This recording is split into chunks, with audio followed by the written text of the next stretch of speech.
The rain fell from the frowning red sky, falling on the warrior who was kneeling and praying after the hardest battle, in which he was the last one alive. The rain poured down on the warriors who were forever left lying on the cold ground. They had fought honorably, but death had caught up with them in this battle. The young warrior looked around and saw only mountains of corpses that lay in the mud, blood running down his face mixed with rainwater. It was hard for him to look at it all. He looked around and couldn't believe that so many people had been killed. The war had brought nothing but murder and destruction to this land. He felt sorry for all the people killed. He couldn't believe that he was able to survive such a brutal battle. He was all alone and all his comrades had left him. He didn't know if there were any other survivors. He stood there thinking as he suddenly heard a sound that startled him a little. He turned around to see where the sound was coming from. He was going to defend himself in case of a threat. A huge head was lying there, and it seemed to be on its deathbed already. But suddenly it spoke. He couldn't believe that he was able to see such a strong man as this young warrior was. The warrior looked at him and was shocked that he was still alive. He thought he was finished and had managed to kill him, but his voice convinced him otherwise. He was standing on the body of a huge giant whose body was covered in cuts. It was obvious that he had been tried many times to kill him. He was lying there and was almost dead. He had no more strength to fight. He could barely speak. This was the great Ahayut. He was powerful and huge, but he still managed to defeat a man who was much smaller and weaker than him. Ahayut had appeared in their world 20 days ago, and he had revealed himself to the Empire. But he was not alone with him. His assistants had arrived. He was the strongest of them all. After arriving in their empire, he began to wreak havoc for no reason. He killed innocent people and burned their cities. He was the last of the three giants. The warrior looked at him with anger. Because of him, half of the empire had turned into a graveyard. He had killed many innocent souls. He wanted to know why Ahayut was still alive after being mortally wounded. He stepped on the giant's head and told him that he wouldn't have long to live. Ahayut told him that he would soon return to his world where he came from. The warrior liked this option very much. He told him that all his friends in his world were already waiting for him, but they didn't have long to wait. He was ready to kill him. Ahayut was very surprised by the warrior's words. He did not understand what friends he was talking about. The warrior explained to him that the two who had come to their empire with him were waiting for him. He told him that they were no longer alive. The empire would not tolerate their violence, and on one of them they directed their fiery red dragon, which killed him with its flames. The other giant was sealed forever by their mage. He was defeated by an old man named Lorian. He fought him and won. Now he will be imprisoned forever for his crimes. The warrior was glad that the people were able to defeat the evil that came to them and which mercilessly killed them. But they could not defeat the brave men who destroyed them. Ahayut, dying, told the warrior not to hide the whole truth. Behind false words, he believed that the children of the star were knit together. These words surprised the young brave man. He knew that all their opponents were also destroyed along with them. They had managed to kill everyone who opposed them, except the brave man himself. He was the strongest of them all. Ahayut realized that there were no more brave men like this young warrior left in the empire. They all died defending their land, but they did not fall to the evil giants. His words only made the young warrior laugh. Looking at him, he said that he was still alive and he would be able to defend the empire once again in case of danger. But the giant hurriedly warned the warrior. He told him to take his time and not to get ahead of himself. He could soon die. He felt his end was near. Ahayut said that he would have been glad if the warrior had realized his abilities earlier and developed them. He could have been a big obstacle in their way. Hearing this made the warrior angry. He didn't want to listen to him, but there was only one way to silence him. The warrior realized that there was some truth in what he said, and so it made him even angrier. Soon, the young warrior pulled himself together and calmed down. He realized, without the giant, that he had lived his life in vain. He wanted the giant to shut up now, so he could kill him in peace. The giant did not ask for mercy. He knew that he would die soon. He was not against it. Ahayut called the warrior a righteous man. He could be proud of that. The warrior drew his sword and prepared to strike a decisive blow that would put an end to the entire race of giants. They were no longer a threat to his empire, but the giant still wanted to say something to the warrior. As the brave stood and gathered his strength to kill Ahayut, he kept telling him what would happen to his world in the end. But the warrior didn't listen to the giant's words and didn't give any importance to them. At the threshold of death, the giant added that the empire would disappear. It would be swallowed by starlight. He was sure of it, and no one could save the warrior's empire. It was doomed. Upon hearing Ahayut's words, the warrior swung his sword and struck the giant with a killing blow. He was tired of listening to him and was angry at him for the atrocities he had committed. He quickly and deftly cut off the giant's head. Finished with him, the warrior turned around and headed on his way. Inside him was the hope that he would still be able to find someone alive. The brave walked through the puddles that were filled with the blood of the slain warriors. He did not understand what to do with what had already happened. It was impossible to fix it and save the slain comrades. He sadly remembered how he had gotten into the camp with his friends, how much fun they had together. They had been one big family. Now that would no longer be the case. They always knew how to find the right words and support on hard days. Together, they were always joking and having fun. They had a very friendly atmosphere inside the camp. Everyone who was with him in the war camp was already lying on that cold ground, killed by Ahayut and his companions. He saw his friends he could no longer save. He could only mourn their loss. He couldn't believe that they were all caught up in this battle. He didn't want them to be dragged into this war. He knew that if they fought, they would die. The warrior stood beside a huge mountain of corpses. All of them were his friends that he had failed to save and had been mercilessly killed by Ahayut. He was the one who had brought so much grief to the empire. He bowed down and wondered what pride had sent them to fight to the death against the giants. They obviously thought that if he was strong enough to handle them, they could overcome them. The warrior closed the eyes of his fallen comrades and thought that they should have assessed their chances from the beginning and run away from the battlefield. Then they would be alive. He wished they would have run away and been alive, but now they were not. He lambasted them and couldn't understand why against giants that could repel the strongest sword in the empire, only his sword could overpower them, why his friends couldn't defeat them. If he had known that, there was no way an ordinary warrior would have stood in the front lines and died such a horrible death. They didn't deserve it.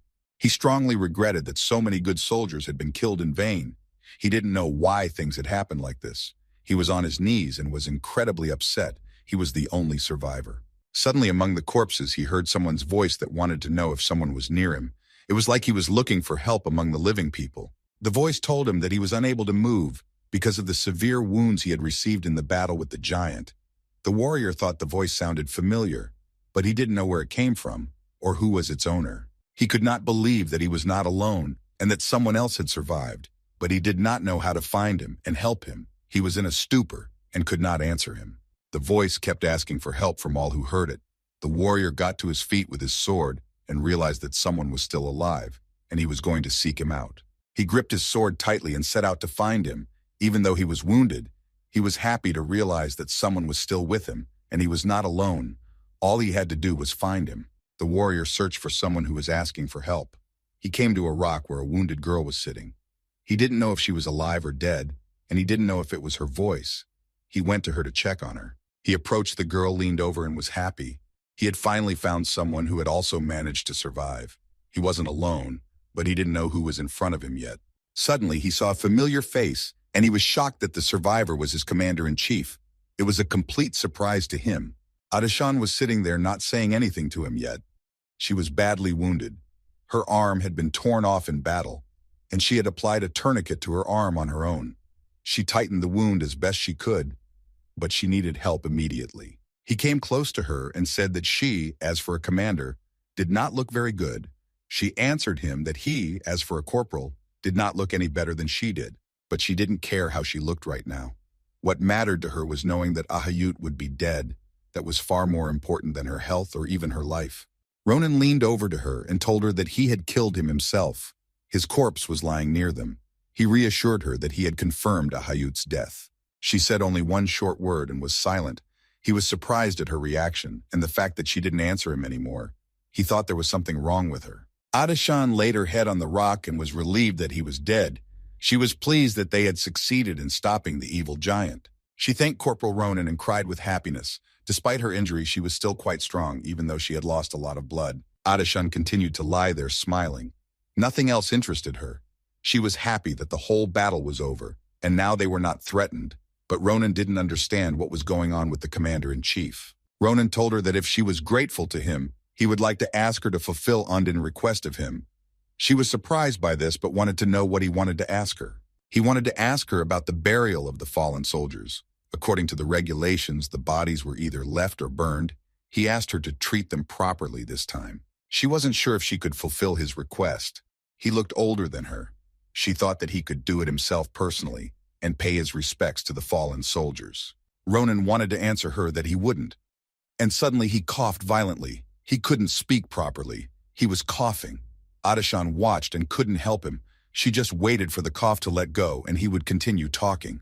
He spit out the blood on his hand and looking at her asked her, and now which one of them looked more alive? It looked like Ronan was seriously injured and he might be bleeding internally. Ronan watched as drops of blood dripped off his hand onto the ground. At that moment he thought he could die at any second, but he had no fear. He only smiled. He began to tell her that most of the time he was just doing nonsense, so he didn't have time to do as much as he would have liked, and it made his death look extremely unfair. Adeshan listened to him intently, and when he was done, he asked him what he would have wanted to do if he had survived. Ronan, with a smile on his face, told her that he had just a huge list of things he wanted to do. He raised his head and looked up at the sky and added that there was only one thought on his mind right now, and one thing he wanted to do first.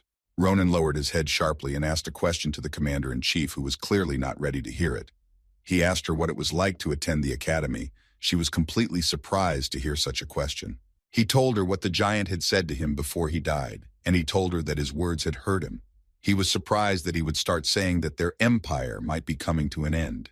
But he wasn't bothered by those words now. He was much more concerned with something else, what he had asked the commander-in-chief about.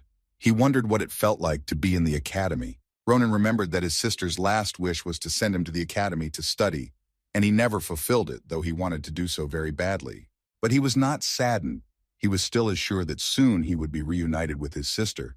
He thought that he was already on the verge of his death, and no one would be able to save him. Adeshan wanted to cheer him up and told him that when the rain stopped, the search party would find them, but he would not listen to her and added that he was beyond saving.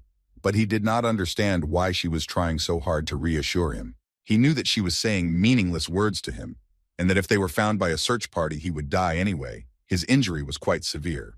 They continued to talk, but suddenly something changed and they both tensed. Surprise enveloped them, and they realized something abruptly, almost simultaneously. Ronan noticed that the dodge was over. It was sudden to him. Adeshar also noticed that the storm that seemed to be going on for a long time had abruptly stopped. After the storm, the sunlight fell on them abruptly, but it was not so simple. It literally blinded them. It was sudden. They both didn't realize what was happening. They were waiting for a new danger. Ronan noticed that there was something in the sky, and it was right in front of them, but because of the bright light, he couldn't make them out, but he knew that there was going to be a new fight. In front of him were other monsters that had come to kill all humans and destroy the empire. These monsters had 8 wings and were skeletons. Ronan stood up and could not for what reason they appeared to them, where they came to them from, and what they wanted from them. He was not going to surrender without a fight. A shocked Adeshan sat there and could not believe what was in front of her eyes. She thought it would end with those 3 giants, but she was wrong. She cried. She had failed to save the world, and this was her 3rd attempt to save everyone. She only had one chance, but she couldn't think of anything else. Adeshan found herself far away from reality. She was deep in her thoughts and was disconnected from reality, but Ronan's voice was bringing her back. He couldn't reach her. He kept calling her until she came back to reality. She finally stopped realizing what was going on around her. The battle with the giants had shaken her badly. Ronan was yelling at her. He needed her to pull herself together. He asked her to use telekinesis or something similar. He needed her to throw him up to them. From the ground, he couldn't reach them with his sword. Adeshan didn't understand what he wanted from her. She was surprised by his request. She could see he was serious, and he wanted them together to be able to kill them all. She couldn't believe that even being in such a difficult situation, he still wanted to fight. He answered her that he wouldn't back down, and thought that she had already accepted her fate and surrendered. Ronan drew his sword and prepared to attack the monsters that had encroached on their empire. He would not back down, even if he faced death. He was willing to sacrifice himself to save the others. He knew that fear had no place in his heart. He was determined to go into battle. And even if he was killed by them, he had to take them all with him. There was no other way. His words threw her into a stupor. He sat there in a daze. Even in such a difficult situation, he did not give up. He was alone against an incredible number of monsters. Ronan clenched his teeth and told her that he was the kind of man who didn't give up in any situation. He knew he would always find a way out. That was why they had gotten this far. She sat behind him. He stood in front of her, ready to protect her in case the monsters decided to attack them. She looked at him and decided that he was probably the one she needed. Adeshan got up and walked over to him. She put her hand on his shoulder and called out to him. He turned to her and didn't understand what she wanted from him. what she wanted to say to him at that moment when they were on the verge of death. She came as close to him as possible, as if she was going to tell him something very quietly. But he asked her to stop distracting him and talk less. He was busy and trying to tune into the fight. But suddenly she kissed him. He didn't expect it and stood in a stupor. At the moment when there were a bunch of monsters above them, ready to kill them at any second, she decided to kiss him. He thought that maybe this impulse was from shock. But it wasn't a simple kiss. She gave him her powers, which were impossible to transfer in any other way. She decided that he was worthy of her power. After the kiss, it was as if she began to collapse from powerlessness. He stood there not realizing exactly what she had put in his mouth, what she had passed on to him. It was a mystery to him. She whispered in his ear that she had given him her rebirth ability that would help him undo all the mistakes he had made in the past. She asked him not to miss his chance and take it. Ronan couldn't understand what Adeshan was saying. He thought she was delusional and didn't know what she was saying. But she told him again that now he would have a chance to be reborn and return to the very beginning where he could right his wrongs. He was angry with her. He wished she would get her act together and help him. He thought she was telling him some kind of fairy tale. He didn't believe he could be reborn. Adeshan could see that Ronan was panicking when he found out that she had given him her ability. She needed him to understand the responsibility that now rested on his shoulders. She looked at him and smiled as if they had no dangers, and they were not on death's doorstep. She was sure this was not their last meeting. Adeshan was ready to die. She asked Ronan that the next time they met, he would ask her not to do anything more stupid, and asked him to talk her into becoming a seamstress. Ronan stood at a complete loss. He didn't know how to react to her words. She told him that she had tried so many things in her life that now she wanted peace. She laughed hard, saying that she had never succeeded in what she had tried, even though she had tried hard to reach the heights, but she always had something in her way. While they were talking, the monsters had already prepared their attack. They realized that now was the perfect chance to attack them, and they wouldn't be able to avoid death. The monster had a sphere formed in his hand that was meant to finish them off. The monsters launched its sphere straight at them. They were standing with their backs to them and had no time to react to the attack. They were doomed. The explosion was incredibly powerful. They wouldn't be able to survive after it. Gil suddenly woke up. It would seem that it was all just a bad dream and that everything was not real. But he did not yet realize where he was. The warrior was in a state of shock. Ronan stood up sharply looking for the commander-in-chief, but she was nowhere to be found. Nor was there a mountain of corpses. He was no longer in the place where they had fought the Velkikin. He was on the green grass, in a warm field. He looked around and thought that none of this was real. He thought it was just not possible. The sky was clear. The day was warm. There was a whole city in front of him. There were no signs of war here. Ronan saw children swimming in the river, jumping from the raft into the water. They were having fun and acting carefree. They were not thinking about anything. They were having fun, but the place seemed quite familiar to him. He felt like he had been here before. He realized that in front of him was his hometown, Nimbutan. He was at a loss as to how he could have ended up here. He realized that he had actually been able to go back in time. Everything Adeshan had said was true. Ronan sat down under a tree to realize what was happening to him. He still hadn't fully realized what great ability had fallen into his hands. It was all too complicated for him. He sat there and realized that what the commander-in-chief had said was true. It was beyond his comprehension. Now he could reverse time. Ronan remembered the kiss that had turned his life upside down. He had never thought he would have a chance to undo the mistakes he had made before. He couldn't forget how she had transferred her power to him, and how she had informed him that he had swallowed the orb that allowed him to reverse time. But there were certain conditions there as well. Adeshan explained to him exactly how. She was a simple seamstress and was able to reach the rank of commander-in-chief. She could go back in time and change her mind, but it wasn't always like that. She told Ronan that in total, the orb allowed her to go back in time 4 times, and she had already used it 3 times. She only had 1 time left to go back in time. Adeshan saw something in the guy, something that made her hand him the orb. She felt like she had done the right thing. She had given him the power to destroy all the giants. She hugged him one last time and whispered in his ear that she was sure that he was the key to saving their world, and only he could prevent the killing of all his comrades. Adeshan explained to Ronan that he would have to hone his skills to fight giants and other threats to the world. She was glad that his desires were similar to her goals. Ronan thought he had told her about going to the academy as a joke. He didn't think she would take his words seriously. He didn't know what kind of ability she had. She had suggested to him that if he was going to study, he should have enrolled in Filian Academy. There were many outstanding people there. She was sure it would help him. He couldn't take his surprised look away from her. He tried to listen to her carefully, but he was failing. He couldn't concentrate. Adashan was smiling at him again, and she wished that he would succeed, and that one day he and Corporal Ronan would meet sometime in the past. She remembered how happy she was when she was an ordinary seamstress. She wished that he would one day be able to convince her not to do something stupid in the future. Adashan saw the 8-tailed monsters already holding the sphere in their hands, and she realized that they would not be able to survive. She had already tried so many things to save the world. Ronan's memories threw him into a sweat. He clutched his head from the countless thoughts in his head. He wanted to stop thinking about what had happened. Ronan began to bang his head against a tree. His friends passing by noticed it and couldn't believe if they had really seen it or if it was a dream they wanted to wake up from. He stood near the tree and thought that even if it was reality and he really was in the past, what could he do alone to save the world? Suddenly his thoughts switched and he pushed aside thoughts of giants and saving the world. Another thought came into his head that made his heart beat even faster. He picked up a nearby stick and was about to head into town. He wanted to make sure that he had really traveled back in time and that it wasn't a dream. Ronan realized that if he was really in the past, he had a chance to see his older sister, who he hadn't seen in years. He ran happy with the realization that if he was really back and could walk a little further from where not too long ago he was banging his head against a tree, he would see her. Ronan ran and thought only of his sister. But not far from the place of his home, he noticed a strange thing that caught his attention and made him postpone his visit to his sister. He saw the 4 friends mocking the poor boy they had hung upside down from a tree. They were clearly demanding something from him, but he couldn't hear what they wanted. Ronan didn't understand why they had hung the poor kid upside down. He didn't understand why they had used such cruel torture on him.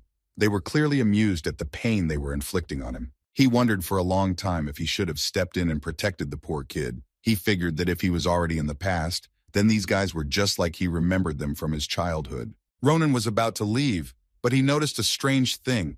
It wasn't a rope holding the kid's legs. It was magic. He couldn't believe that someone had used magic in his town. He realized that such a valuable man was hard to see even on the battlefield. He couldn't believe he could see magic in such a backwater town. Ronan remembered that everything was right and it had happened before and around the same time. It was exactly as it had been the first time. He realized that they should have been at this place by now. Everything was happening exactly the same way he remembered, which surprised him greatly. The guy who was using magic didn't realize how much longer they were going to keep this up. If this was how it was going to be, then something bad could happen to this child. The kid was hanging upside down and begging them to stop abusing him. He couldn't stand up for himself and didn't expect anyone to stand up for him. He cried and said that he really had no money at all. He had nothing to give them in exchange for his freedom, but it looked like they weren't doing it for money at all. The guy tried to explain to the bandits that the medicine for his mom was very expensive this month, and he didn't have any money, but they didn't care. The head thug came up to him and told him that he was emptying his pockets and he didn't understand why he should care about his mom's health. Swinging around, he was about to hit the defenseless boy as hard as he could, repeating to himself that if he really wanted to be a respectful son, he should have done some things better. He delivered a merciless punch to the poor lad's face.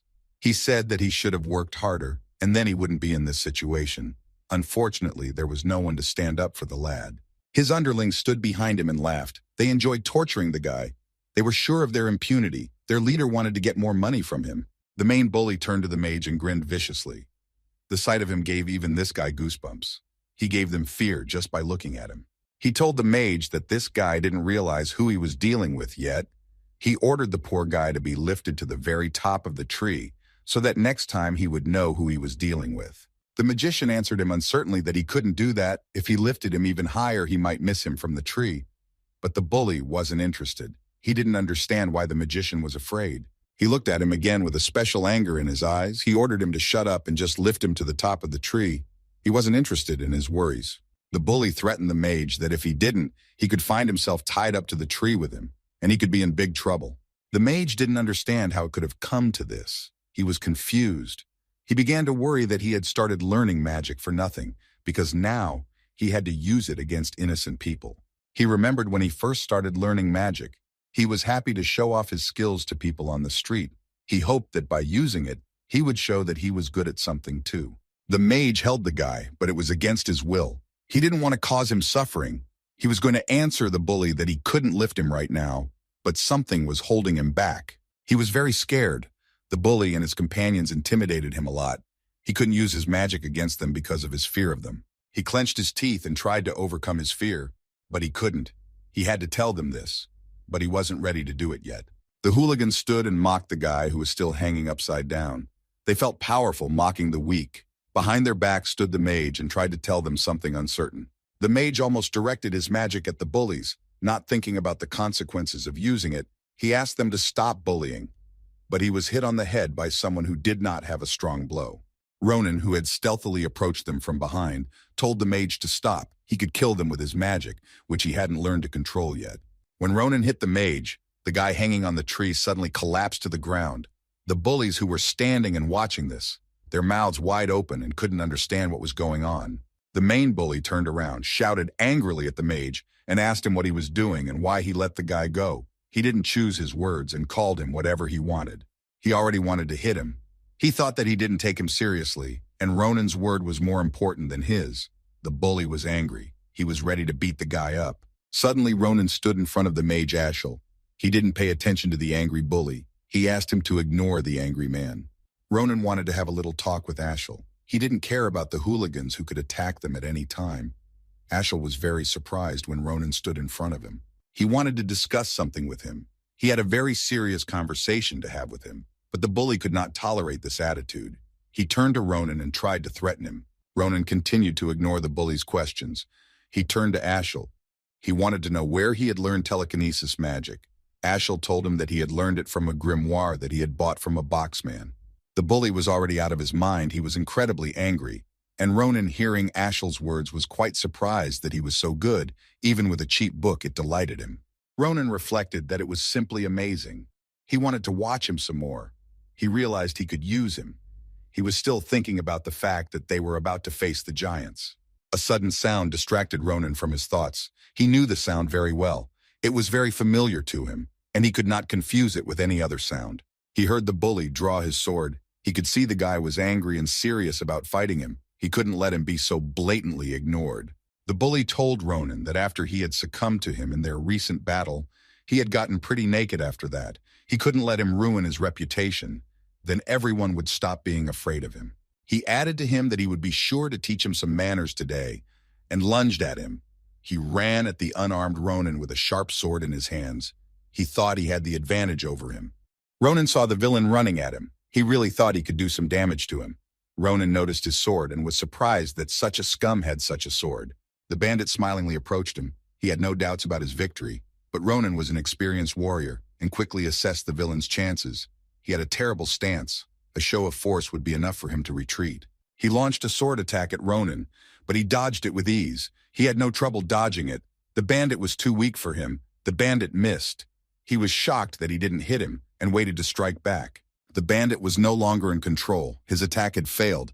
Now he had to think of his next attack. He couldn't believe he could dodge his attack so easily.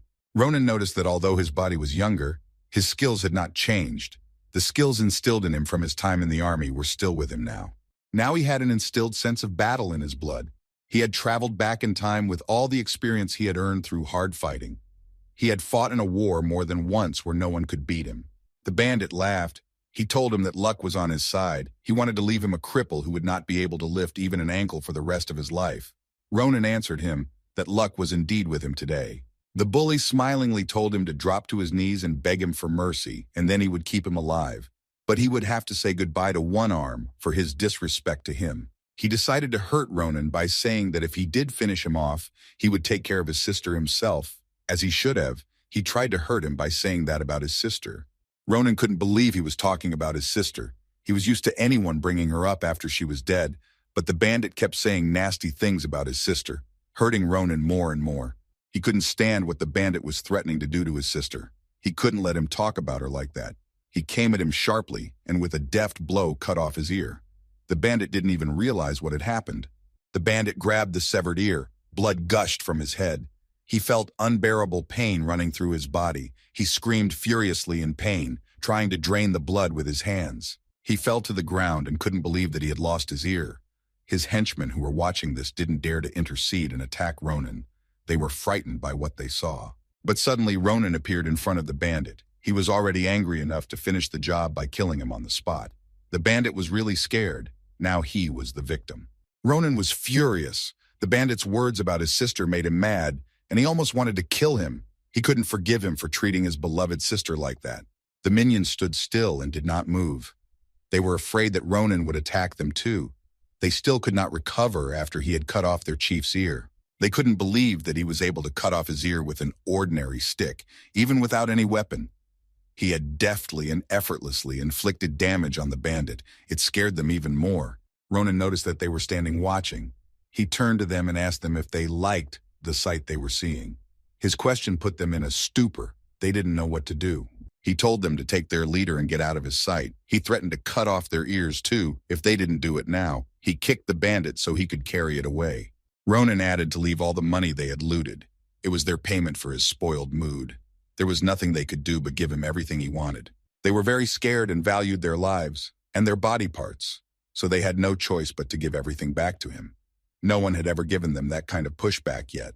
Ronan didn't take the looted money for himself. He threw it to the kid who was tied to a tree. He was shocked to find a bag of money in his hands. The kid couldn't believe that Ronan was going to really give him all the money. There was a lot more than the bandits had taken from him, but Ronan said it was all his now, and he took the sword for himself. Ronan told him not to be afraid of those bandits. They would not dare to attack him. They would not have the guts to be near him again. He thanked him for the money and his rescue. He didn't want the guy to thank him. He asked him not to worry about it and just go home to his mother, who was already waiting for him. He was incredibly happy that he still had all his money with him. Ashel felt very bad that this guy was in this situation because of him. He was embarrassed that he was helping the bandits. He was ashamed, and slowly and hesitantly started to approach the guy. He lowered his head and said that he was sorry for what had happened. It was his fault too. He was afraid to fight back against the bandits, even if they asked him to do dirty things. Ashel knew perfectly well that he shouldn't have done that, but the feeling of fear was much stronger than him. He was afraid that the bandits would come to his house one day, so he followed their orders. He didn't want to do such a thing. He was ashamed of his cowardice. He should have refused the dirty deeds that Bandit Hans was offering him. Ashel cried a lot.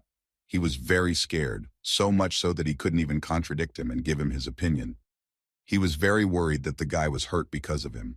He couldn't calm down and come to his senses. He cried and apologized to the guy, saying that it was all his fault and that he was sorry. Ronan only smiled and said, not a cryptic phrase to Ashel. He remembered that he had cried just as much as he had then. Ronan remembered it all and relived those moments again. He remembered that it was exactly the same as in the past. Ashel had also cried when Hans had first brought him to this place, and he was just as ashamed in front of this guy. The guy holding his bag of money turned to Ashel. He told him that when he saw him for the first time, he thought he had unusual abilities, and he was great at magic. He didn't judge him and understood perfectly. They were in similar positions. They were both in Hans's captivity, but they had different tasks, and who was worse off in this position was not clear. The boy came up to Ashel and put his hand on his shoulder and told him not to be so hard on himself, to forgive him, and not to hold a grudge. He realized it wasn't his fault and he was being held hostage by Hans. He smiled at him so that Ashel would come to his senses and stop blaming himself. He was very pleased that Ashel apologized to him. It seemed that Ashel wasn't worried about it anymore and was glad that the guy didn't hold a grudge and that he understood his difficult situation. Ronan stood beside them and thoughts were chalking in his head. He was glad that he was able to save the guy and help Ashel. Now he realized how much power he had. He looked at Ashel and with a smile on his face, realized that he wasn't so bad and that he was quite good at magic. He could use it in future battles. Ronan approached him and told him if he remembered that he wanted to talk to him about what was important to him. Ashel replied that he remembered his words and was ready to talk to him. He hesitated and told him that he would be waiting for him at the same place in exactly 4 days. It was important to him that Ashel came to him for a talk. Ashel was surprised that he wanted to talk to him not today. Ronan turned around and started to walk away. He told Ashel that he was busy right now and that they would meet later once the moon would have risen in the night sky. Ashel was completely confused and didn't understand what Ronan was telling him. He turned around and added that if he did not come on the day and place specified, the same fate awaited him as Hans, and he slightly bared his sword so that he would realize what awaited him. Ronan hid his sword and abruptly began to run away. He was in a great hurry. He shouted to Ashel that if he was late for their meeting, he would nail him, and in a moment Ronan was gone. Ashel remained standing like that in complete incomprehension, but he clearly understood that he had to come to this place in 4 days. He was wondering what Ronan wanted to talk to him about. Ronan ran to his house, but he was in no hurry to knock on it. He wasn't ready to meet his sister yet. He stood for a long time thinking about how his sister looked now. He wondered how best he should go to see his sister, who he hadn't seen in a very long time, and who had died a very long time ago. He was overwhelmed with different emotions, and he didn't know what he should do. Ronan remembered that she loved flowers, so he tore all the flowers around. He indiscriminately tore every flower he could find. He really wanted to surprise his sister. But at some point, he changed his mind about giving her flowers. He thought it would be too much, and was about to walk away to throw them away. As he walked away from the house, he heard familiar sounds, like someone coming to the door.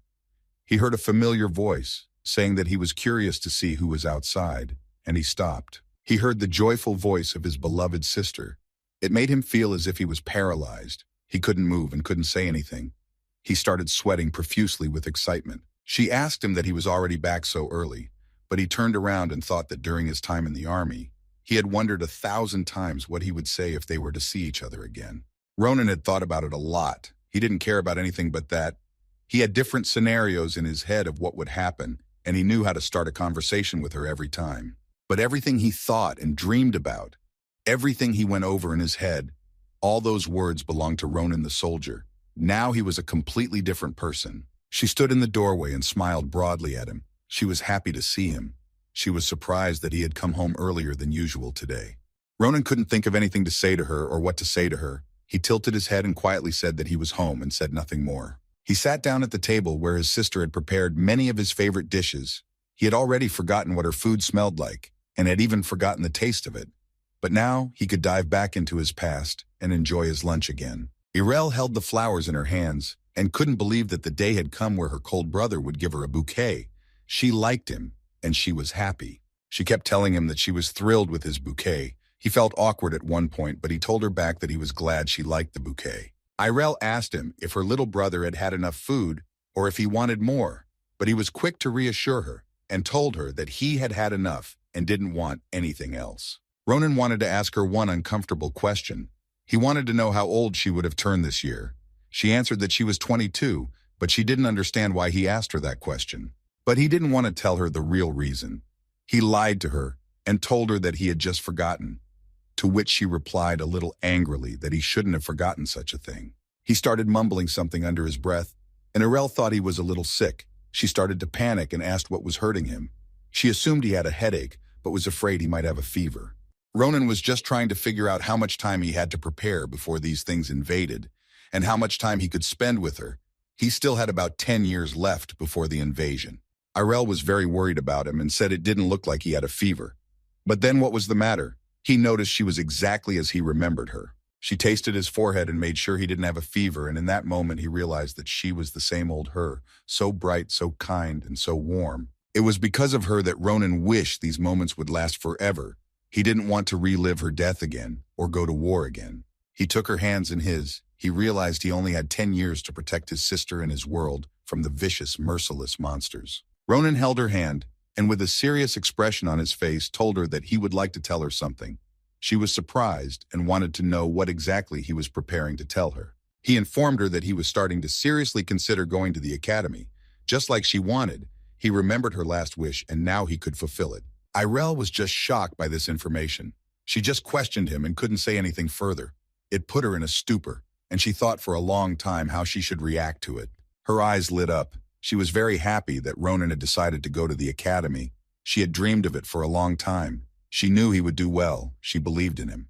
Irel asked him to repeat his words. She couldn't believe it. Before he didn't want to hear anything about enrollment, but he once again told her what he was going to enroll in the academy.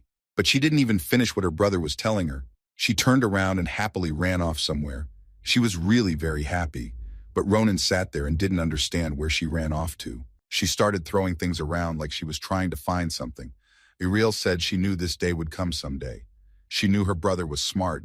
She was sure he would be able to excel in the academy. Irel pulled out a huge vat. Ronan didn't know what was in it. He was tense and confused. He didn't know what his sister was up to or why she pulled out this old vat. They both walked over to it and looked inside. She happily informed him that she had a surprise for him. Ronan looked into it and couldn't believe his eyes at what he saw there. The vat was filled with money. From the surprise, he was almost unable to say anything. He didn't know how much money was in it. His sister added that she had been secretly saving it so that she could surprise him, and she had succeeded. Irel told him that it was money in case he would still decide to enroll. Ronan told her that she was an amazing sister, but he couldn't understand when she had managed to save so much money. Ronan was very grateful to her, but asked her to use the money herself. He said it wouldn't be enough for him anyway. Irel didn't understand what he was telling her. She rushed to tell him that there was more money in the vat than he would have thought. She didn't know exactly where he wanted to go yet, but she was sure it would be enough for him. Ronan decided to tell her that he was going to the Philion Imperial Academy. Irel was shocked by her brother's choice. The smile on her face was fading, and she doubted that he would have enough money to go there, but she tried not to show it to him. But at some point she couldn't stand it and just shouted in surprise at the whole house. She couldn't believe that he had chosen Philion. It was the best academy, and it was very hard to get into. The Philion Imperial Academy, where Ronan was going to enter, was the best institution for his education. It was the best in the Empire, and could help him hone his skills. The academy had the most outstanding teachers from all over the continent who dreamed of working there. On top of that, the academy was funded by the ruling family. They had created a place that provided an unparalleled education. The education was so prestigious that the academy was called the Workshop of Heroes. It had an extremely high status among others. Great heroes were trained there, but the greatest villains in the Empire also studied there. The graduates of this academy were quite useful during the war with the giants. They were so useful that the council of the commander-in-chief was more than logical to help them. But with such a high entry threshold and insane tuition prices, the popularity of this academy was becoming a real problem, and it was quite difficult to get in. Ronan was constantly thinking about his sister's reaction. She believed in him more than he believed in himself. He couldn't let her down. He had a huge responsibility. He had only set his mind on a positive result. He couldn't disappoint her. He was going to show her the result she had been waiting for. Now he had the incentive to get into the academy. But first he had another important thing to do. He went to the place where he had recently cut off Hans's ear and where he had set up a meeting with Ashel. When he saw him, he didn't expect him to actually come to him. Ronan approached him and told him that he didn't think he would see him again, but Ashel corrected him with his correct name. He was worried and didn't know what Ronan wanted from him. Ashel was very withdrawn. He timidly told him that he remembered what he had promised him. If he hadn't come, he wouldn't have gotten behind him, and that's why he was here. Ronan, with a smile on his face, asked him to forget what he had told him. Ronan started to throw off his backpack and told Ashel that they were going to be very busy this night. Ronan had prepared a special night for him. Once his backpack was on the ground, Ronan told him that there was something he wanted to check before they could go on their way. Ashel was greatly surprised when he found out that there was a check waiting for him. Ashel wanted to know why Ronan had decided to arrange the inspection so suddenly. He was very confused, but Ronan hurriedly reassured him. He said that nothing complicated or special was waiting for him. Ronan looked at him and with a smile on his face asked him to use his telekinesis ability on him. He was curious what this guy was capable of. He wanted Ashel to lift him up as high as possible. This was the test he was telling him about. He needed to focus and use magic. Ashel wasn't ready to use telekinesis. He couldn't use it right away. He needed time to prepare. He needed to tune in. His mastery of magic wasn't perfect yet. He didn't want to do Ronan's request. He thought it was too dangerous for him.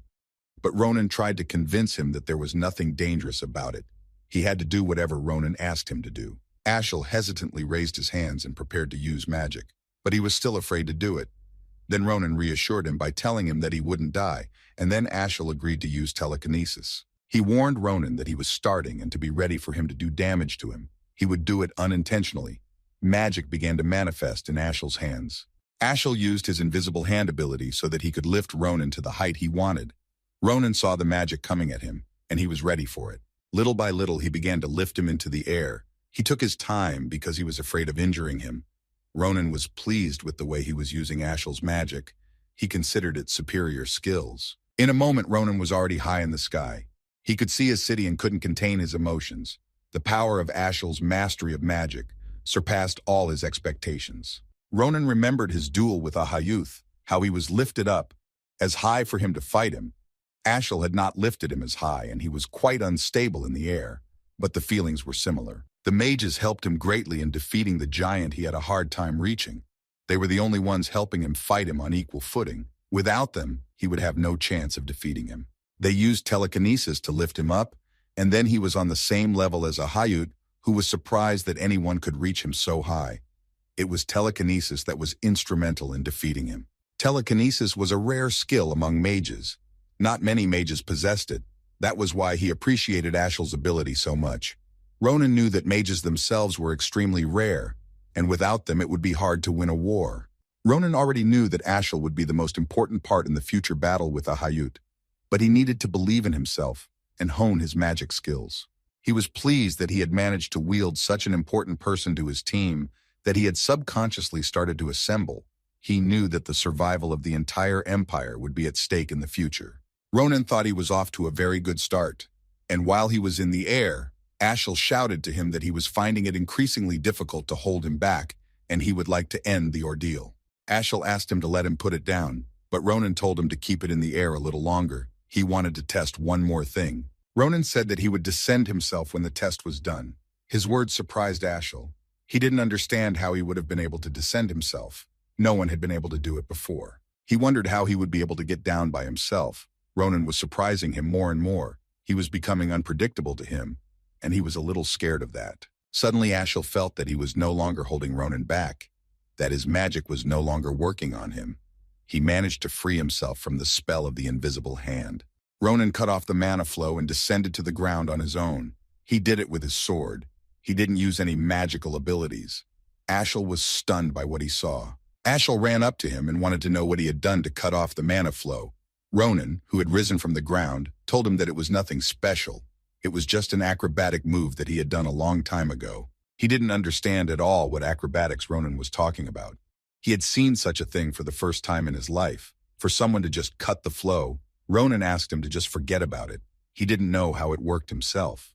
Ronan hid his sword and thought that figuring out the nature of this ability was just one of his homework assignments. He wanted to find out how he was able to do it. He wanted to know the reason why his blade worked on Ashela.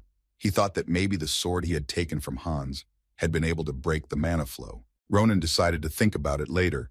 He had plenty of time to think about it. They had to get on their way. There was no time to waste. They still had some things to take care of, something that was still a mystery to Ashel, but he congratulated him on his successful test.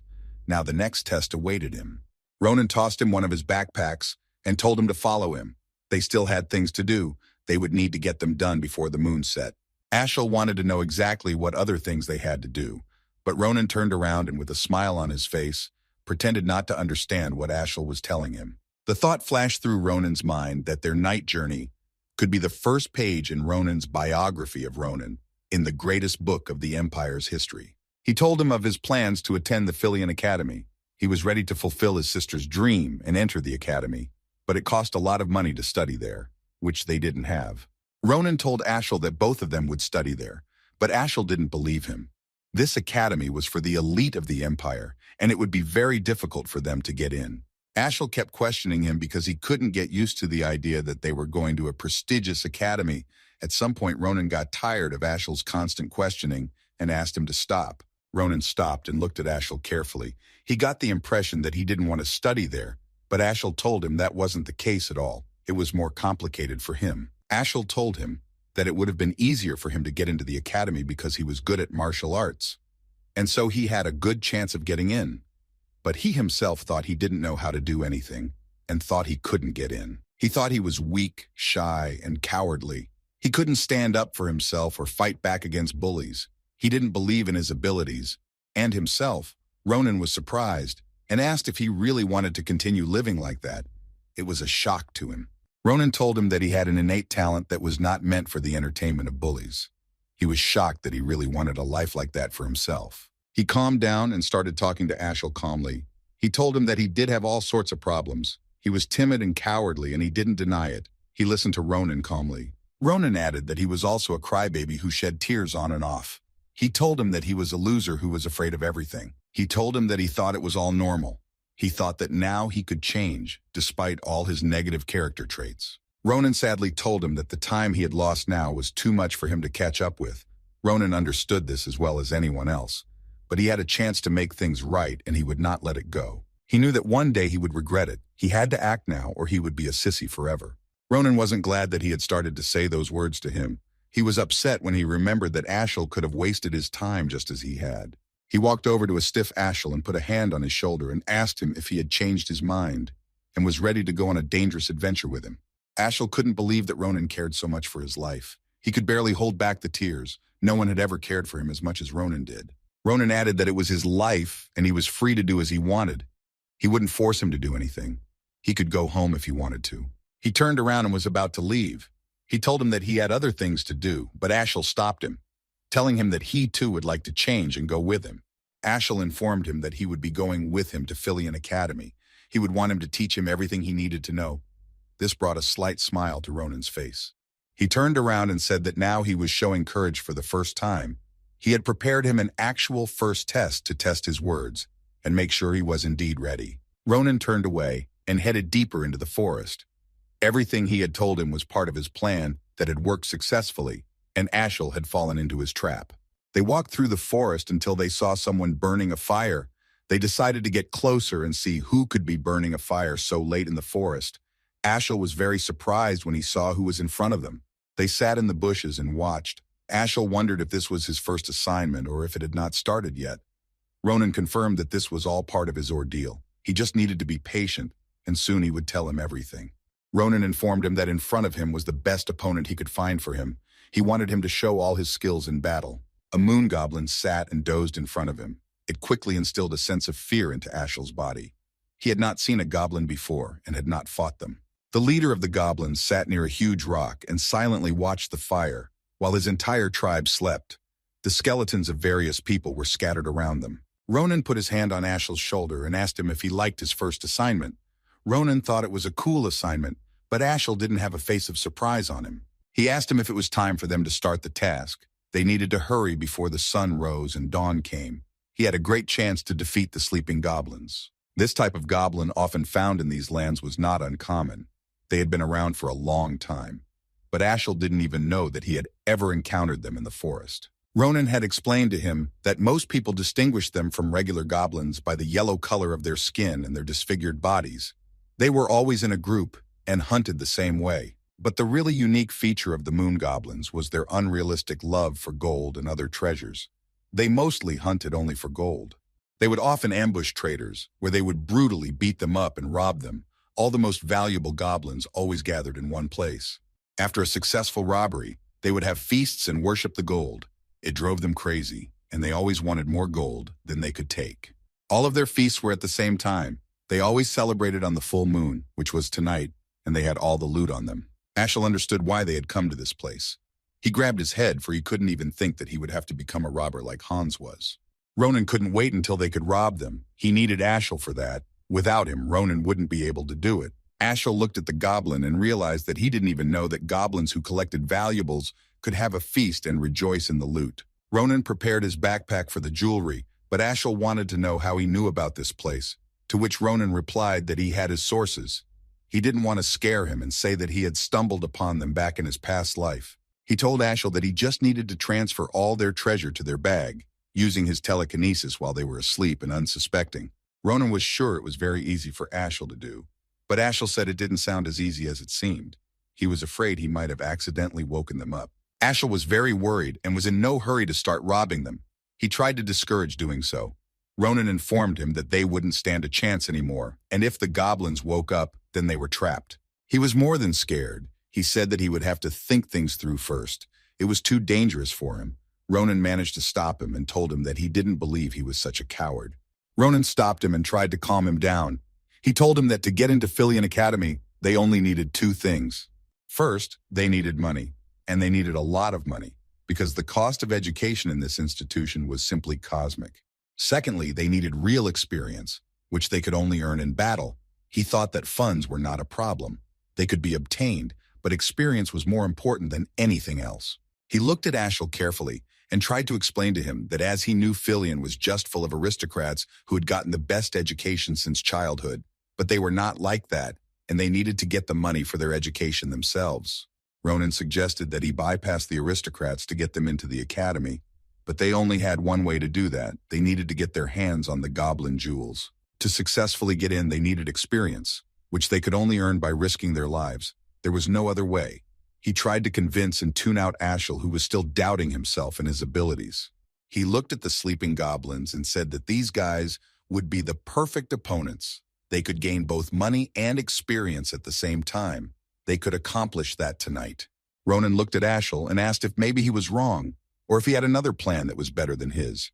But Ashel became even more worried and replied that he had no ideas, so they were going to rob the goblins. He took a seat next to Ashel and put his hand on his shoulder and asked him if maybe they should have started now, while no one was expecting an attack and while everyone was asleep and not a threat to them. Ashel used his invisible hand ability and started leisurely dragging all the treasures over to them. Ronan stood beside him and tried to support the guy who wasn't having an easy time doing it. He used all his strength to steal the gold from the sleeping goblins. He calmed down and focused. He wasn't afraid to do it anymore. Now he had a goal he wanted to achieve.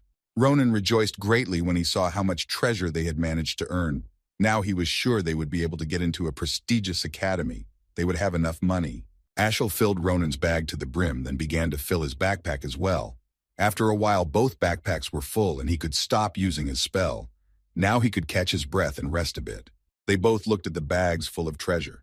They were glad that they had succeeded, and Ronan's plan had worked perfectly. The goblins hadn't woken up and they didn't have to engage them in battle. Ronan was happy. He said he had told him that experience was great and risking their lives' experience would come much faster.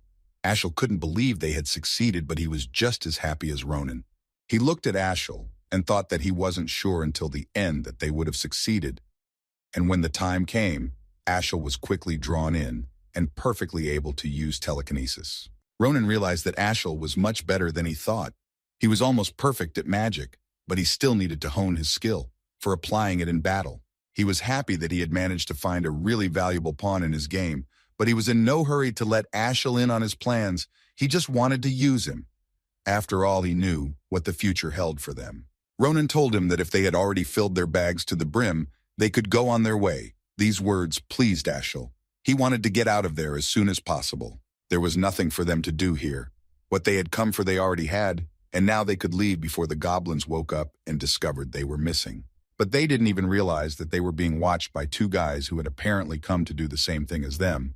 They wanted the goblins' treasure, but they had been beaten to it. They didn't manage to hide unnoticed. A huge black bird flew at them, which gave away their location with its loud screaming. They wanted to chase the bird away before it came for them. All these sounds and screams were noticed by Ronan. He had a keen ear. He had learned this from his combat training in the army. He asked Ashel to take his time and wait a bit. He wanted to check something. He looked deep into the forest and didn't understand who needed to shout in the forest at this late hour. The noise was not good for them, as there were many different monsters in the forest that could kill them. The loud screams woke up the main goblin. He didn't realize what was going on and hadn't noticed his treasure missing yet. He was wondering where the sound was coming from. He was confused. Someone was screaming so late in the forest. He looked around and saw that the other goblins were asleep. They were not awakened by the screams. He noticed the chest was empty. His treasure was gone. The head goblin raised the alarm. His favorite shiny things were gone. Thieves had broken in. The other goblins didn't understand what was going on, and who dared to rob them. Ashel and Ronan wanted to get away without being seen, while the goblins wondered who could steal their treasure. But they couldn't get away without being seen. The goblins saw movement in the forest and found them there. Ronan realized that they would have to fight them now. There was no way the goblins would want to lose their treasure. Ashel at this time was racked with fear. He didn't know what to do. He had never fought. They were trapped. The goblins didn't wait. They saw the enemies they wanted to destroy. They attacked furiously. Ronan realized that there was no other way out. They had to fight. He threw down his treasure bag and said that he knew that the battle could not be avoided. He thought that everything was going too smoothly. Ashel collapsed on the ground and did not know how to defend himself. Ashel asked Ronan what they were supposed to do. He suggested he drop the bags and run away, but Ronan couldn't let that happen. He had already promised his sister to go to the academy. He realized that if they left the bags, they wouldn't be able to pay for admission to the academy. He didn't know how else they would have managed to make so much money in one night. Ronan wasn't thinking about where or how they could make money right now. They had another problem right now. They were being set upon by embittered goblins who could kill them for their treasure. They were running and making horrible noises that made Ashel almost panic. He yelled to Ronan that they were getting close, but Ronan was calm. He took his time pulling out his sword and preparing for battle. He looked at the sword and thought it was long but of cheap steel. He knew that with that weight and hardness it wouldn't last long. Ronan knew weapons, and he quickly assessed this sword. Ronan examined it fully and concluded that the sword would be able to withstand about 1,500 attacks, and so he could not get into a fight for long. He knew roughly how many goblins were in this place. There were about 30 of them, and all of them were already attacking them. There was an urgent need to find a way out of this situation. The goblin could almost strike at Ronan, who was still standing there, calculating how much he could use his weapon. Ashel shouted to him to be careful. They were already near him. Ronan decided that his weapon would be enough for them, and he easily cut off the heads of the first 3 goblins who were already as close to him as possible. He started to kill them, and didn't forget how many attacks his sword would still allow him to make. He was sure that his strength and experience would be enough to deal with them. Ronan unleashed his merciless attacks on them. He killed them without thinking. He needed their gold, and now there was no retreat. He defeated them with ease. He was too strong for them. It wasn't long after Ronan had defeated the last goblin. He thought he had done quite well, and now they needed to leave before the other monsters would notice them. Ashel was in complete shock. It was unbelievable to him. He had seen Ronan defeat them all, and he hadn't gotten a scratch. They hadn't been able to land a single attack on him. He marveled at him. He looked at Ronan and asked what it was. Where did he learn to wield the sword so masterfully? He was incredible in that battle. After that, Ashel couldn't even speak. Ashel scrolled through the moments of Ronan's battle. He remembered how he decapitated 3 goblins with 1 blow, and he didn't use any special abilities. It was amazing. Ronan enjoyed the battle. He felt stronger than ever. He had entered the battle many times and always came out victorious. Even in the fight with the giants, he didn't lose to them. He was so fast that in an instant, right in front of the goblins' faces, he disappeared, and in the blink of an eye, he reappeared in front of them again. He was a very strong opponent. The corpses of the goblins were already lying behind Ronan. He had defeated them all, and now they were safe. He thought it was an amazing sight. He remembered everything he had been taught in the army. Ronan looked at Ashel and asked him why he was standing there as if he was paralyzed. He wanted to know how long he was going to stand there and idly. It was time for them to move on. Ashel apologized, but Ronan said he didn't need to apologize. He asked him to pack their things. They needed to hurry up and get out of there before someone else came to them. Ronan turned around and with a smile on his face, told him that they had finished their business here and could go home now. Everything they needed was still with them. They walked and carried the heavy bags. Ashel could no longer keep walking. Ronan thought it was really tiring. He thought their walk would be easy, but he had overestimated their physical capabilities. He noticed that all his muscles were sore after the fight, but he didn't understand why this was happening. Perhaps it was because he was still growing. It hadn't happened to him before. He was mildly surprised by this fact. Ronan decided that when he got home, he would do some physical training. He needed to try and get back in shape. He had some tough challenges ahead of him. Ashel kept wondering what it was, that horrible screaming in the forest that woke the goblins. He tried to find out from Ronan about it, but he himself didn't know who was mocking those sounds. Ronan stopped suddenly. He handed his bag to Ashel and asked him to stop. Something had alerted him in the forest.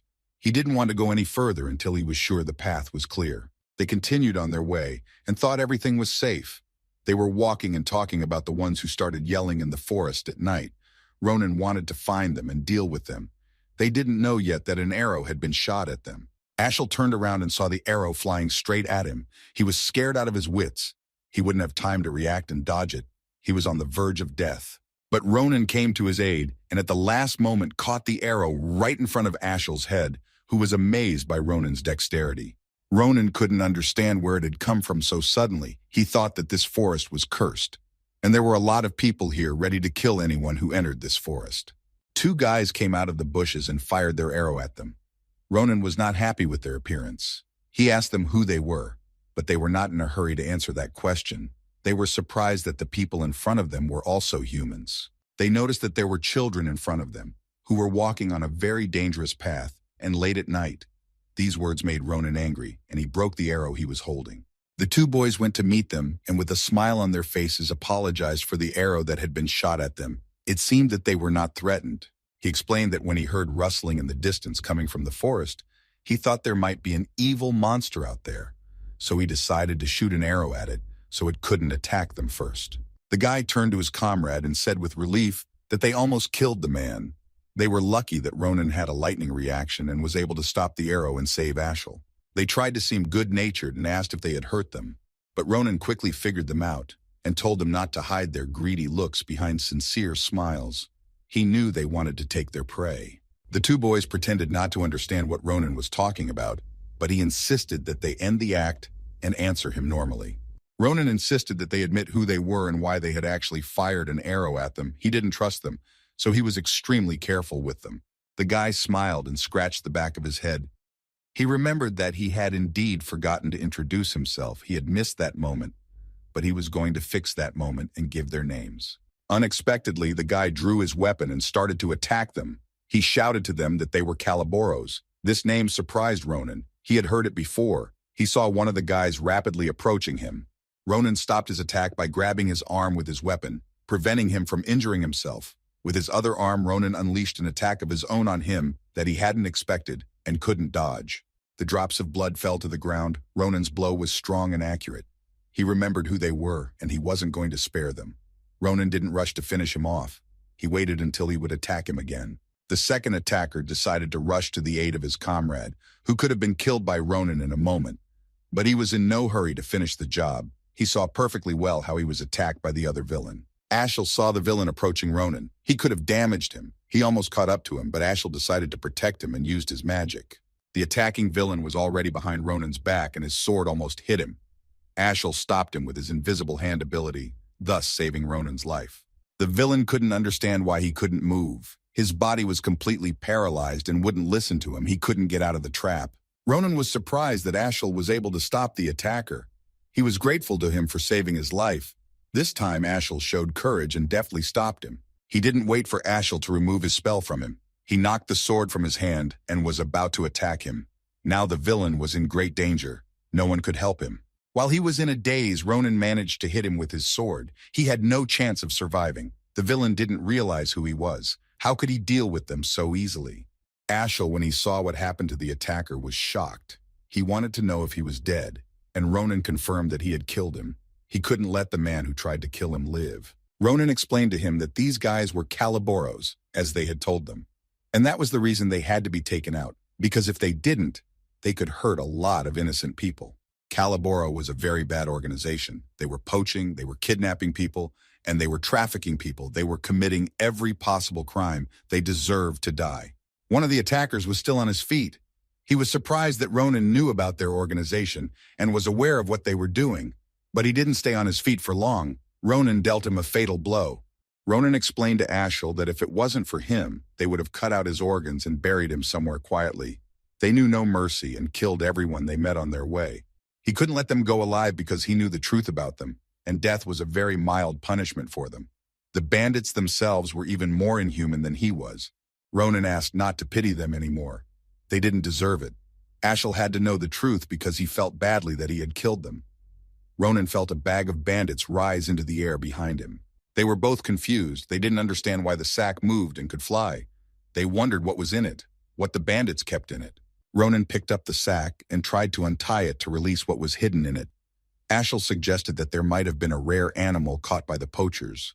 Ronan thought that could very well be true. He told Ashel that now they would open it and find out what kind of beast or creature was hiding in the sack.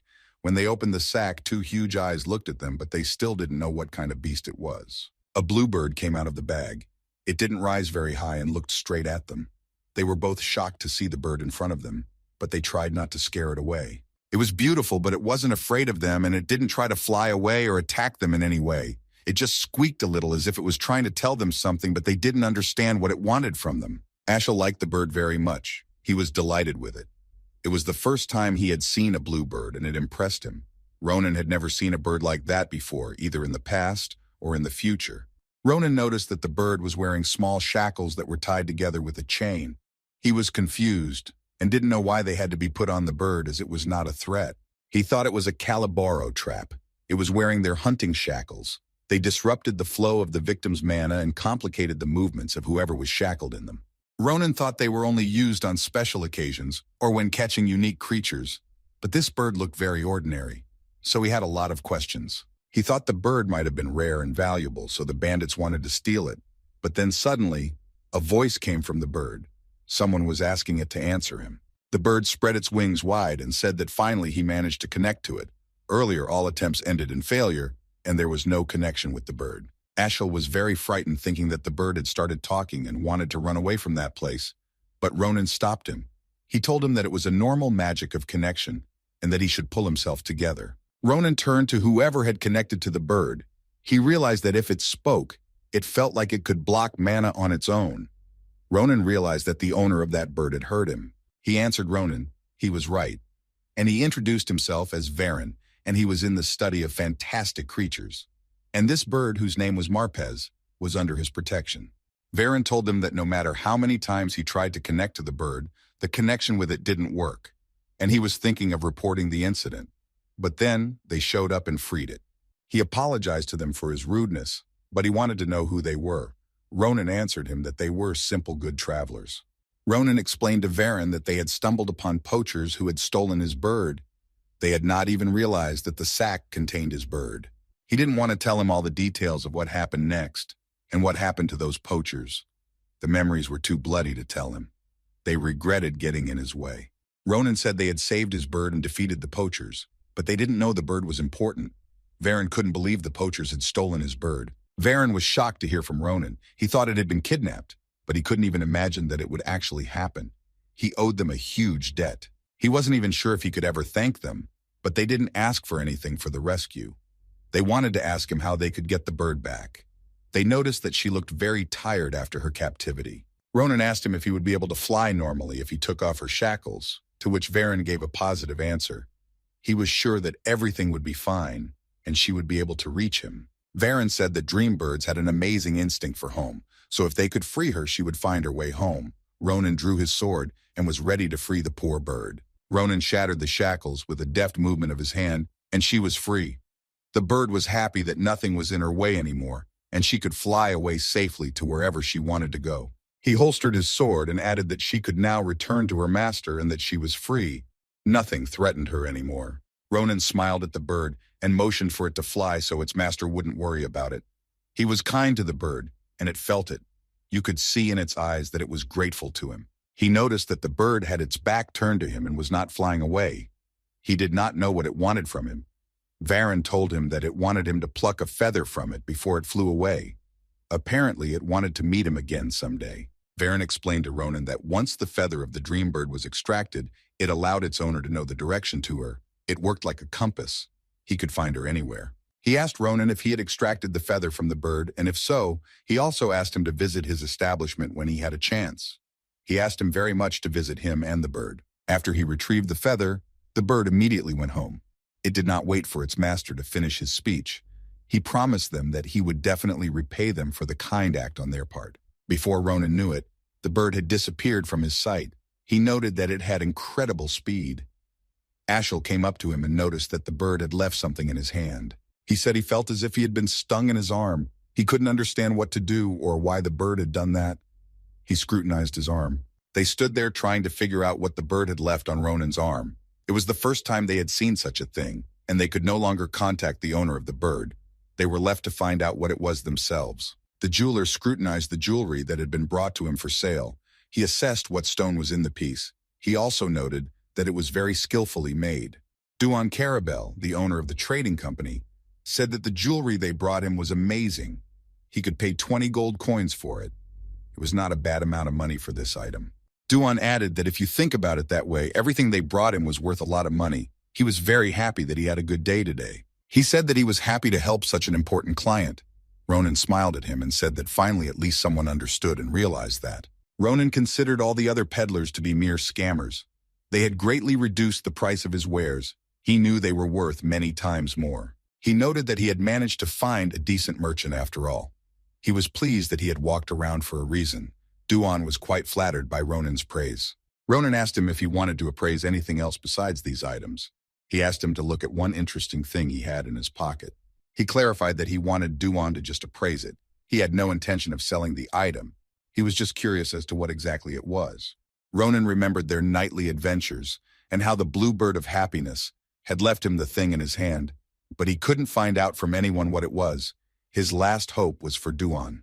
The bird before it flew away from Ronan's hand had left him its egg. When he saw it, he thought it was its droppings and didn't immediately notice that it was an egg. But he was wrong, it was not her droppings.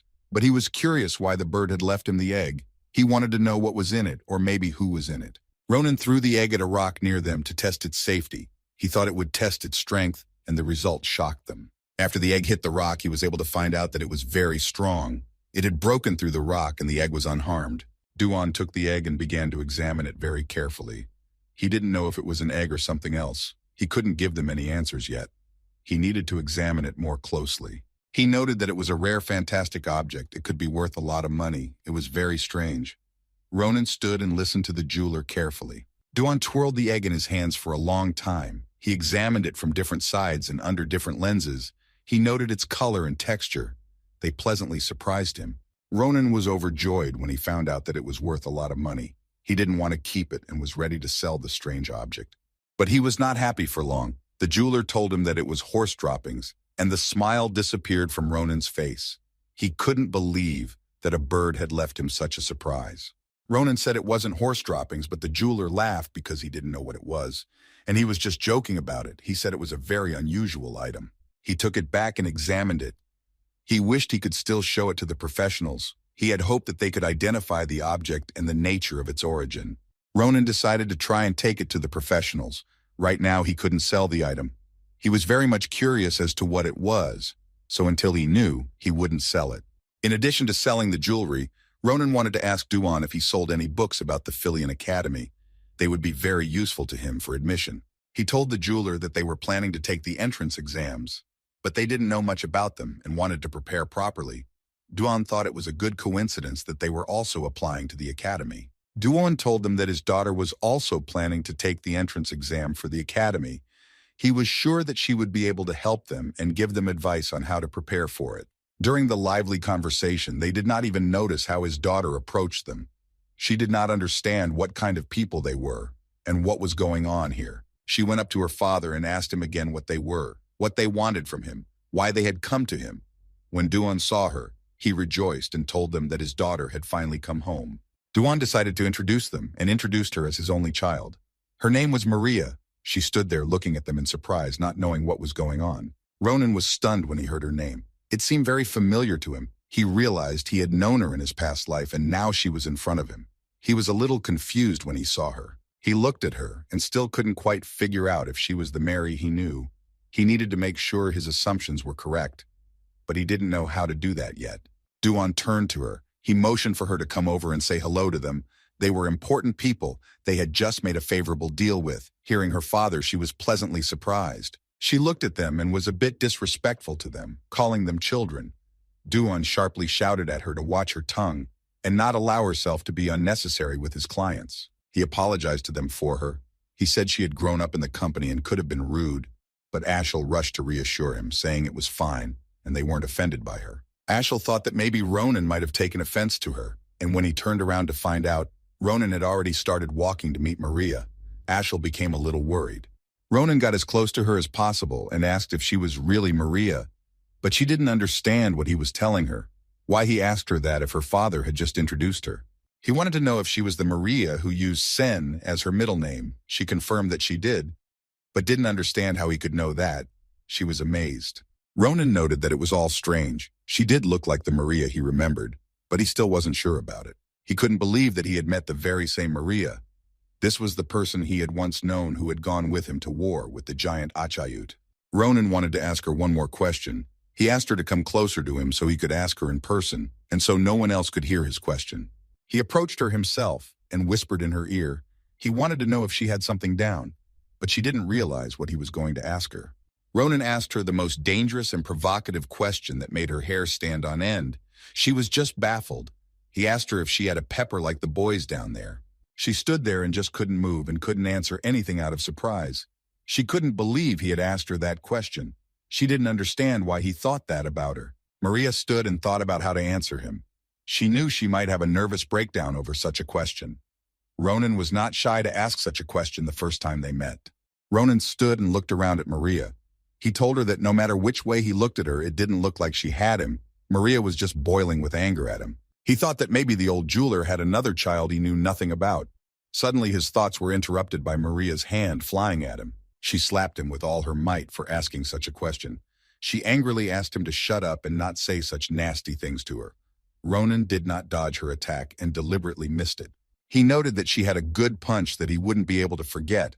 That punch reminded him of a familiar sensation that he hadn't experienced in a long time. Now he had no doubt that the person in front of him was the same person he remembered so well and would never forget. It was the girl from his memories, the same Count Maria Saint. Ronan remembered that when he had served in a place called Armarlin, Maria had been in charge of the supplies. She had been strict and very beautiful. He knew her as someone with a great work ethic and an easygoing personality. She was able to get along with anyone. Maria was an impressive person. But as soon as there was a discussion about men's dignity amongst the guys, Maria would change dramatically before her eyes and instantly become angry. Who knows why? And she would start slapping all the people without giving a reason. He was eerily curious as to the reason why she would start hitting people for these conversations. Ronan was going to ask her about it the next time they met, but he never got that opportunity again, much to his dismay. Maria had died before him in the battle with Ahayuth. He never had the chance to ask her the question he was interested in, but now he had seen her and couldn't pass up the opportunity. He couldn't imagine that he would only be able to find the answer here. He smiled and was pleased that he had managed to ask Count Maria a question. Now he knew she was really a girl. She was incredibly angry.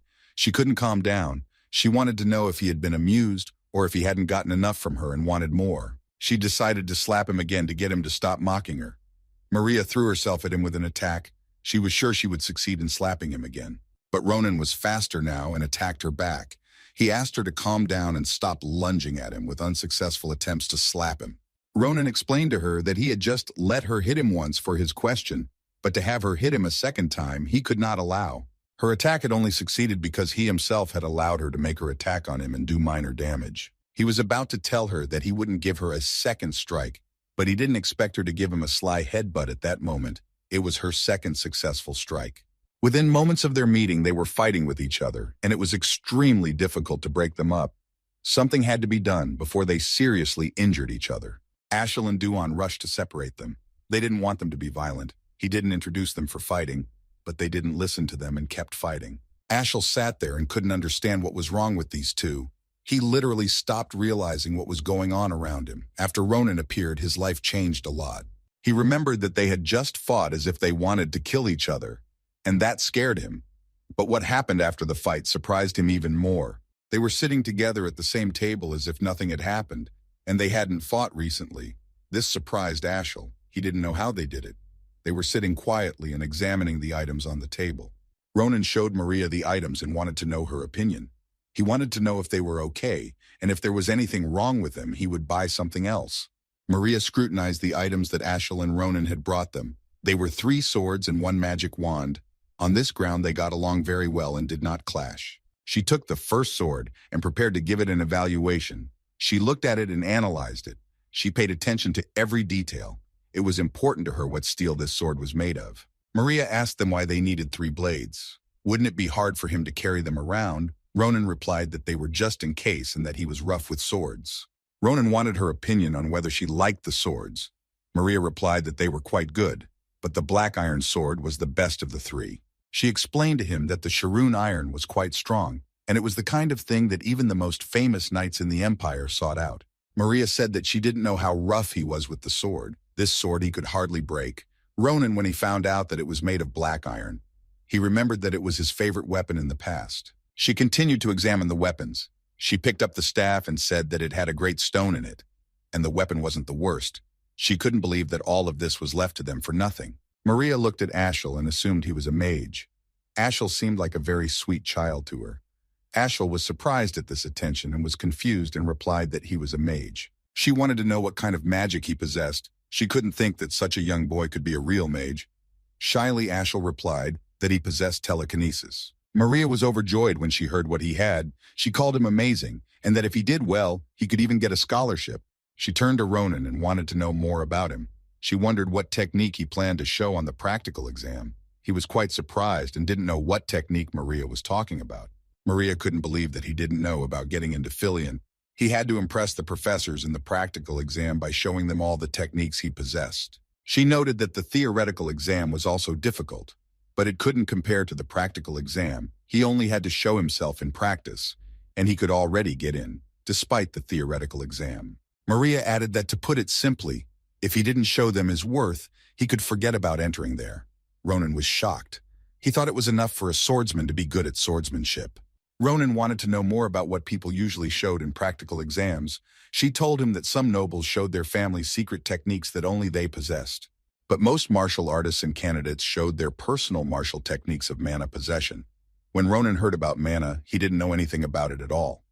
He asked her to stop and tell him about mana. Ronan asked her if sword-wielding children at that age could use mana even if they weren't mages. Maria looked at him and couldn't understand what he was talking about. She thought it was a normal skill for anyone who was a student of Philion. She explained to him that they were trained to sense mana and then use it in battle. It was the basics of the basics. He was completely confused. He couldn't even imagine what she was talking about. He didn't know anything about mana. Maria saw that Ronan knew absolutely nothing about mana and was not ready for the academy. She asked him not to tell her that he didn't know how to sense mana. She had never met anyone like that before. Ronan asked her about her mana. Wasn't it similar to using aura? After that question, Maria wanted to fight with him again. It was the stupidest thing she had ever heard. She covered her face with her hands and didn't want to look at him. She thought that this man was seriously telling her about entering Philion Academy without even knowing how to use mana. Maria couldn't believe he said that mana and aura were similar. She didn't understand how he could say that. Ronan felt uncomfortable. He didn't understand why she was making such a fuss. She decided that this would not do and told him to go outside immediately. Ronan looked at her and tried to understand why she suddenly decided to go outside with him, what she wanted from him. Maria had asked him to lend her his daggers. She had forgotten her sword at the forge, and the daggers were needed for business. It looked like she wanted to have a duel with him on the street. Ronan didn't realize what kind of self-confidence she was being. He was worried that she might have damaged them, and he still needed them. She asked him not to worry, and that it would be over before it even started. Maria promised him that if anything happened to his swords, she could pay double or triple for them. She wanted him not to worry about it, and went out with her. She stood up and headed for the exit. She asked Ronan to stop talking and follow her. She wanted to give him a special training session for him to understand what mana was. Mana was a source of natural power. Like air, it was a natural energy that existed everywhere in the world, but that didn't mean anyone could use it. To start using mana, one had to see and feel it in oneself and be able to use the sense of mana. Training, innate talent, and many other things influenced the attainment of this stage, and personal motivations could also play an important role. But in most cases, it took about a year to begin to feel mana and be able to use it in duels and battles. Philion's most promising students had already passed this stage and were able to sense and use mana. After learning personal mana techniques, they still entered the academy. They went outside where it was a deafening night, and there were no people outside. There was a bright moon in the sky, and they were ready to start practicing. Maria had told him the theoretical part. Maria asked Ronan to forget about his feelings. He didn't even know the difference between mana and aura, and he was about to enter Philion. He still had a lot to learn before he could take the exams. They stood against each other holding their swords. Ronan didn't know if Maria would attack him or not, but he kept his guard up and watched her and her movements carefully. She said that aura could be called a type of mana, but there was a huge difference between the two. Like between heaven and earth, Ronan couldn't believe that the difference was so huge. Maria told him that even those whose talent was recognized had trained for a minimum of years at a time, and it was only with insane effort that they barely mastered the innate power that was the aura. She looked at Ronan and wondered if he understood any of what she had just told him. It was important to her that he understood her. Ronan replied that he did understand some of what she was saying. Ronan remembered that he had met them before on the battlefield. They often flaunted themselves in front of aura users, and they possessed unusual powers. He had found them very annoying in battle. They were very difficult to kill, but still he had succeeded. He noted that it was quite a surprise to find out how amazing it was. But Ronan didn't think they were very strong. He knew that he had previously managed to defeat them and not use mana, which he didn't even know about before he met Maria. People who had mana were still killed by his sword. He suggested that she finish her explanation and start training. He wanted to end it quickly. He was tired of all this talk about mana. Now he wanted to see it in action. Maria said that she would get her words across to him faster if she used his body instead of his head. She doubted that he understood what she was saying, so she decided to show him. Ronan saw an ordinary young girl in front of him. She didn't look like a warrior or someone who possessed powerful mana or aura. He didn't know how she was going to show him her skills. Maria didn't think long and decided to start attacking him. While Ronan was thinking about her, in an instant she was already beside him, ready to strike him with her blade. He stood still and didn't try to dodge. He was calm and seemed to be in control. Ronan managed to block her attack with his sword. She was close to catching him off guard, but she failed. Ronan was just as fast as she was. Their swords crossed each other, and he waited for Maria's next move. Her facial expression changed. She was quite serious about fighting him. Now she was attacking him at almost full power, but Ronan was as strong as her and easily repelled her attack. Ronan was surprised that she had such power even being so young. He was also amazed that she used both daggers at once. It was the first time he had seen such a thing. He couldn't see what made her so strong, but he was pretty sure that this style of fighting had something to do with mana, but he hadn't seen how she used it. Maria didn't realize how he had managed to react so quickly to her attack. She was amazed at his speed. He had managed to block her attack. She thought she would be able to end the battle in one blow. She wanted to show him the full power of mana and make him drop the thought of joining the academy. Maria wanted to help him. She thought it would be better if he refused to enroll now, and thought it would be much worse if he met with humiliation during the exam. But instead he started to crowd her, and it felt like he was going to attack her. He wasn't as easy as she thought.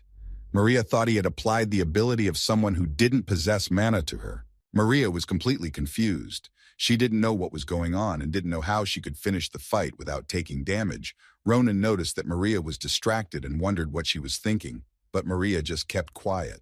Ronan threw back her swords that were holding back his sword, and now he was the attacker. She needed to do something urgently, or he could do serious damage to her. He was about to attack and warned her to dodge rather than block his attack. Her defenses might not work against his attack. He didn't want to injure or kill her. Ronan effortlessly unleashed his attack on Maria, which she didn't see coming, but her instincts worked at the highest level, and she managed to dodge his attack and jump back to safety. Maria could barely stop herself. The force of Ronan's attack was overwhelming, and she couldn't quite stay on her feet. She was lucky it wasn't a real fight, otherwise the outcome of the fight could have been completely different. She raised her head, looking directly at Ronan. She was in awe of his abilities. She thought that if she had hesitated any longer, it could have cost her dearly. Maria realized that Ronan was extraordinary, and she told him so. He stood across from her and replied that she was as extraordinary as he was. Ronan had already put his sword away and didn't want to continue training. He told her that even without taking mana into account, she was quite good with the blade, but she replied that she had a bit of a problem with her center of gravity. He turned around and started to walk away. He advised her to fix her problems, and then she could get very far. Maria, listening to him, didn't understand where he was going to go. Ronan replied to her that it didn't matter. He asked her to keep her word that she had given him when they were examining the blades. Maria stood up and shouted at his back not to even think that he could beat her. He continued to remind her of her promise. Her blade that she held in her hand, which she pointed at Ronan, was beginning to slowly crack. Ronan had managed to damage the blade so that it broke into small pieces right in her hand in front of her face. Now she had to pay him triple for it. Maria didn't realize when he had time to strike so hard and damage her weapon. Leaving Ronan, asked her to prepare the money for the blade. He would pick it up a little later. She stood there bewildered with just the hilt. As someone tapped on her shoulder, she didn't see who it was and began to slowly turn around towards him. It was Ashel calling her. He told her that she had done a great job. He wanted to support her. He understood her feelings to some extent, so he decided to cheer her up a bit. Ronan called Ashel after him. They had to go. After the training, Ronan was a bit tired and wanted to rest. Ashel immediately ran to him. He didn't want to keep him waiting. Maria was in a complete daze. Ashel cheerfully ran up to Ronan, who wanted to ask him why he was walking towards him so slowly. They should have been heading back home by now. Maria only stared in their wake and wished she knew who they were. The next day, early in the morning, Ronan went to Maria for his money that she had promised him for the ruined blade. He went to her trading shop and waited for his money. Mary led them to a place. She had something important for them, and she wanted to share it with them. When they saw what Mary had prepared for them, they stood in utter amazement. Next to the barrel were full bags of books, and on top of the barrel were 3 small bags. She told them that they weren't just books. They were a collection of problems and notes for Filian's theory exam that she had made herself. Ronan looked at her in disbelief. Maria asked with a smile that they didn't need them, and reminded them that there was only a month left before the exam. Ronan replied that they needed the books, but didn't understand why she was trying so hard for them. He drew his sword and threatened her that if she was trying to set them up, he would deal with her quickly. But Maria stopped him and told him not to worry. She explained that she did it because she liked them. Maria said she was doing them this favor because she wanted them both to be able to get into the academy, and it was all free for them. Ronan decided that if it was all free, he would accept her help. Her workers were finishing loading her crates. She said that she herself would have preferred to personally pull them before the exams, but the trade couldn't wait, and she and her father had to hit the road together. Mary smilingly told them lastly to study hard for their own sakes, and that if they failed with all she had given them, she would be sure to remind them of it. She asked them if they understood her, that she would be furious if they failed the admission. Ronan looked at her and told her to think of herself. They would do well with the admission. Maria got on the wagon and set off. She told them then they would see each other next time, already in the capital the day after the exams. Ashel cheerfully saw Maria off. He waved cheerfully at her as Ronan just stood there and emotionlessly watched her leave. She had really asked them to have time to read all the books she had left them. Ronan carefully began to examine his body, something he didn't like, and something he wished he could fix. He realized that he didn't have much time and that there would be many enemies at the academy. He decided that he would need to train his weak body, and he also needed to study, which he had a hard time doing. He was a simple soldier and didn't want to learn anything. But that wasn't a bad thing at all. He still had a whole month to prepare, and he would be able to see his sister more often. He planned to spend all the time studying from his textbooks. Ronan's whole life after returning home was similar to before, but it was starting to change a little at a time, maybe not even noticeably to him. He ate with Irel, something he had never done before. He wanted to spend more time with his sister, so he tried to always eat with her. She noticed that he had a great appetite. He would sit and eat until his stomach tried to put it all back in. He worked out a lot and therefore ate a lot. When Ronan was full of calories, he hunted monsters on the outskirts of the village and worked on increasing his stamina and adaptability. He was getting stronger and stronger. The monsters in the forest had little to oppose him, so he was trying to train before entering the academy. Ronan once again fought the monsters, and so on, until all the monsters around the village were gone.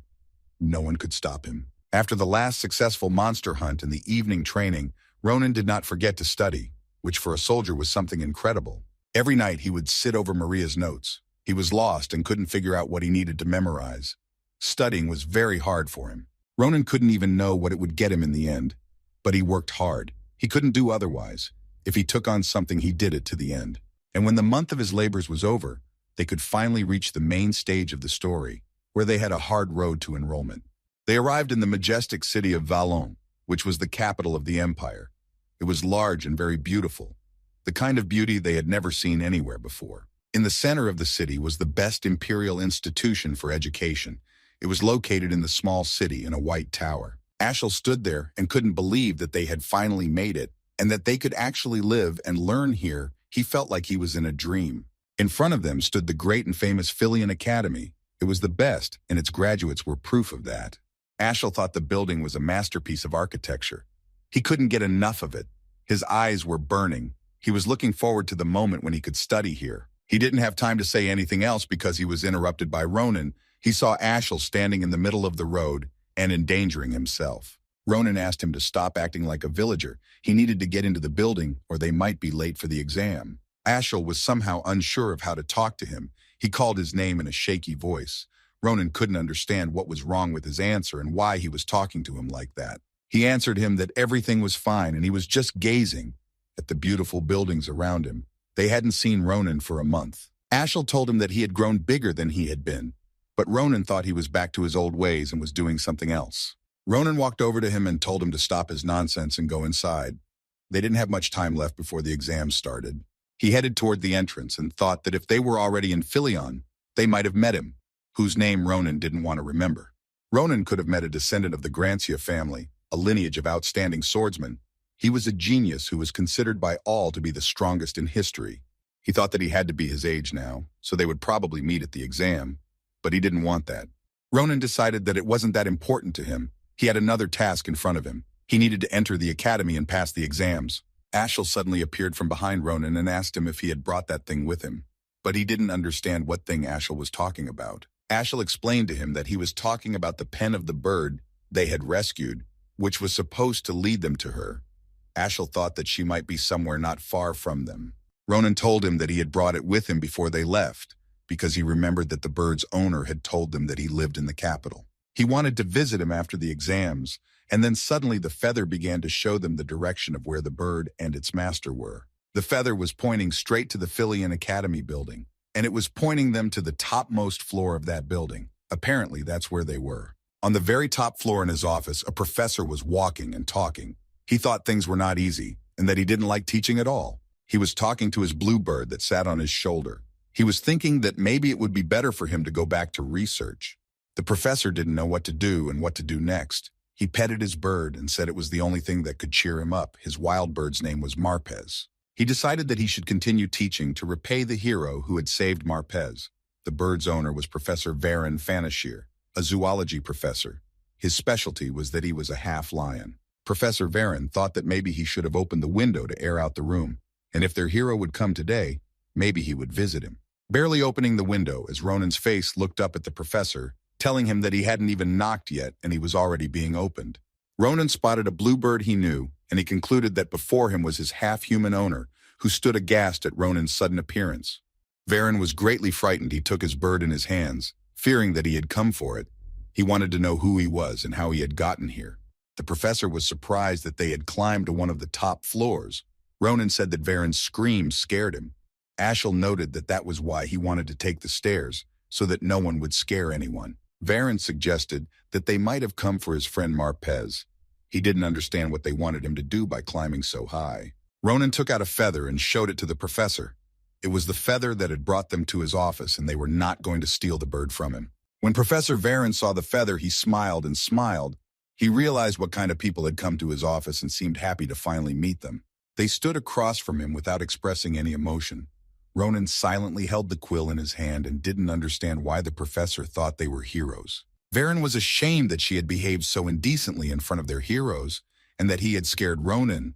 He was quite grateful to them for saving his friend. He kept asking them to forget about their first meeting. He apologized to them for scaring them.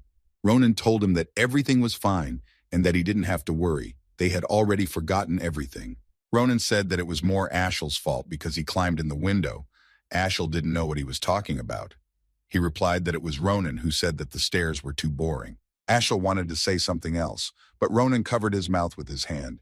He went on to tell Varan that he had imagined things differently. He couldn't think of a rare species of half-human owning a bird. And being a professor at the academy surprised him, to which Varan replied that he himself was amazed to learn that his heroes had decided to join their academy. Varan said that he was a little disappointed that he had found out too late. Otherwise, he would have prepared recommendations for them. But the exam was already today, and he would not have had time to do anything for them. He hoped that they wouldn't have failed the exams and would be able to study for them. Ronan reached into his pocket. Since they were here, he wanted to ask them something, but they had very little time. Ronan took out the egg that his friend Marpez had left him. The professor wiped his glasses and asked him if it was the egg that Marpez had left him. Professor Varan, when he fully saw the contents of Ronan's hand, was shocked. He saw the rare egg of the dream bird that was his friend Marpez. Varan wanted to know that it was exactly Marpez who laid that egg. Varan's question surprised Ronan. He thought that something was wrong. He couldn't even think that it was something amazing that a dream bird laid an egg. The professor had explained to him that it wasn't an ordinary bird, but a dream bird, so he was surprised. But anyway, he was much more surprised by another fact. Varan scrutinized the egg and told them that he was clueless and had no idea who could have hatched from it. The egg was rare and he had never seen them before. Ronan assumed that if it was a bird's egg, then it must have been a bird that hatched. But the professor, with a smile on his face, told him that dream birds were different from regular birds. He wanted to explain to him that depending on the environment, the dream bird absorbed unique mana and then could lay an egg. Normal birds didn't do that. Varan went on to say that if there was lava, a flame-wrapped phoenix could hatch. If there was a monster's lair, the bird would copy the monster's appearance and everything else. There were conditions where no bird at all would emerge from the egg. He said that if he analyzed the mana coming out of the egg, there was a chance he could predict what shape the dream bird would take after hatching. Varan once again took the egg in his hands and looked at it closely. He noticed that there was what looked like molten metal flowing chaotically. It was myriads of mana. He informed him that right now it was hard for him to tell who was in that egg. Ronan looked and didn't understand why he was placing such importance on some egg. Ronan looked at Marpez and wanted to know where he had been, what place, what mana he had absorbed that he had now laid him an egg. He added that he had never met such a shameless bird before, at which time Marpez did not understand what Ronan was telling him and brushed his feathers. Professor Varen had to ask them if they could keep an eye on the egg. Ronan was slightly surprised by the question. He told him that they would keep an eye on it. It wasn't a problem for them. Ronan couldn't understand why the professor was giving him this egg. Wasn't it valuable?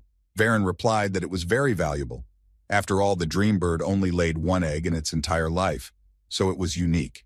Varen said that since it happened in the presence of the heroes, he thought that Marpez felt something special about them, so he laid the egg. He wanted to respect the decision of his friend Marpez, with whom he had spent so much time with. He had no right to take away the egg he had left for them. That was the reason Professor Varen had left that egg on them. Ronan was fine with that. Besides, he was very curious to see what would hatch out of it. They got up and were about to leave. Time was running out. They had already learned everything they wanted to know, and it was time for them to leave. But the professor asked them to wait a bit. Varen had been thinking about what to give them as a token of his gratitude, and just then he came up with what he thought was a brilliant idea. He was looking for something among his rubble on the table, then abruptly turned around and handed them a folded paper. He said it would help them when hatching the egg, but they didn't know what it said yet. They took the parchment and went to the hall for the practical exam. This hall was in the main building of Castle Galilean. A large number of aspiring martial artists were sitting in the waiting room. One by one, they were invited into the room to test their martial skills. An employee of the academy was calling out different applicants for the exam. He also announced who the exam was completed for. The room was quiet and there was no fuss. Everyone sat and quietly waited for their turn. He invited the applicant number into the room to take the exam. It was obvious that the guy was very anxious and couldn't get his emotions under control. Ronan was getting bored of sitting and waiting. He didn't understand why they were making him wait so long. He was getting bored. He was already ready to show his abilities.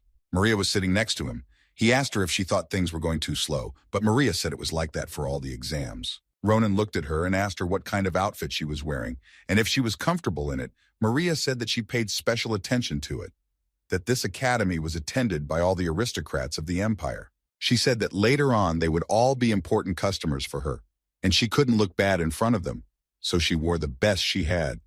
Ronan noticed that she put a lot of effort into it. Maria said it would have been easier if they had their sweetheart Ashel with them.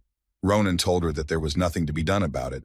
The mage exam room was somewhere else. He hoped that Ashel wasn't crying in a corner there. A staff member came out and announced that the exam for the room was over. Now he was inviting the room to take the exam. He asked him to follow him.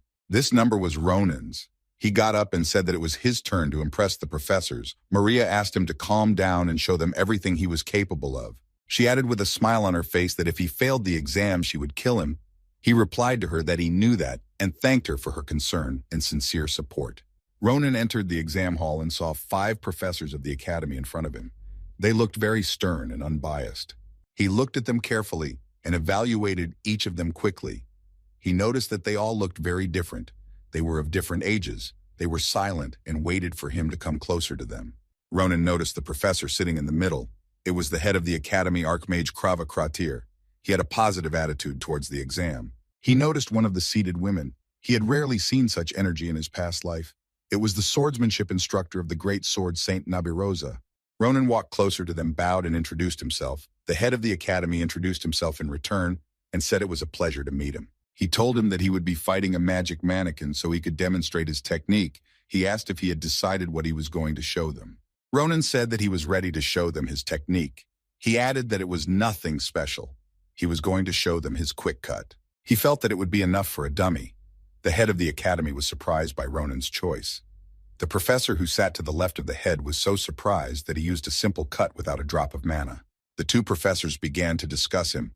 They thought he was one of those who judged a dummy by appearance and thought he had told them utter nonsense. They thought he was from a remote village where they had never heard of magical dummies. They knew that even though he looked like this, the dummy was able to resist aura due to the defense skill and had a high level of regeneration. It was a product of advanced magical engineering. They laughed at Ronan. They remembered that even the so-called genius Shulafin could barely leave a blade mark. They wondered what Ronan could show them. They kept mocking him, thinking that he was capable of nothing. The professors judged each other's jokes and didn't hide their laughter.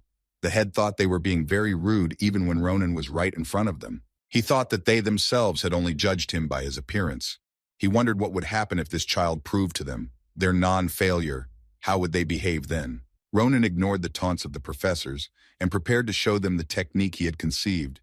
The head of the academy, looking at him, couldn't understand where he got such energy from at such a young age. He approached the dummy and used his technique on it.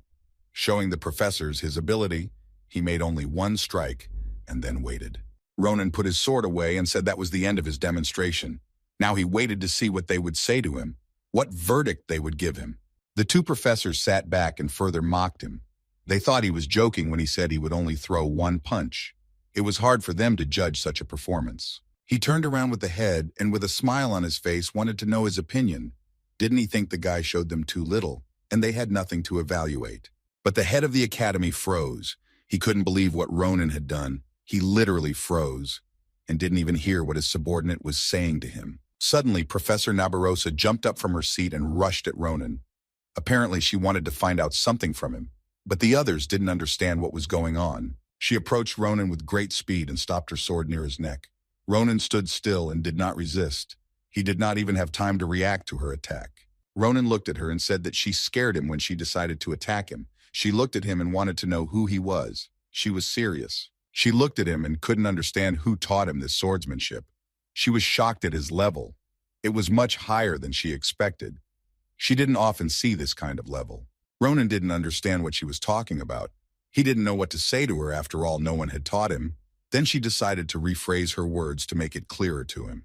She didn't take her sword away from him and asked if he had seen her movements. Ronan said he had, and they were quite impressive. He was amazed at her skills. He remembered how her attack had started. She had drawn her blade in just a moment and had 3 swings of it before she reached him. Professor Nabirosa confirmed that she had made exactly 3 swings, just as he had done around the dummy. He had used 3 strikes on it, and only experienced warriors would have been able to see that. She was outraged that he was trying to trick them. He did 3 strikes, even though he called them a cut. He wished he knew he really thought she wouldn't have noticed it.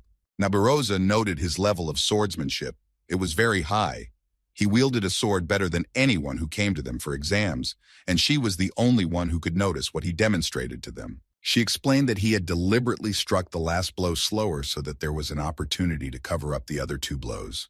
She knew that the other professors didn't understand at all what she was talking about. Nabaros thought that this way, he was absolutely sure that they would only see the last blow he had slowed down for them. She had figured out his cunning plan. She couldn't believe his incredible arrogance.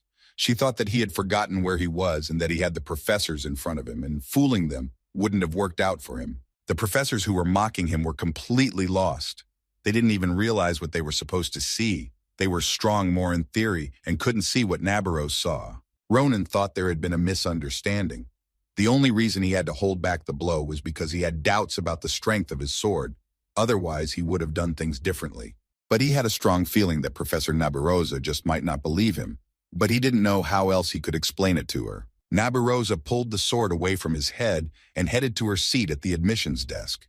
She told him firmly that she would remember him. Ronan stood there and couldn't believe that was the end of it.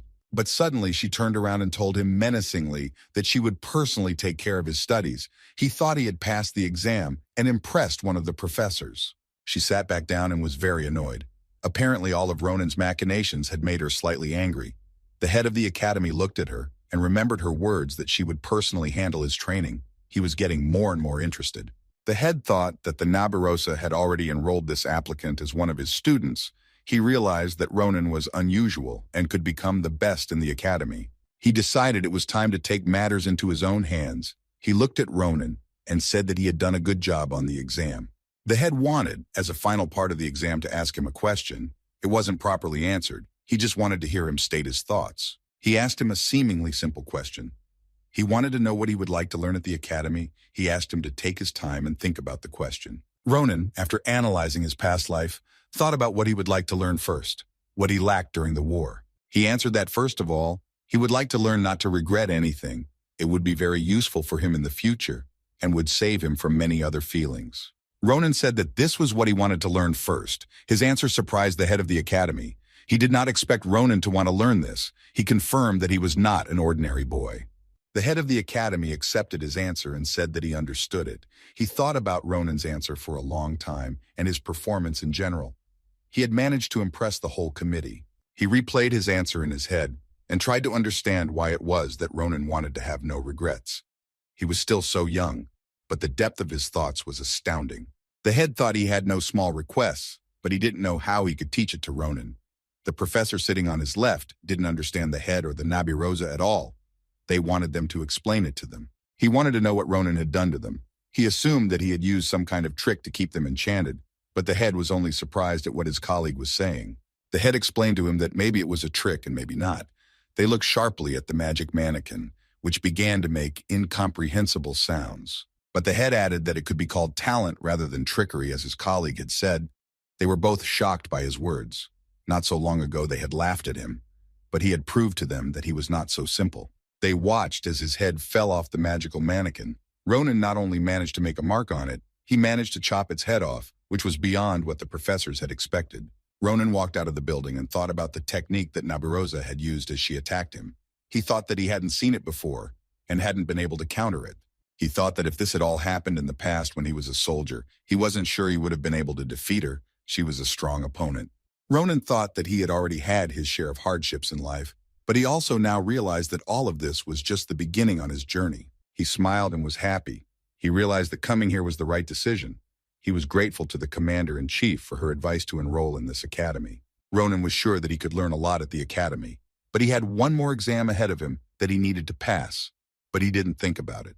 He only had the written part left. He had spent a whole month memorizing everything, and to prepare for the exam, he was sure he would do well. Ronan thought that he could easily pass this exam. He considered the practical exam more important than the theoretical one. Maria and Ashel found Ronan sitting outside a building. He had no face on him. He kept saying he was finished and it was out of options. He figured it wasn't the first time for him. He had his whole life going on like this. Maria was amazed that Ronan didn't even answer half of the questions. She had told him to go over her notes she had given him so he could prepare properly.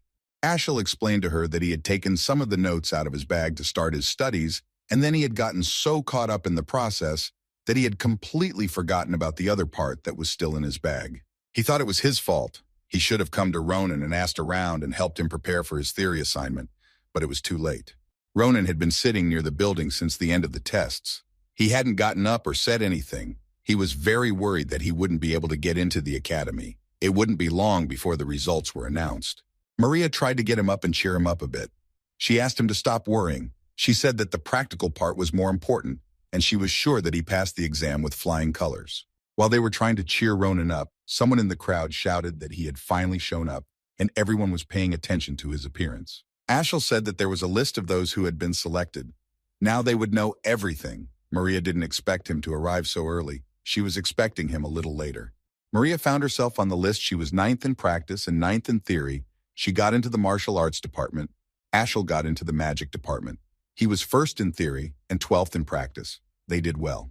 She hugged Ashel with joy. They were happy that they managed to get into the academy. They were frantically rejoicing. Now they could take it easy and have some rest from the exams.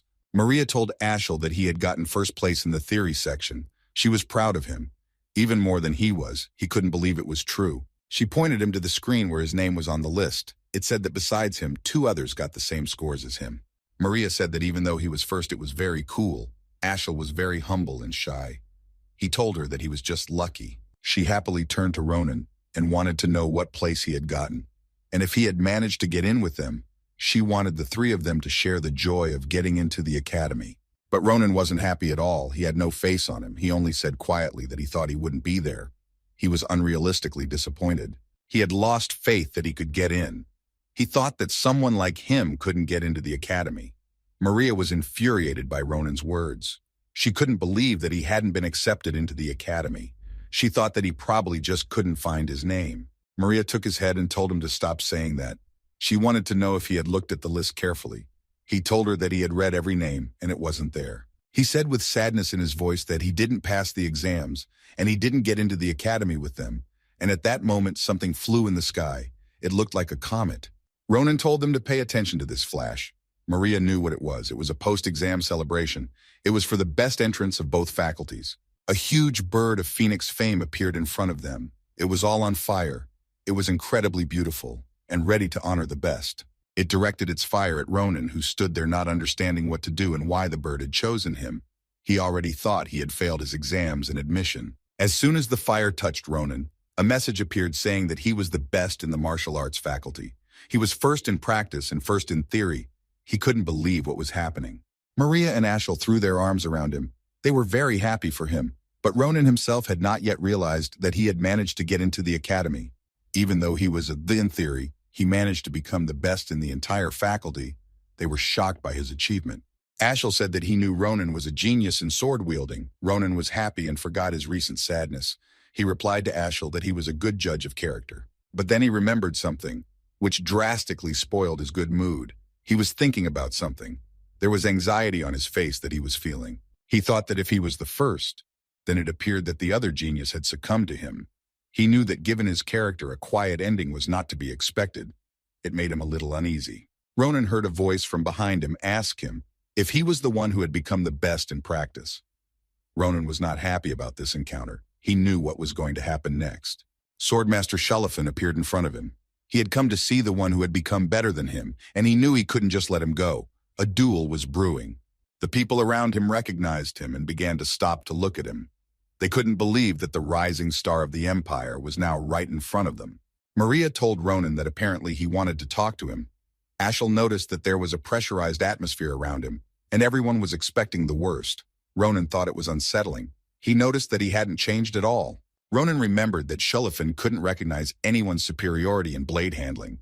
He had an incredible competitive spirit, and now he couldn't admit his defeat in the exam. He thought it would be best to avoid conflict with him. It was unnecessary for him right now. He pretended not to understand what he was telling him. He said he had no idea how it happened. Shullifan didn't believe him and asked him why he was lying to him. But Ronan kept evading his tricky questions. He asked if he had any evidence to the contrary. He asked him not to look for a fight and pass it by. He heard Ronan's words and reached for his sword. He prepared to give him the proof he had asked him for. He prepared to attack him. Shullifan was lightning fast and attacked Ronan. Ronan's reaction was top-notch. He managed to block with his sword. He practically caught him off guard. Ashel and Maria were shocked that Ronan was attacked by Shullifan. They didn't understand why he decided to attack him. They were worried about him and were afraid he would get hurt. Shullifan told Ronan that this evidence was enough. If he wasn't the best, he wouldn't have been able to block his attack. He decided not to waste time talking and decided to test him out. People who were walking by noticed that there was a fight near them and wanted to see what was going on. After a while, a whole crowd gathered around them and waited for the fight. Shullifan asked to be shown the real skills that Ronan possessed that were superior to his skills. Ronan didn't understand why he needed it. He realized that in this fight, one of them could get seriously hurt. Ronan was pissed at him and was already geared up for battle. He decided to show him the skills if he wanted to see them so badly and lunged at him with an attack. He aimed 3 different attacks at him that were coming at him at an incredible speed towards Shullifan, who just stood there waiting for them. He relied on his reflexes and was sure he would be able to fend them off. Shullifan fended off his attacks with his usual ease. Ronan's attacks missed their target. Their strength was almost equal, and their fight was just beginning. All the fun was yet to come. Ronan looked at him. He wondered if he had had enough, if he was satisfied. Ronan didn't want to continue their fight. There was no need. He answered him that he was clearly worthy of high praise. He said his technique was excellent. He was pleased and enjoyed the fight with him. But he had some doubts about his abilities. He again lashed out with an attack on Ronan, who clearly wanted to avoid a duel with him. He just wanted to enjoy the moment that he had managed to enter the academy. Shullifan told him that just as he thought, his abilities weren't enough to get past him. So he started attacking again, but he didn't manage to catch Ronan off guard. He managed to put up a block. He wanted Ronan to show him everything he was capable of, all his fighting power, but Ronan wanted him to calm down and get behind him. Shullifan was incredibly angry that he was second, that someone had managed to surpass him. He was the rising star of the empire, but here he was beaten by an ordinary, unknown guy. He still couldn't accept this fact and launched a powerful attack on Ronan, which he barely managed to deal with. He attacked him more and more fiercely. He needed to do something urgently. Ronan thought he had lost his mind and he decided to die here right now. That was why he didn't want to cross him. He didn't know how to accept defeat.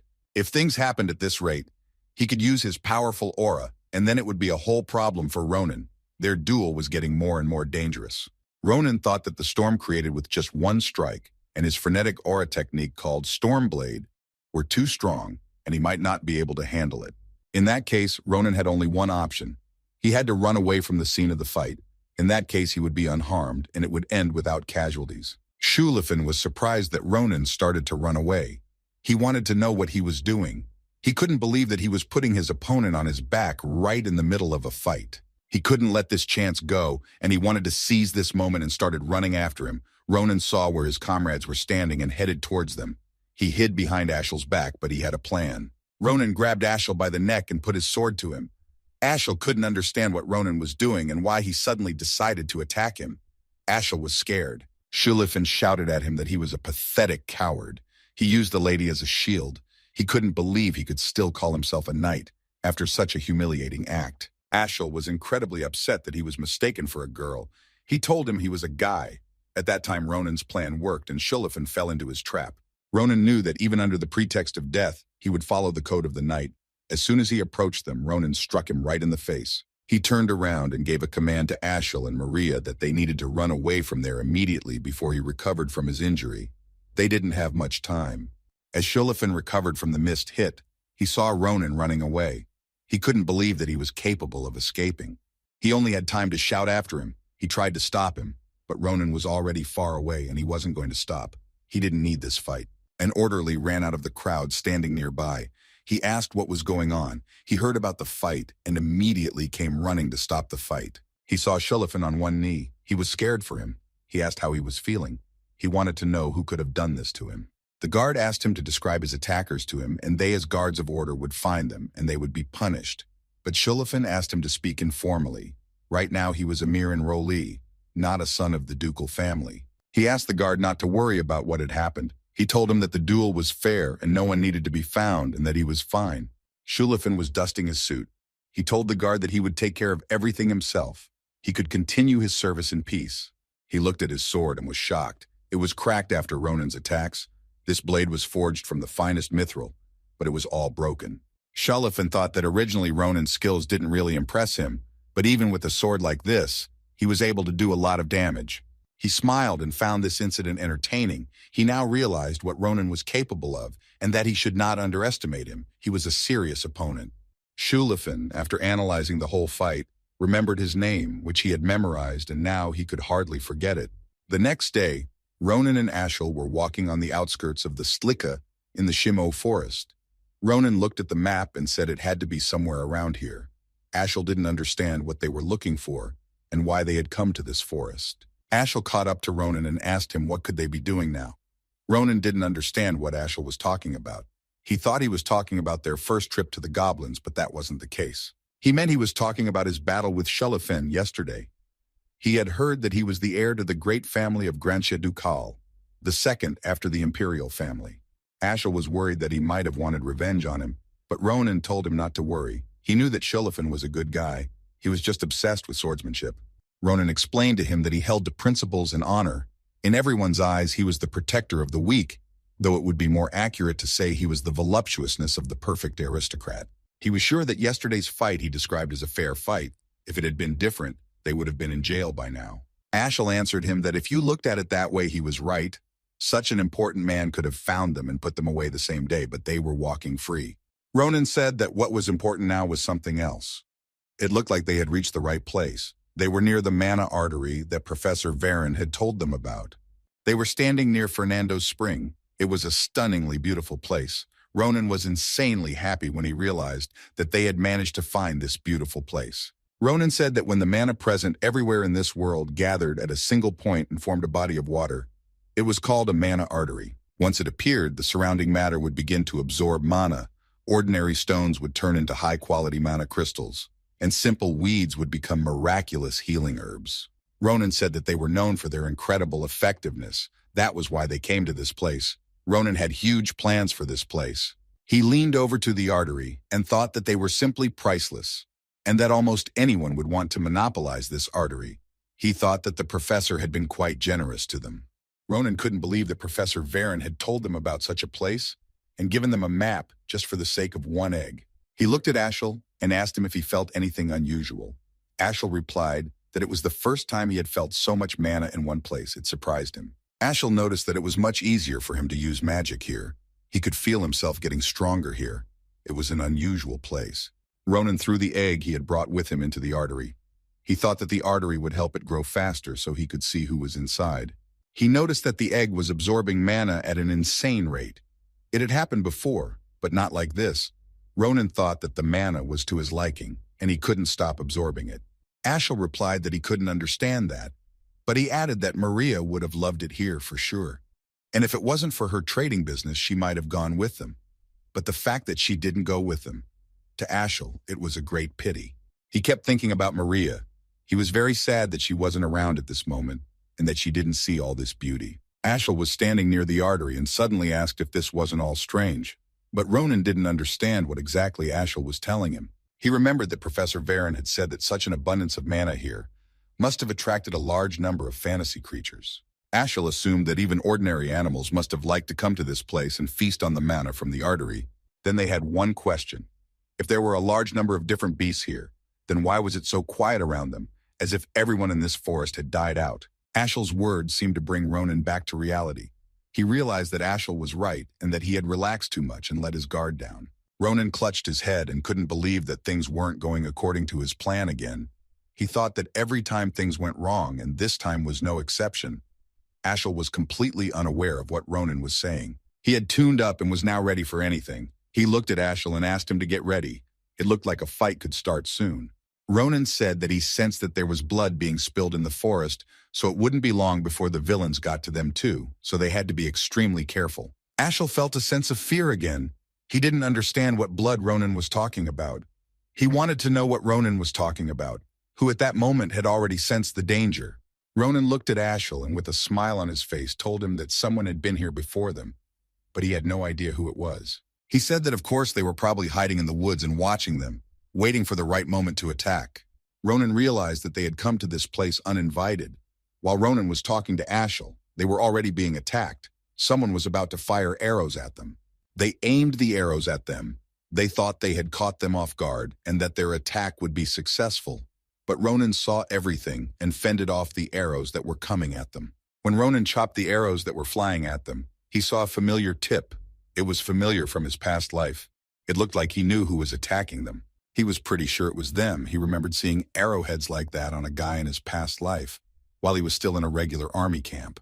The guy was sitting around the campfire telling his comrades about these tips. At one point, he pulled one out and said they were awesome and he was crazy about them. He bragged that it was a special arrow that could pierce the head of any orc. He said it was very powerful and effective. Ronan sat across from him and couldn't believe he was telling them about the arrow again. The boys saw him looking at him and asked if he wanted one like it. Ronan was angry. He told him that as a man caught poaching something like that, he was also bragging to him. He asked him to shut up, but he kept trying to tell them that it was a really cool thing. He explained to Ronan that even the elite members of their organization who were extremely successful at poaching used this arrow.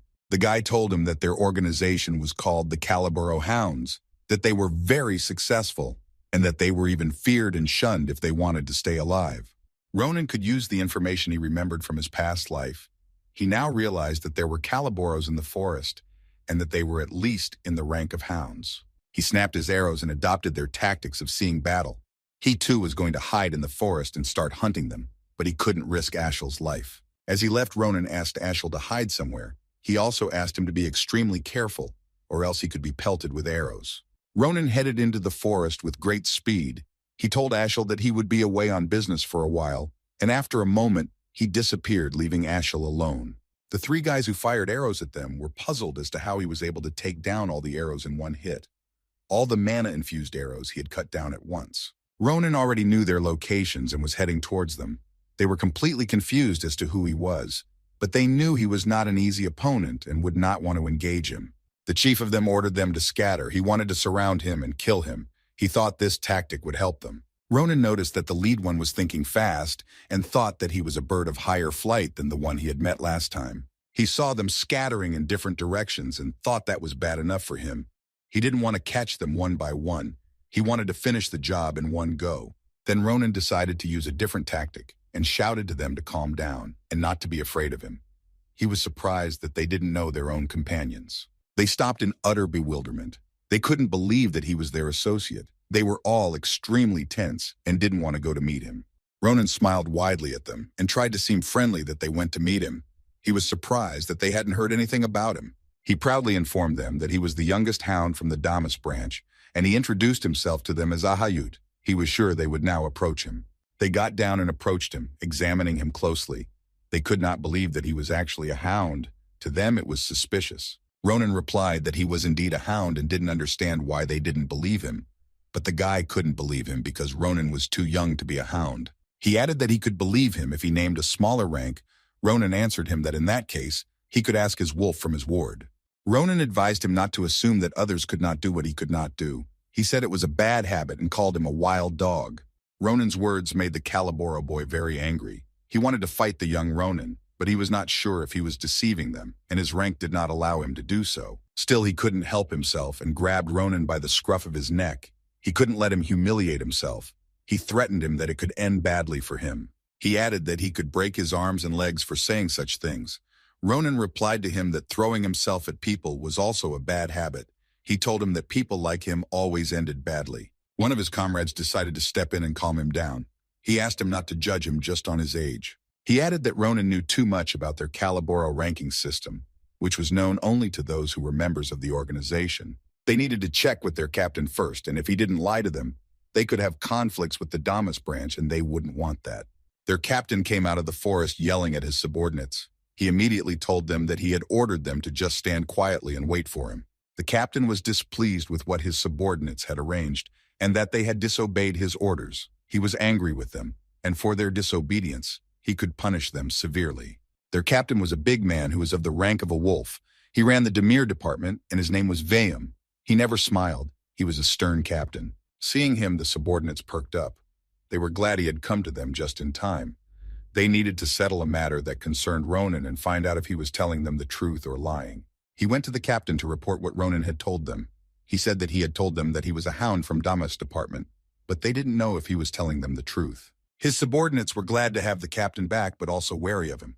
Ronan's expression changed. After the captain appeared, he had been waiting for him so that he could begin what he had really come for.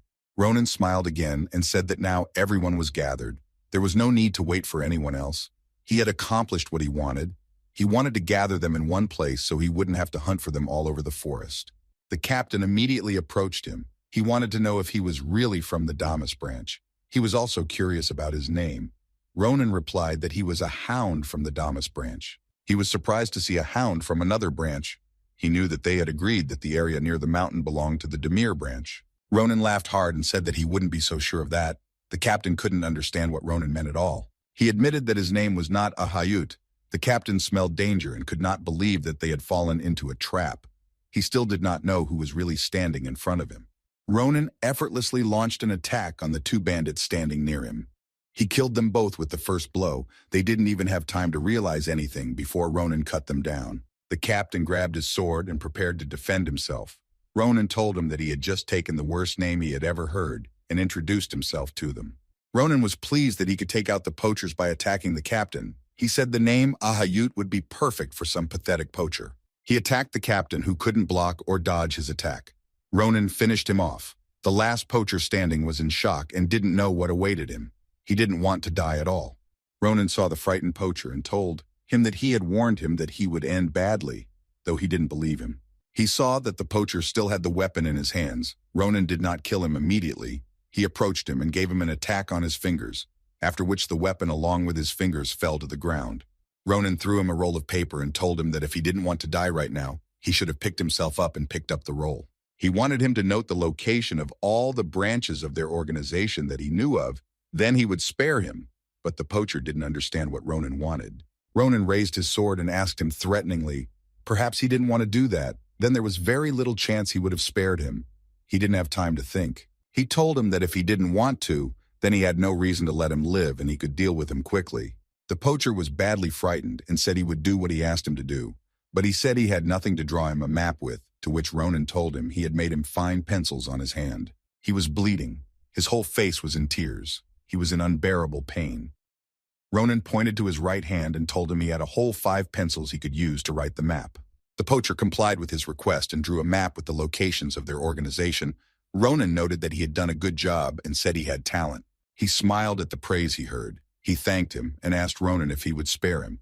As he had been promised, he had complied with all his demands and wanted to keep his life. Ronan put the map in his pocket and understood what the poacher wanted.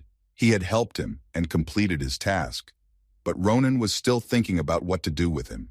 He still couldn't forget how they had ruthlessly killed all the animals in the area. He couldn't let him go. He could tell his comrades in the organization, and the map wouldn't matter. He didn't spare him, and with a deft movement of his sword, cut the poacher in half. Ashel vomited from seeing what had become of the animals. He didn't expect to see such a thing. He couldn't even imagine that such a thing was possible. Ronan didn't think he was that impressionable. Ronan saw how sick Ashel felt. He warned him that the sight would not be pleasant, but Ashel couldn't help himself. He apologized to Ronan that he couldn't pull himself together. Ashel looked at everything the poachers had done and couldn't help himself. Everything looked too cruel. He didn't want to look at these atrocities the poachers had done. There were many dead wild animals in front of them. This was the work of the Calaboro organization. That's why Ronan didn't spare any of them. They all deserved to die. Ashel was very upset. He felt sorry for all the innocent animals. Ronan added that he had told him before that it would be a crime to let any of them live.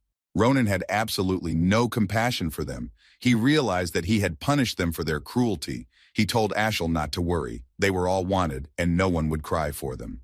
As he left, Ronan thought hard about something. All these events had affected them both negatively. They had come to this forest for absolutely nothing. Ronan worried that if Professor Varen, who loved animals and was half lion himself, saw this, things could be much worse.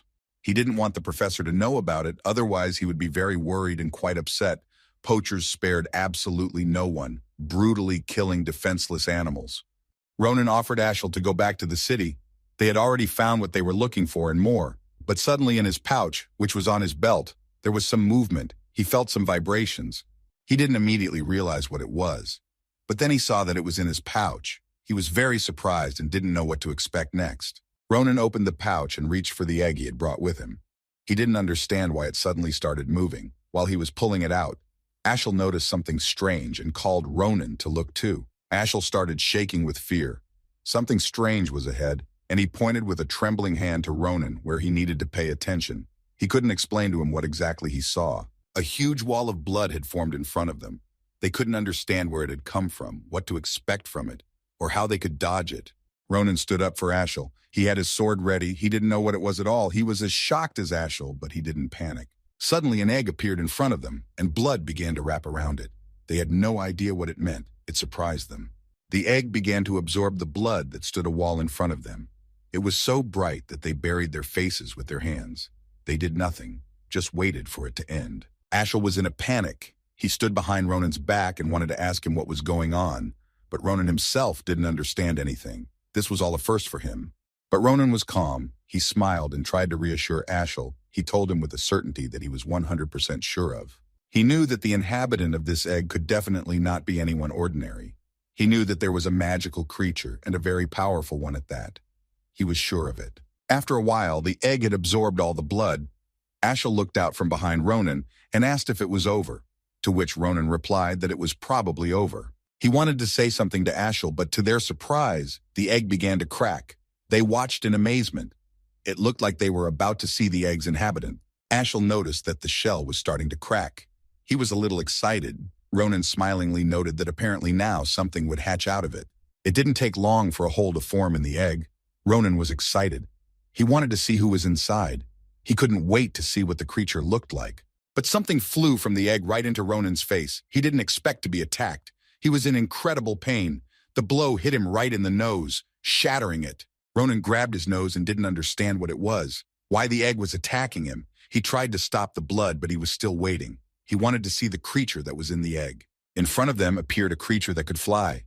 They had not met anything like this before, so they did not know what it was in front of them. They thought it was also a dream bird.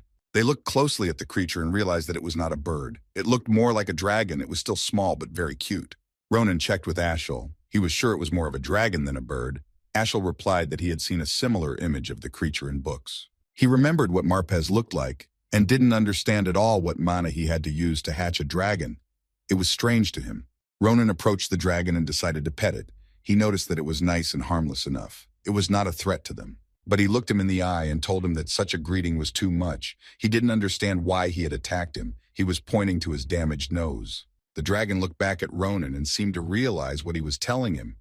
He showed him his ability and healed his damaged nose. Ronan was incredibly surprised that the wound on his nose was gone. Ashel was delighted. and told him that the dragon seemed to be able to heal. It was an incredibly rare ability. Ashel noticed that Ronan clearly liked the dragon. He flew up to him and started rubbing his cheeks against him. Ronan liked this cute dragon too. He was sure that he was capable of more than what he might think at first glance. He suggested Ronan give him a name. He didn't want them to just call him Dreambird. He needed his own name. Ashel was very happy that they had a new friend. The dragon was a bit confused. He didn't understand what Ronan and Ashel wanted from him, and didn't understand what they were discussing. Ronan wanted to give him a name that suited him and was in no hurry to choose. Suddenly, the dragon turned around and headed somewhere with great speed. Ashel couldn't understand what he saw there. Ronan was amazed that the dragon was able to notice what he had noticed long ago. Ronan saw one of the poachers following them. He was from the Demir branch. He was not an important member of the organization. He was just an ordinary lackey who was trying to escape from Ronan and his dragon. The footman was very frightened when he saw what was happening. He tried to hide from them in the forest and hoped that he wouldn't be found, but he didn't have much time to run away. He came running to a place where the bodies of other poachers were scattered. He thought he had been sent to run an errand, but when he found them, they were all dead. The lackey remembered the wall of blood, which was very plentiful, rising in the air and swirling around the egg. He was not prepared for this turn of events. He decided not to risk his life, and after what he saw, he decided to run away before he became a corpse. He was incredibly scared, and he was in the forest all alone. He had no support. The lackey saw a dragon flying at him and started to run at an even faster speed. He had never seen such a creature before, and decided he didn't want to run into it. But he couldn't escape. As he was running, he was knocked over a tree root and fell. The dragon flew towards him and started attacking him. It started sucking his blood from him. He was begging to stop and save him.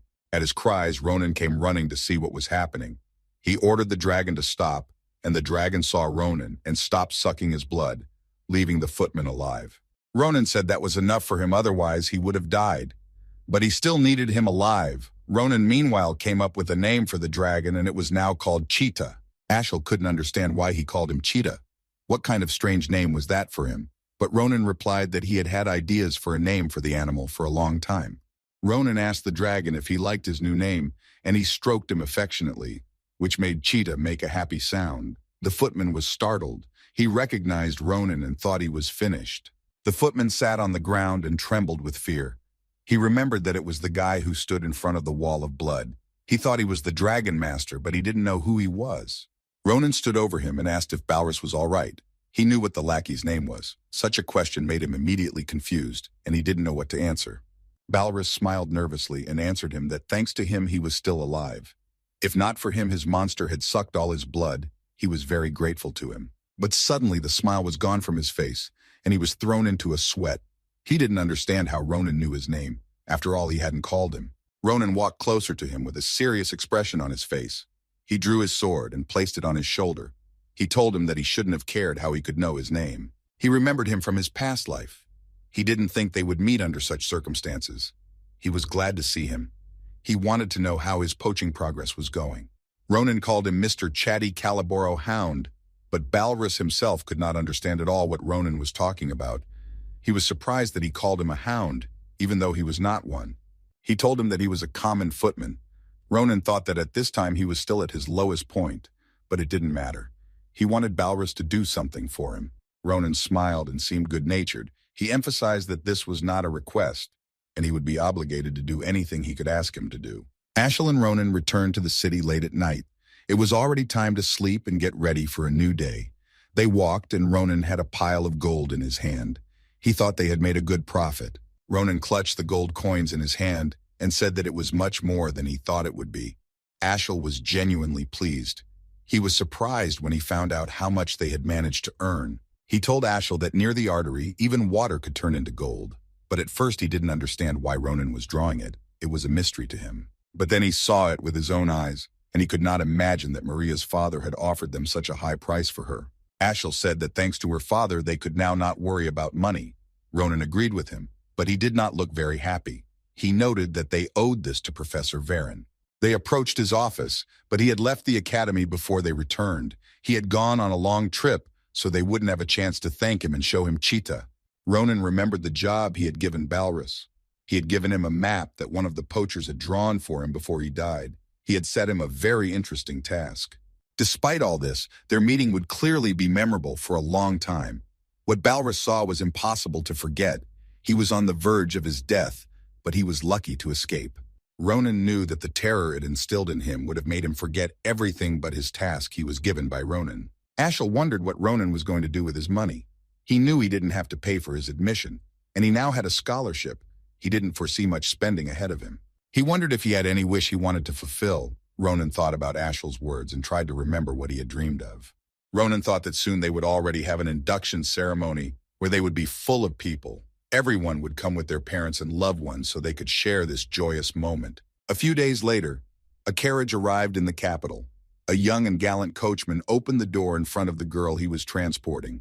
He informed her that they had arrived. The girl thanked him in return. The girl could not believe that she was in the capital of the Walloon Empire. It seemed to her big and beautiful. Her eyes were burning with desire to see the capital. Ronan's sister got out of the carriage. She was insanely happy. She thought he was breathtakingly happy to see such beauty. She was pleasantly impressed. While she was looking around, Ronan approached her. He asked her if she was tired from the road. He was incredibly happy to see her. She was the reason he had decided to enter the academy. He came closer to her and asked her if anything serious had happened while he was away. But her sister told him that she was the one who should be asking him such questions. She told him that she was shocked when she saw such a luxurious carriage in front of the house that he had sent for her. She wondered how he had arranged it and where he had gotten so much money for it. Irel ran up to him and grabbed his face and asked if he was eating well. She was very worried about her little brother. He hurriedly reassured her and told her not to worry, he was eating normally. When she heard Ronan's words, she calmed down and let him go. Then his dragon cheetah came out on his shoulder. Her sister was a little scared when she saw him. She didn't expect her brother to have an animal. Irel appreciated it. It seemed very beautiful, and Ronan decided to introduce them. He introduced his dragon to her and added that for some reason they were now traveling together. Ronan said that they had more important things to do now, and they had to hurry. They had little time. Irel didn't understand why they had to hurry. She was confused by Ronan's words. He grabbed her hand and told her that he would be very busy once school started, so until that happened, they would need to hurry. Ronan held her hands and told her that he was obligated to do something for her. But what exactly he was keeping secret, he wanted to surprise his sister. He took her to a place he had dreamed of taking her to for a long time. She deserved to be in that place. When they got there, she was insanely happy. Ronan had brought her to buy an outfit. She had already realized that he had recently been able to earn enough money to bring her to the boutique. Plus, he now had a scholarship and was not tight on funds. She tried on dress after dress. Ronan looked at her and realized that everything suited her perfectly, so it was hard for her to choose. Irel thought that he was giving her a very expensive gift. She stood there in a very beautiful dress and looked like a princess, but she thought about not spending too much money. But Ronan didn't want to hear anything about money. He looked up and turned to the store employee. He wanted to ask him if they had delivery working. They really needed it. Ronan was going to buy all her outfits and they needed delivery. Irel was shocked, but Ronan told her that it was nothing compared to the effort she had put in. He was determined to thank his favorite sister for all the good she had done for him. She deserved everything he had bought her and more. She looked at him and tears came to her eyes. She didn't realize when her little brother had matured so much. She was proud of him. Irel was so proud of her brother that she rushed outside to tell everyone how caring her brother was. Ronan ran after her to stop her. Ronan stopped her near the door and wouldn't let her go outside. He didn't want any extra attention. He said that if they had already bought everything here, they needed to move on. Irel asked with interest where they should go next. Ronan told her that they needed to go to the workshops. His blade had recently been damaged, and he needed a new weapon. He opened the doors and proceeded to tell her that it was all because of some strange guy. But suddenly the same guy was waiting for them to finish trying on dresses and go outside. Shulafin was already standing there looking straight at Ronan, who was unprepared to meet him. He didn't even realize they could meet in a place like this. Ronan bounced back in surprise. He asked him where he had come from. He wondered why he was following them, but he explained to him that he had ordered a new blade nearby and was following him. The old Ronan had damaged it. He added that he then happened to notice him in that store and decided to wait for them to come out. He asked to spare him from baseless attacks on him. But Ronan still insisted that he was following them because it looked that way. He wanted to clarify what he had said about his blade. He didn't understand how he could have damaged it. Ronan was angry with him. He suggested that he look at his sword first, and then there would be a big question of who should blame whom, because he had started the fight that had damaged his sword. He approached Shulafin and pulled out his sword to show him what the real damage looked like. He was angry and determined to fight. Shulafin thought it was a good idea and reached for his sword. Shulafin added that he was thinking of rematching him, but his sister got between them and started cursing at Ronan. She asked him how he could not be ashamed. She asked him to always watch what he said. Ronan asked her to wait. He said he was the one who started the conversation, but Irel kept telling him not to swear and to behave. He needed to calm down. Irel turned around to Shulafin, fixing her beautiful hair. She said she was truly sorry. Her brother liked to swear, but she said he was a good man. Shulafin was the heir to the great and noble family of Grancia Ducal. He was a rising star.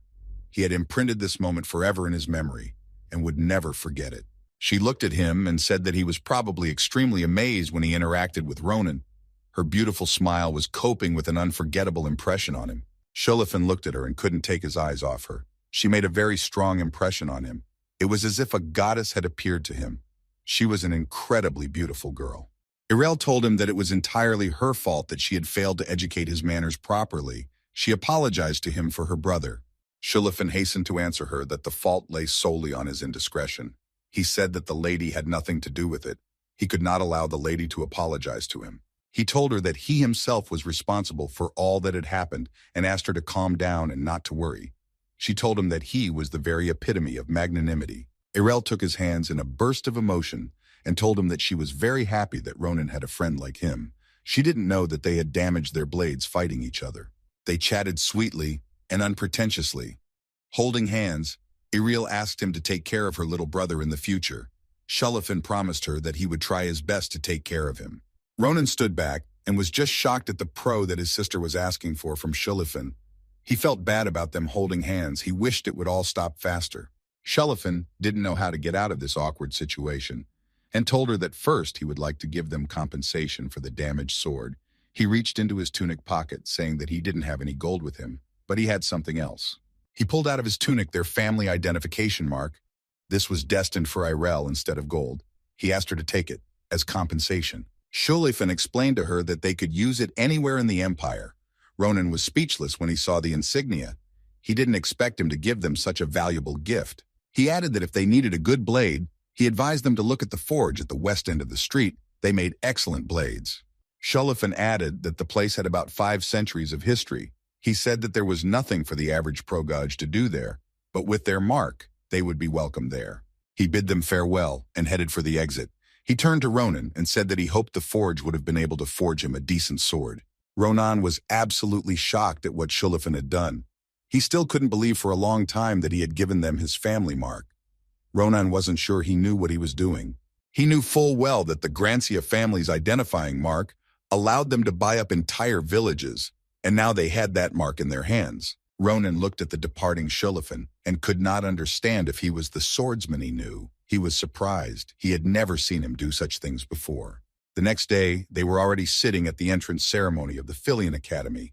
There were a lot of people gathered, and they were all waiting for the ceremony to begin, which was going to start soon. The head of the academy was the first to speak in front of them. He started with words of welcome. He addressed the newcomers he was happy to see in his academy.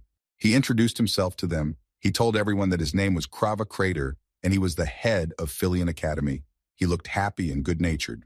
Krava continued his speech. He told them that they had all proven their potential and had shown excellent skills, and were therefore worthy to attend this academy. He said that if they could combine their boundless talent and the high-quality education their academy provided, they would be able to reach incredible heights. The head of the academy was confident that these two factors together could secure them a place in the historical chronicles of the empire.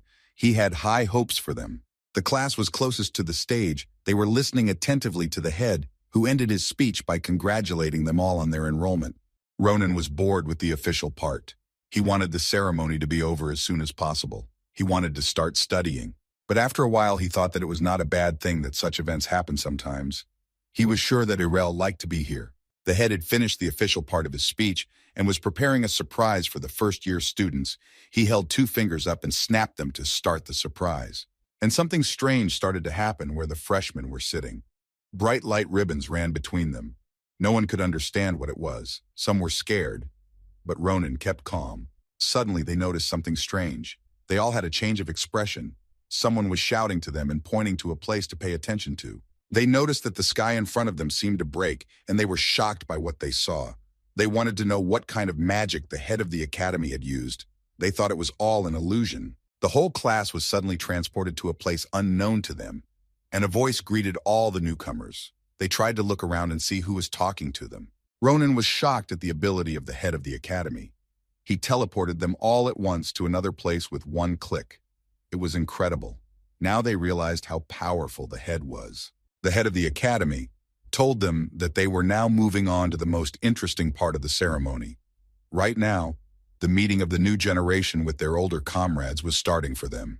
The meeting was between the newcomers and the second-year students. And even though it was the first time they had seen each other, the expectations of these meetings were always grandiose and exciting. Many who observed this encounter noticed that it was a very intense process, and it was also a special event for them. To describe this process in simple words, it was a meeting of the first and second place among the enrollees. They were chosen as representatives of the newcomers. These two newcomers were met by four sophomores. Each of them had their own unique fighting style, which were not similar to each other, making it difficult. Then they would stand in the arena in front of all the spectators, and the freshmen would have a one-on-one duel with one of the four sophomores.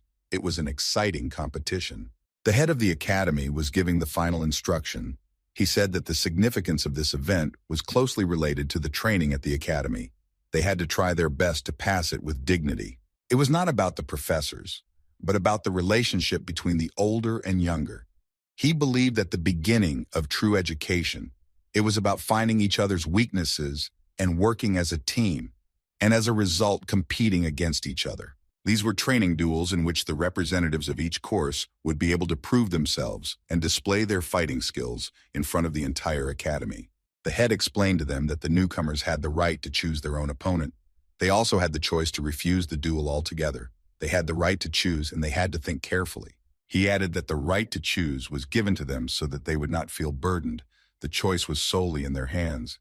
Ronan thought that the head was just oppressing the newcomers with his speeches. In front of them stood the martial arts faculty representatives Nasdo, who had won first place in the selection, and Braum, who had won second place. Braum was in a good mood.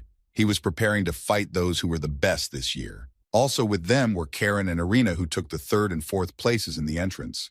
They knew that the most talented in the empire was Shulafin, and for them there was one dark horse that had beaten him in the practical exam. Braum couldn't wait for the competition to start. He couldn't wait any longer. He wanted to fight them right now. Ronan looked at him and thought that he was an assertive guy. He liked it a lot.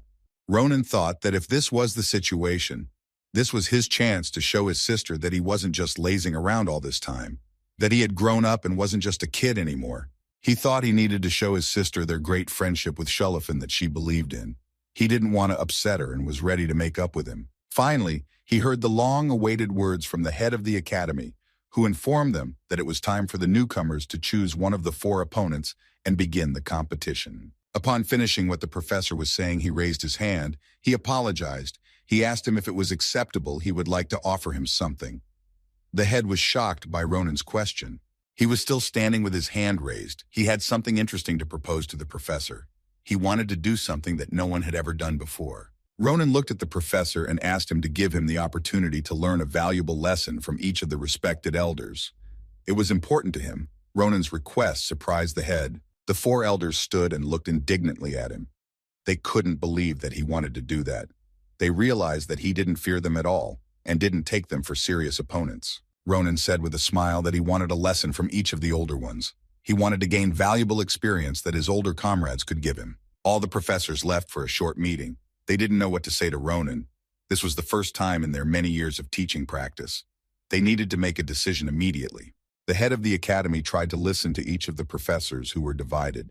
He turned to Instructor Nabarosa and wanted to hear what she thought about Ronan's request. They had to make a decision. Instructor Nabarosa told him that she would like him to grant his request. She reminded him that the main principle of the academy stated that the strong were allowed everything. She added that it didn't matter who would win the duel. It would make a huge difference either way. Her answer surprised many of the professors. The head was still hesitant to make a decision. He didn't know the right thing to do. He was in agreement with Instructor Nabarosa, who added that if there were any problems, she would intervene in the duel. He listened to her carefully and had already made his decision. He had analyzed everything and tried to foresee all possible variants of the fight. He would be ready to stop the fight in case of danger. The head announced that this would be the case then. He granted Ronan's request, who stood looking at the potential opponents who were also waiting for the head's decision. Karen was angered by Ronan's request. He thought it was complete nonsense. He thought he had underestimated them. Irina was just as angered. She thought he was doing whatever he wanted just because of his exam results. Nasdo turned to his team and calmly told them that they now had to stomp Ronan for his insolence. He asked them to be as focused as possible. They knew that although Shulafin was arrogant, it was obvious that he had not picked up a sword yesterday. They could not underestimate such an opponent. Nasdo asked them to give their best from the start. They couldn't lose to them in front of all the students of the academy. It would embarrass them, so they were serious. The whole team drew their weapons and geared up for the fight. Now they had no turning back. They needed to win no matter what it cost them. Irel was very scared for Ronan. She felt the atmosphere had changed, and now it was oppressive and not as happy as it had been at first. But she could only watch the fight. She jumped up from her seat and shouted to Ronan to be careful, and if he sensed danger, he would surrender immediately. She was very much afraid for him. Ronan waved to his sister to be calm and started to tune up for the fight and waited for the head of the academy to authorize the start of the fight. He saw how prepared the senior team was. The head of the academy stood up and started to announce the first duel between the senior and junior students starts right now. He gave the command and they could start the duel. As soon as the head gave the command, the seniors' lightning started attacking Ronan, who barely managed to dodge the blade of Nasdo, who was the first to attack. Ronan saw Nasdo start to move, so he was able to react in time to the approaching danger. He noted that they were good and realized that it would not be easy for him. He remembered the duel with Maria and concluded that they were several levels higher than her. He realized that the top 4 sophomores were already on a completely different level. Ronan saw Irina running at him now with an attack. He dodged her blade again. He didn't attack them. He waited until everyone would show their capabilities on the battlefield. He fought off the relentless Irina who kept attacking him. He was sure she wouldn't be able to damage him. He saw her movements and could dodge her attacks. Irina continued to press Ronan. Suddenly, from behind her back came Karun's shout for her to duck so he could make his attack. His blade was at the ready. Ronan didn't even notice when Karun managed to get behind Irina's back. This attack almost caught him off guard, but he still managed to block with his sword. He noted that their teamwork was quite impressive. He barely managed to hold off the onslaught of his elders. He shivered a few meters after Karun's attack, but it wasn't enough for him. They needed to put even more of their efforts into it. As soon as he stopped, Brahm appeared behind him with a huge sword in his hands. He surprised Ronan, who was focused on Karen and Irina. Brahm took advantage of this moment. Brahm raised his sword above his head and prepared to attack. Before doing so, he decided to ask why he was doing this. Why he had summoned all 4 elders to this duel. He was putting himself in incredible danger. Ronan replied that this was how he wanted to have a more serious duel, and that one-on-one would be too boring for him. He saw the attack and dodged it as deftly as the other attacks from his team. He began to analyze each of the seniors. He saw that Brahm made a quick and strong finishing blow when he stopped after Irina and Karun's attack. After Brahm's attack, a new attack was made. He noted that they were really on another level, and this fight was very different from their fight with Maria. The rest of the team began to join Brahm's attack. They wanted to attack from different directions in one fell swoop, so Ronan wouldn't have time to dodge their blades. Ronan felt their energy and that they were moving all towards him with the attack. He didn't panic and was collected. He knew what he should have done to dodge their attacks. They made a general attack where Ronan was sitting, but they were incredibly shocked when they realized they didn't hit him. He was very fast and was already behind Irina's back. Ronan launched his attacks at everyone in the fight. He did it almost effortlessly. They didn't have time to react to it and block. Ronan added that this academy was really amazing. As soon as Ronan stopped for a moment, as someone was already behind him, he didn't expect anyone else had the strength to attack him. He thought his attacks had reached all targets. He was attacked by Brahm, who was still in the fight no matter what. He was not giving up, and Ronan thought he was a tough nut to crack. He was surprised. But Ronan stood calmly and smiled. He told him that he thought he had managed to crush his fighting spirit, but he was wrong, and Brahm still resisted him. He raised his sword and thought that he should have stayed focused for the rest of the challenge. He couldn't relax and underestimate them. They still carried some sort of threat to him. Ronan prepared to finish the fight with Brahm and readied his blade. Brahm, seeing his stance, couldn't believe his eyes. He was slightly startled when he remembered where he had seen it before. He adopted the same stance as Nabarosa's instructor. He didn't realize when he had managed to master it. and who he really was that he was so strong. What was it like for someone who was a first year? Ronan didn't hesitate to attack and approached Braun and shattered his powerful sword with his strike. Braun stood there not knowing how he managed to shatter his blade, but he was glad he didn't take any damage from his attack. He finished the fight and said that he had learned a lot and thanked his elders for giving him a lesson. He had learned a lot, and now he was even stronger thanks to them. The people who watched the fight were ecstatic. They shouted that the newcomer was a real catch. Some thought that he would lose, but everything changed literally in an instant. The older ones stood there, not understanding how they could have lost to him. They were amazed at his strength and wanted to know. He was definitely a first year. Ronan had managed to break all their weapons. Nasdo looked at her broken blade and said with a smile that given such insane superiority, it was no shame to lose to him. He was a worthy opponent. They wondered where he had come from, where he had learned a sword so effectively. He was a real mystery to all the people around him. They all wanted to know how he had such a fighting ability. They saw before them a true monster of swordsmanship. He was monstrously strong and possessed incredible speed. He managed to outplay them on the battlefield. Ronan saw how his sister was madly happy for him. He told everyone around him that he was her little brother. Ronan realized that now he could not worry about the various bullies. He still had one more thing to do with the elders. He headed towards them. He could see that they were trying to come to their senses after losing, but he needed to approach them now.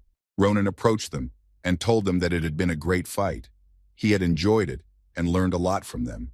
Even though he had lost, they were worthy opponents. He was truly grateful to them as his older comrades. He had learned a lot from the duel. He was polite and not rude.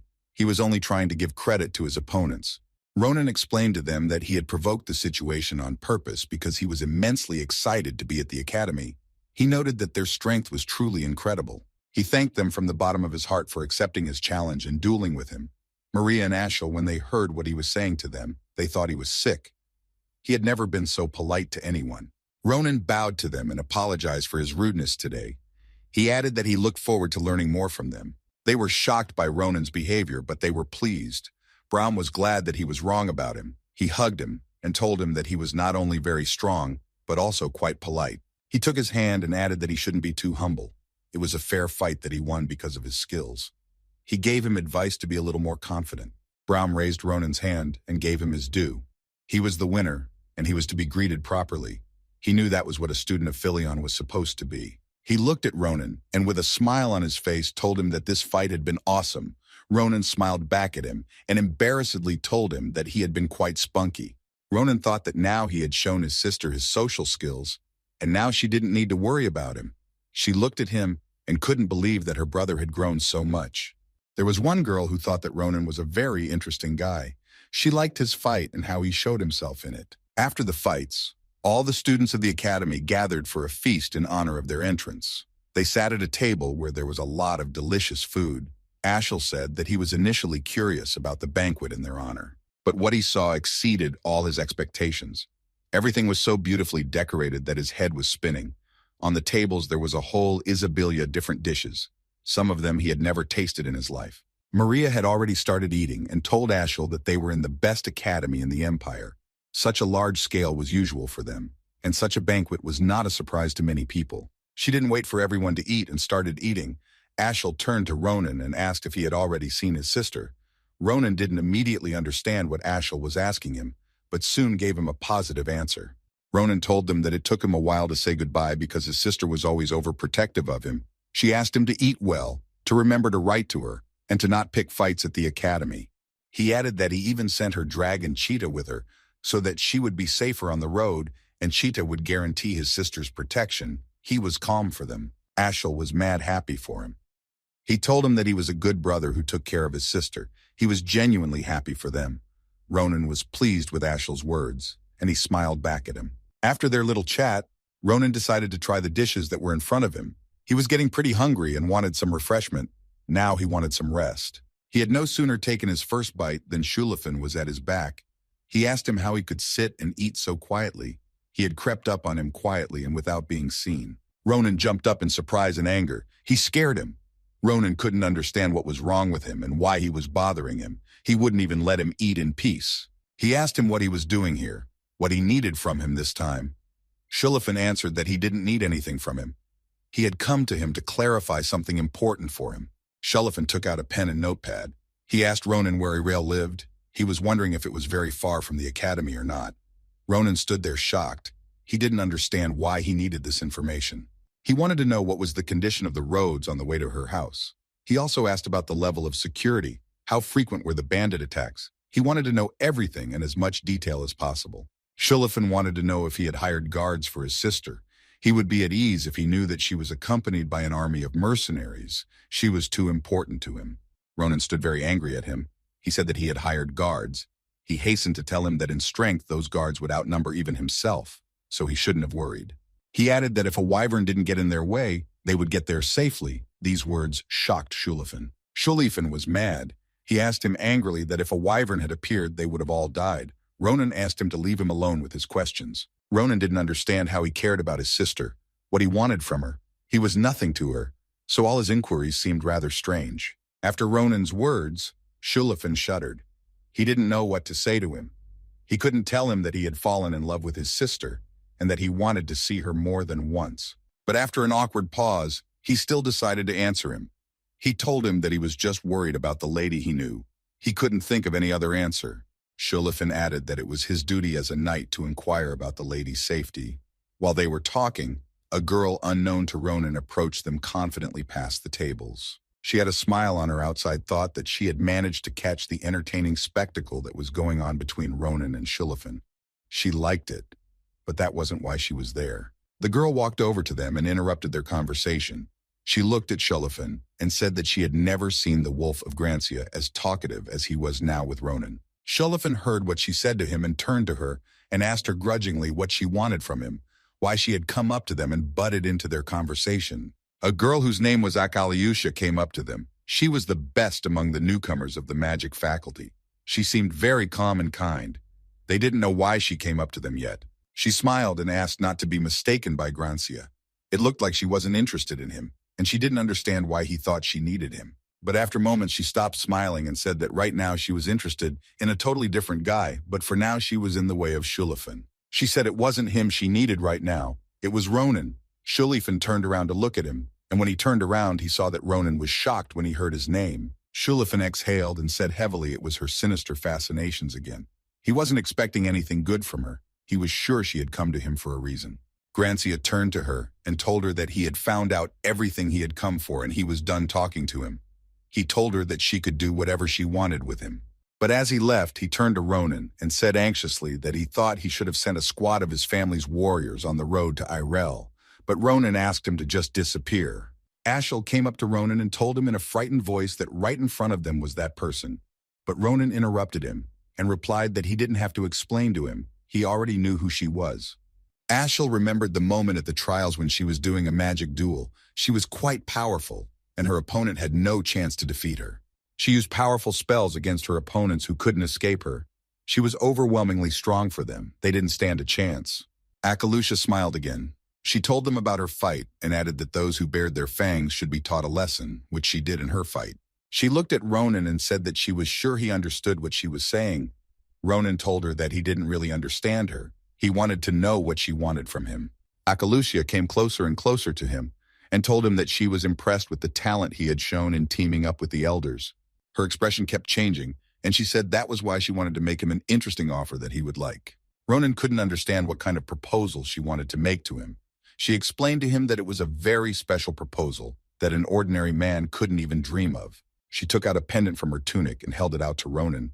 He saw it and immediately realized that it was the mark of the Akalusia family. He was shocked when he saw it. The Akalusia family sigil was known for the fact that, unlike most nobles who put blood first, talent was their greatest value. Many gifted individuals belonged to this family, which ensured the family's unshakable right to be called one of the two pillars of the empire. And those who demonstrated their potential and talent, they offered to join their family, only they did so. Other families did absolutely differently. The symbol of this offer was this very sign that Ronan was holding. Now he had to make a choice whether to join this family or to continue to be a commoner. Ronan was at a loss. He asked her if she could give it to whomever she wanted. She smiled and told him that he knew what kind of token she had given him. He looked at the sign again very carefully. He could not take his eyes off it. And after a while, he told her that he had heard some information about it.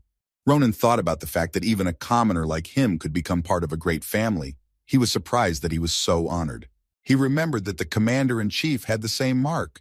She had shown it to him in person when the war had not yet begun, and she had confirmed that he could become someone more with this mark. Adeshan told him that he would have to pass the patriarch's test, but with a talent like his, it was possible for him to pass the test. She asked him to remember that, but it would be after he had atoned for his sins on the battlefield, and then he might have a chance to receive such a mark. Commander-in-Chief Adeshan looked at him carefully and finally said that in her opinion he was not lacking in talent. Akalucia told him that since he was aware of it, there was no need to explain any further. She hoped he would make a wise choice and join them. She turned around and was about to leave, and at the last moment she said that even being born a predator, having spent too much time among the sheep, and she abruptly stopped talking. But stepping away from them a little, she added that you were becoming one yourself, so she wanted him to think hard and make the right choice. After she left, Ashel walked over to Ronan.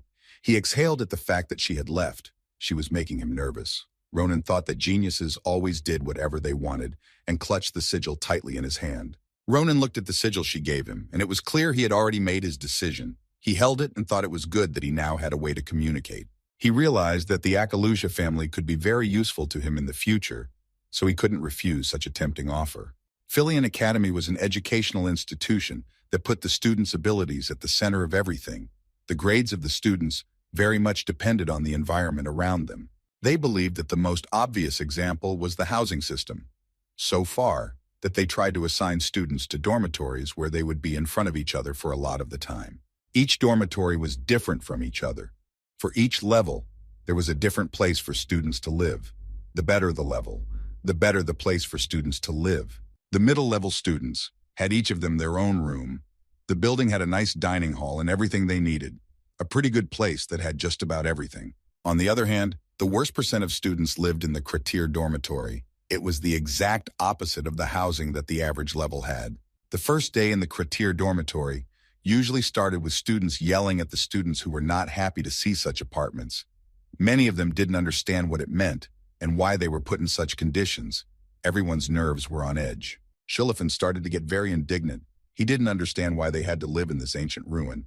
They were from a noble family and had servants. He wasn't used to living like this. The instructor politely and patiently told him that he was sorry for them, but there were no servants in the dormitory. They had to do everything themselves, whether they liked it or not. He went on to explain to them what was in the building. He told them that all the rooms were for 4 people. The shower and toilet were shared. All the students were incredibly surprised and shocked. The instructor stood and listened to these cries for a long time, but finally told them that these were the rules of the academy and that he was not the one who set them. He advised them to study hard. He added that they would spend the next semester back in that dormitory. After these words, it was as if all the joy in their lives was gone. They didn't know how they could live in such a place. The instructor told them that the top 1%, including Ronan, would be living in the Nabardozer dormitory. It was incredibly luxurious and had all the conditions of a luxurious life. Ronan, when he saw this magnificent building, just froze on the spot. He could describe the impression of this place with just one short phrase. So much he was amazed. When he went inside, the beauty and luxury he saw took his breath away. He felt hot. He had never lived in such a beautiful place before. It was as if he was in a dream. Ronan walked around the room and couldn't believe they really did this for the students. Now he understood why it was the most famous academy in the empire. He walked past the table and something caught his attention. He walked closer to the desk and saw a quill and forms for choosing the classes they had been told so much about. He would have to think carefully before filling out the forms. Ronan took them in his hands and began to study them. He didn't quite understand what was required of him. He thought it would be enough to just write down the classes he wanted to take on the schedule, and that would be enough. It said that in the first year it was very important to get into a rhythm. They were advised not to take too many lessons, or they would get bored with the lessons. Ronan noticed that all the classes seemed too interesting for him. This was a common misconception amongst first years who had yet to learn what real hell was like. He was content, he thought, and made himself a list of classes. He looked at it carefully and thought it was perfect for him. He was excited for the classes to begin. Ronan chose a lot of classes. He thought that since he was at the academy, he should take as many useful skills from it as possible that would come in handy in the upcoming war. He was very happy that he would be able to attend all the classes he wanted to, and he wanted to learn a lot of things. That was why he joined this academy. He knew that here he would be made the best of the best. Ronan showed up for his first class, and it wasn't long before the head instructor for the basics of imperial swordsmanship, Abar, informed him that he no longer needed to attend his classes. He stood in confusion as to why Abar was kicking him out of a class that he had chosen on his own and that he was insanely interested in. He wanted to improve his swordsmanship skills, but was asked to leave the class. Ronan didn't understand why Abar asked him to do that. He told him that they had just started and he wanted to continue to follow his instructions.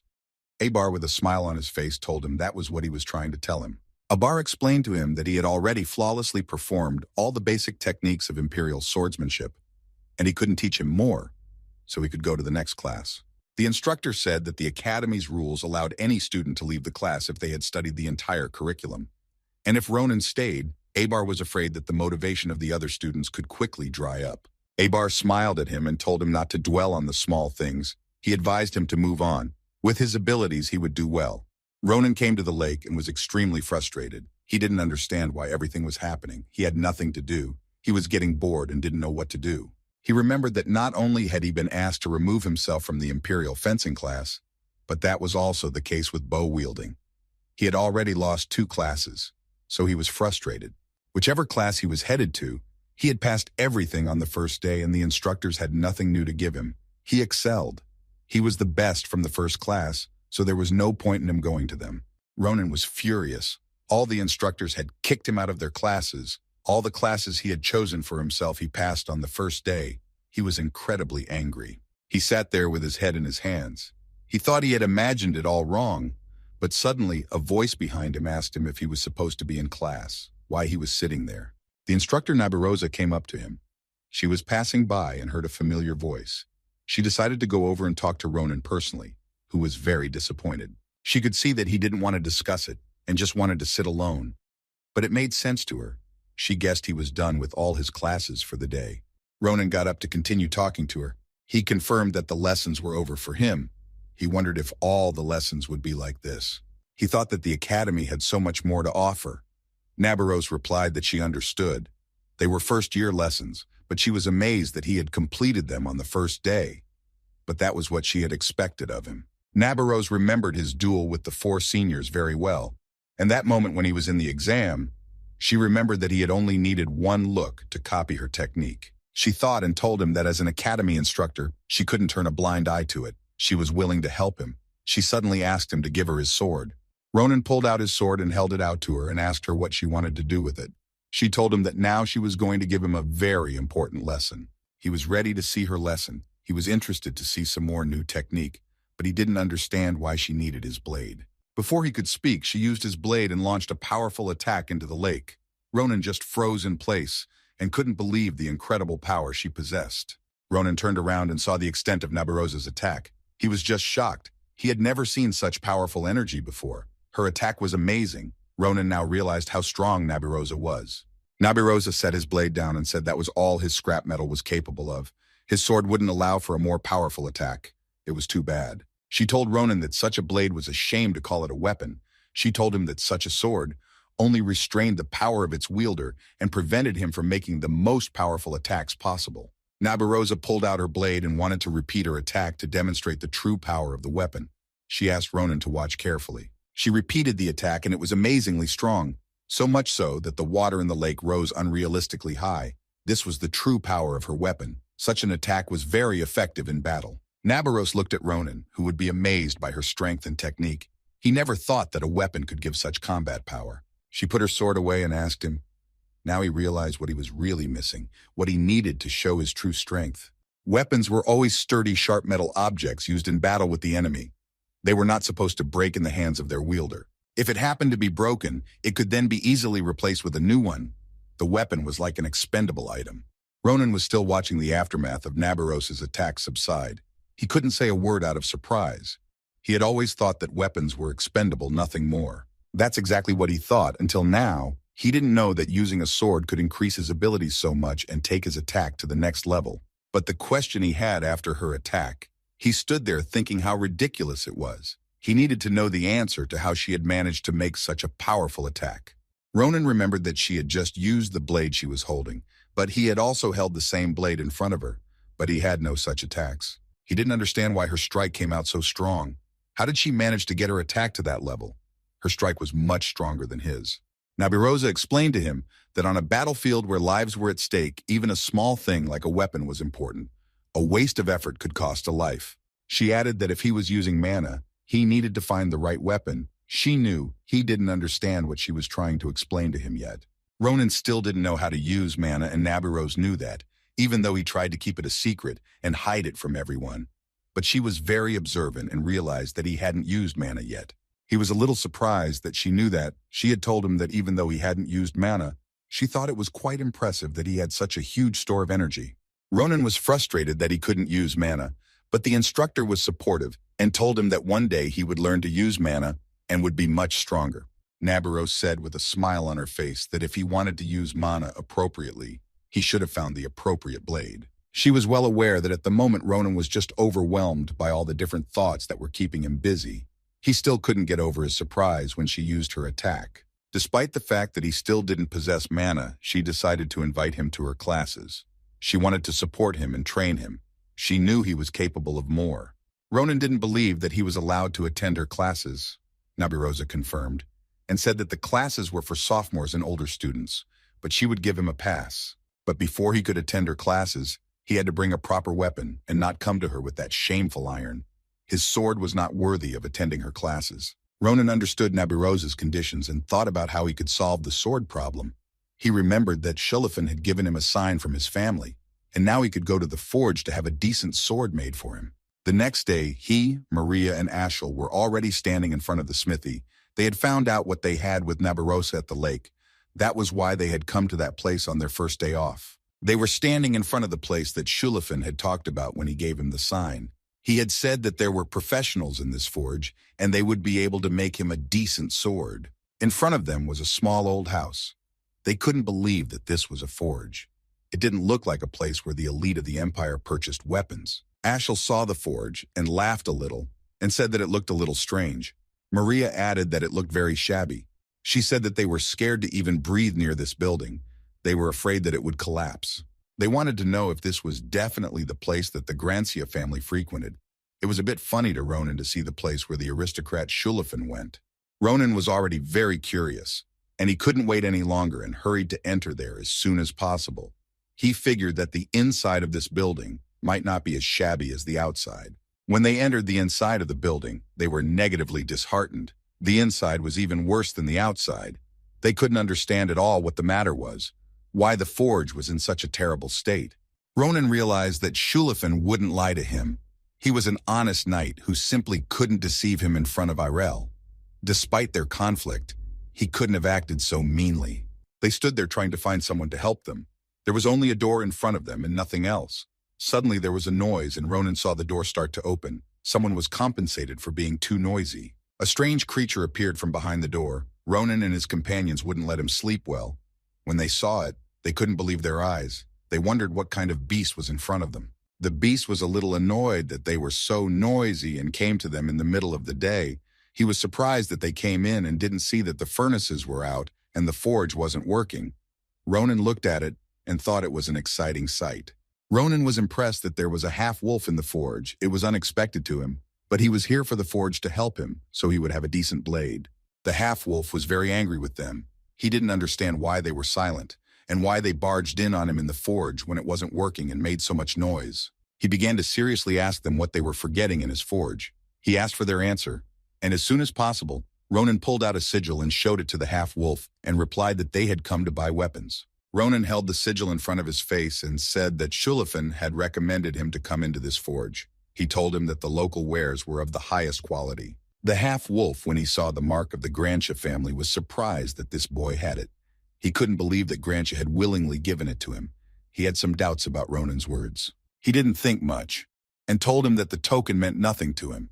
He said that by showing him the thing he could consider himself one of Grancia's family. The half-wolf asked him to leave his forge. He didn't care who might have told him about this place, but they didn't cater to visitors like him. He turned around and yawned and headed back to the room he had come out of a while ago, but at some point he turned around. They thought he had changed his mind and would have taken their order. But the half-wolf didn't turn around for that. He licked his lips and said that he had one option, but it wasn't likely to be to their liking. He asked for Ashel's hand, and then he could think of what could be done for him and help get him a new weapon.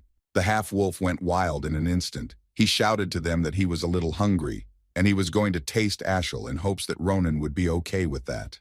Ronan interrupted his silence and told him that he had crossed the line, and now Ronan was angry and was going to kill this half-wolf. He couldn't let him hurt any of his friends. He quickly drew his blade and aimed his attack right at the chest of the half-wolf, who didn't expect him to fight back at all. Ronan's blow hit right on target and stopped him. The half-wolf flew back a few meters from the blow. Ronan hit it. The half-wolf was unable to get to his feet, and at that moment Ronan noticed something strange. He originally thought his movements were a bit strange. Something began to appear on the half-wolf's body. Ronan couldn't see what it was, but he didn't understand where it had come from so suddenly. Suddenly the armor appeared on him. It saved the half-wolf's life and stopped Ronan's blade. But the blow was strong and not pleasant for him. He could not stand on his feet yet. Ronan didn't care where the armor came from. He had his sword ready and headed towards him to finish his attack. He wasn't going to spare the half-wolf. He realized that he only had to smash the armor and the half-wolf would be defeated. Ronan was very serious. He made him very angry. The half-wolf saw what Ronan wanted to do and asked him to wait. The half-wolf began to nervously yell that it was a test, just a test. He didn't think his life would be in jeopardy. Ronan was distraught, but he didn't fully believe him yet. He explained to him that for people they had never seen before, he had clear instructions for testing their skills, which he followed. The half-wolf added that this way he wanted to test not only his skills, but also his invisible armor. He had provoked him on purpose to do so. He wasn't going to harm any of them in any way, much less eat them. Ronan didn't know at all whether to believe him or not. He thought it was his excuse for not killing him. Ronan asked him what he meant by that he should have taken his word for it. But the half-wolf explained to him that it would be strange for the forge used by the members of the Grancia family not to have checks. The half-wolf told him that if he still didn't believe him, he could then check with Shulafin the next time he would see him. Ronan holstered his sword and added that he could always kill him. The half-wolf said that it wasn't necessary and that it was his fault for telling them too much. The half-wolf climbed on top of him and waved to Ashel. He told him with a smile that he was very sorry for what he had said, and if he was upset, he apologized sincerely. Ashel still didn't trust him and hid behind Maria's back. The half-wolf told him that he didn't really eat people and he could be calm. Ashel replied that it made him very happy. The half-wolf introduced himself to them and said his name was Didikin. He was an apprentice in this forge, and sometimes he was also the gatekeeper. Now he seemed good-natured to them. Didikin asked now to introduce himself to them in return, and the first to give his name was Ronan. After introductions, Didikin got down to the basics. He remembered that Ronan had said he had come to them for weapons. He turned around and motioned for them to follow him. He would take them wherever they needed to go. He told them that the building they were in was just the entrance to their workshop. Didikin pointed to an open door and said that the workshop was inside there. Ronan and his friends were in no hurry to enter that room, as they didn't fully trust him. But soon they entered the room with Didikin, but there was absolutely nothing in the room. It was empty. They did not yet understand what would happen next. Didikin pressed the secret button so they could move to their secret workshop. He advised them to prepare themselves mentally for what they saw. It could shock them. Suddenly the room shook and began to move. The half-wolf said that something incredible awaited them. They didn't have long to wait. They were almost there. Ronan didn't understand where they had entered. Didikin explained to him that they were in an elevator created from magical stone and pulley. It was the fastest and most reliable way to get to their real forge. Finally, after a couple minutes, they were there, in the biggest and best forge in the capital. In front of them was the Great Cappadocia. The best forges in the entire empire worked here. Ronan was shocked. He had no idea that something like this existed right below the city. It even sounded ridiculous to him. Didikin stood nearby and laughed at his reaction. Didikin was cheerful and asked Ronan to cheer up. Since he had passed the test, he would take charge and take him where he should go. He knew that in their blacksmith he had found the best weapon. He promised him to take him to the best master of the Great Cappadocia. This master specialized in weapons. He knew literally everything about them. All the great families of the empire bought weapons from him.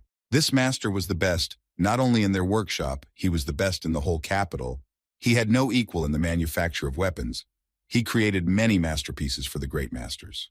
Ronan was going down in the elevator and still couldn't believe that right below the city, something like this could exist. He could never think of it. He said that if someone had told him about this place, he would never have believed them. Didikin replied that this place supplied only royalty and aristocrats with their wares. Didikin told them that due to the lack of discrimination, the best craftsmen were gathered in this place. These were those who could safely be called the best of the best. They came to a closed room. There was a master dwarf, and he lived there. Didikin added that he had been forging for 400 years. Didikin raised his paw and warned them that this old man was quite stubborn, but his skills were second to none, so no one paid attention to his bad temper. The half-wolf said that he personally had a lot of respect for the old man, and with his paw he slammed the front door with all his might. Ronan, standing behind him, was shocked at how he decided to enter the old man Didikin's house. As they entered the old man's house, they noticed many different weapons just lying around. No one had cleaned the old man's house in a long time. Didikin opened the door and immediately asked him what he was doing this time. Didikin entered first to the old man. He informed him that he had brought him guests, but the old man didn't care what the half-wolf told him. He was still standing there making weapons. The old man realized that only Didikin could make a noise right on his doorstep. He had already asked him more than once to be quiet when he was working, but he never listened to him and still made noise. Didikin was angered by the old man's words. He couldn't help it. He couldn't just open the doors to him. His doors were always propped up by a bunch of different weapons, so it was hard to enter quietly. In front of them stood Master Doran. He didn't stop making weapons even when they entered his house. Didikin asked him to clean up sometime so he could enter him quietly, to which the old man replied that he was too grumpy. Doran approached him and said that since he had guests with him, it only meant one thing, that they had managed to make a good showing of themselves. Didikin confirmed this fact. Didikin pointed to Ronan and told the old man that he had checked the lad out, and he saw excellent blade skills. He was sure the old man would be amazed when he could evaluate him personally. Doran looked at the young lad and couldn't believe Didikin was talking about him specifically. It was completely unexpected to him. He judged Ronan by his appearance. He didn't know how he wielded the blade or what he was capable of in battle, but he seemed like a child who could hardly surprise him. Doran asked him to show them his swordsmanship. He added that one look would be enough for him to see what he was capable of and what kind of weapon he could forge for him.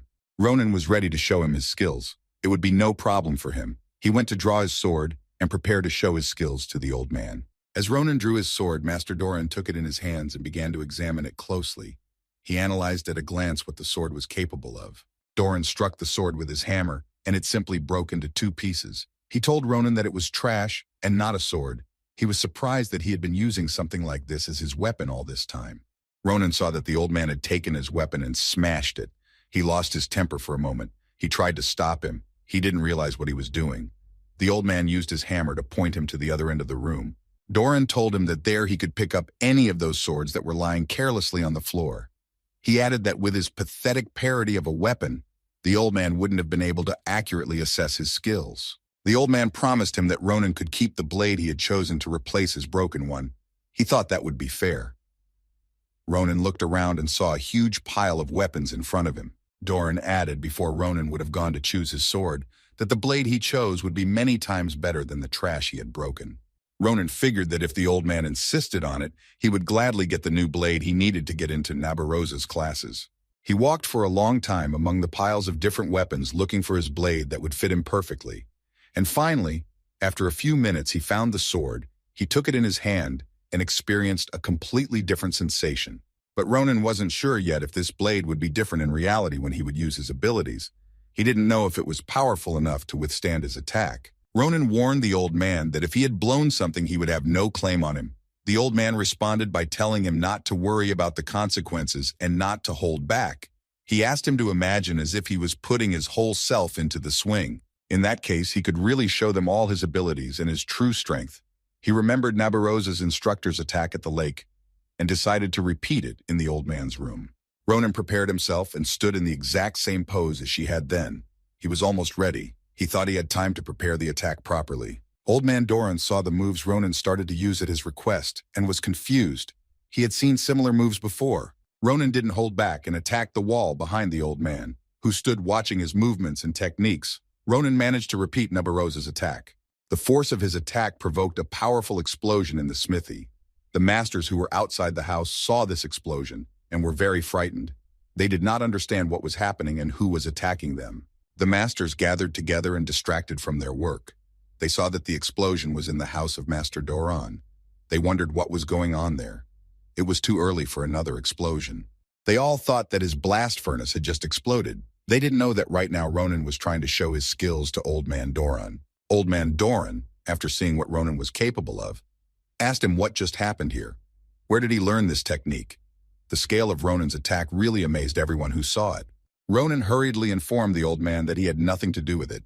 They had agreed that the old man had volunteered to show his technique, and now he was not to blame for the consequences. Doran walked over to Ronan and scrutinized him. He thought that judging by the technique Ronan used, then he was Nabarosa's apprentice, he was using her technique. Ronan was surprised that the old man knew the instructor Nabarosa. He realized that Doran made weapons not only for the nobles, but also for the instructors of the academy. Doran told Ronan that he was the one who forged the blade that Nabarosa wielded. These words surprised Ronan immensely. He could not believe that he was the one who made her sword.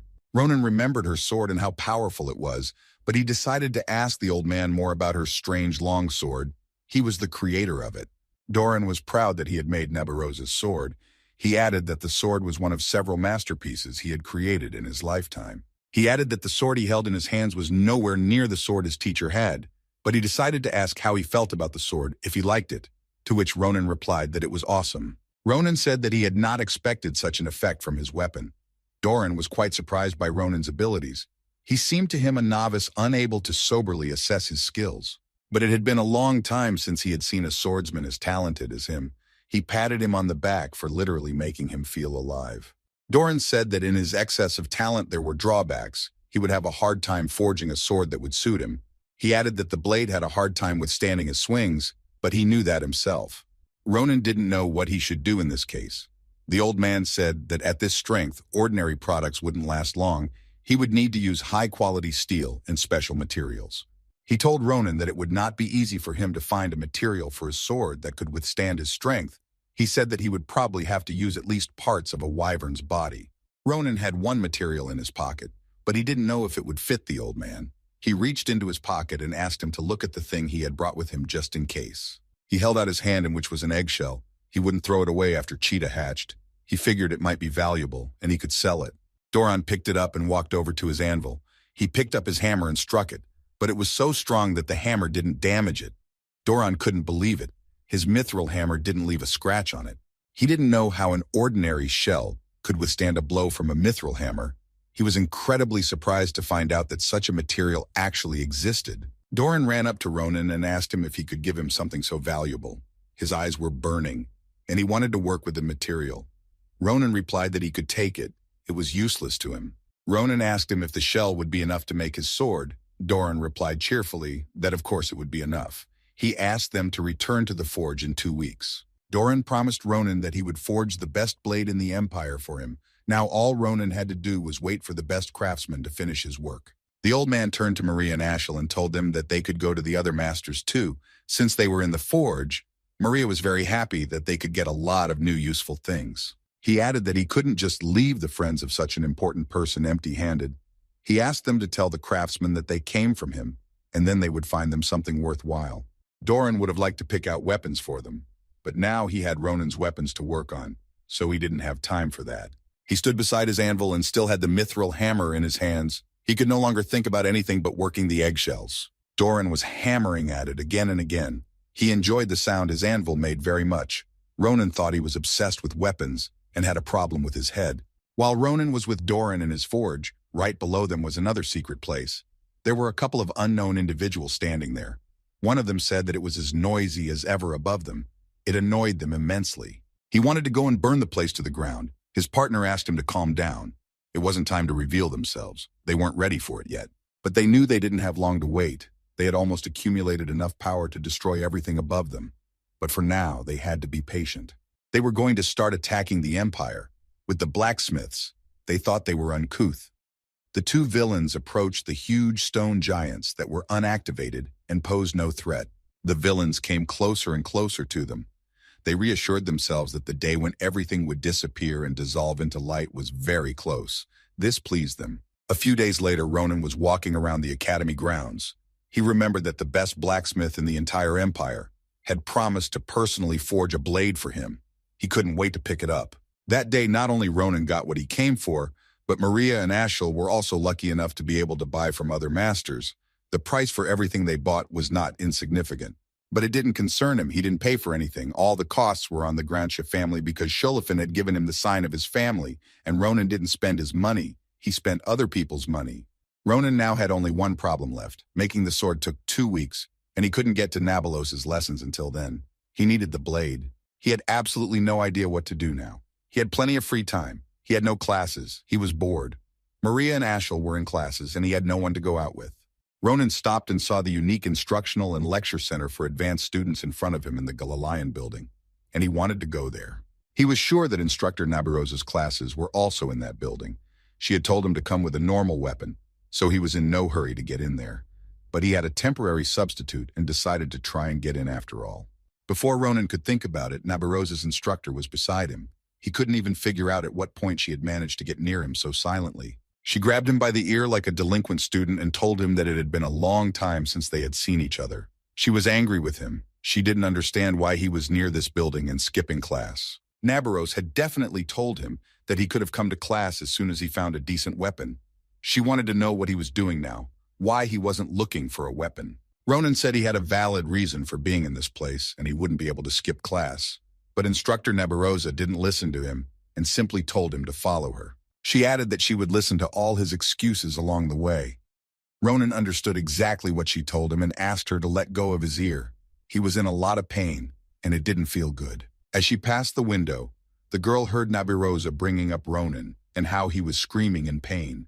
She looked out the window, but she didn't see anyone there. She wondered what was going on. She started to move away from the window, but a guy ran into her and the papers she was carrying fell out of her hands. The guy angrily told her not to block his way. He rudely asked her to step aside. The girl looked up and recognized the guy. She apologized to him. She was a little distracted and didn't notice him. The guy named Carden wasn't interested in her apology. He only noticed that she was very slow in collecting her papers. Cardan was still rude to her. He told her that if she had time to do nothing, she should go and prepare for her upcoming class. He didn't choose his words and was rude to her the whole time. Nabarosa and Ronan stood in front of all the students she was teaching. She told them that she was sure that after the hype at the entrance, some of them already recognized him, but she still wanted to introduce him again so that everyone would know who he was and that he would be in the same class with them. The students stood and listened intently to their master. Nabarosa introduced him.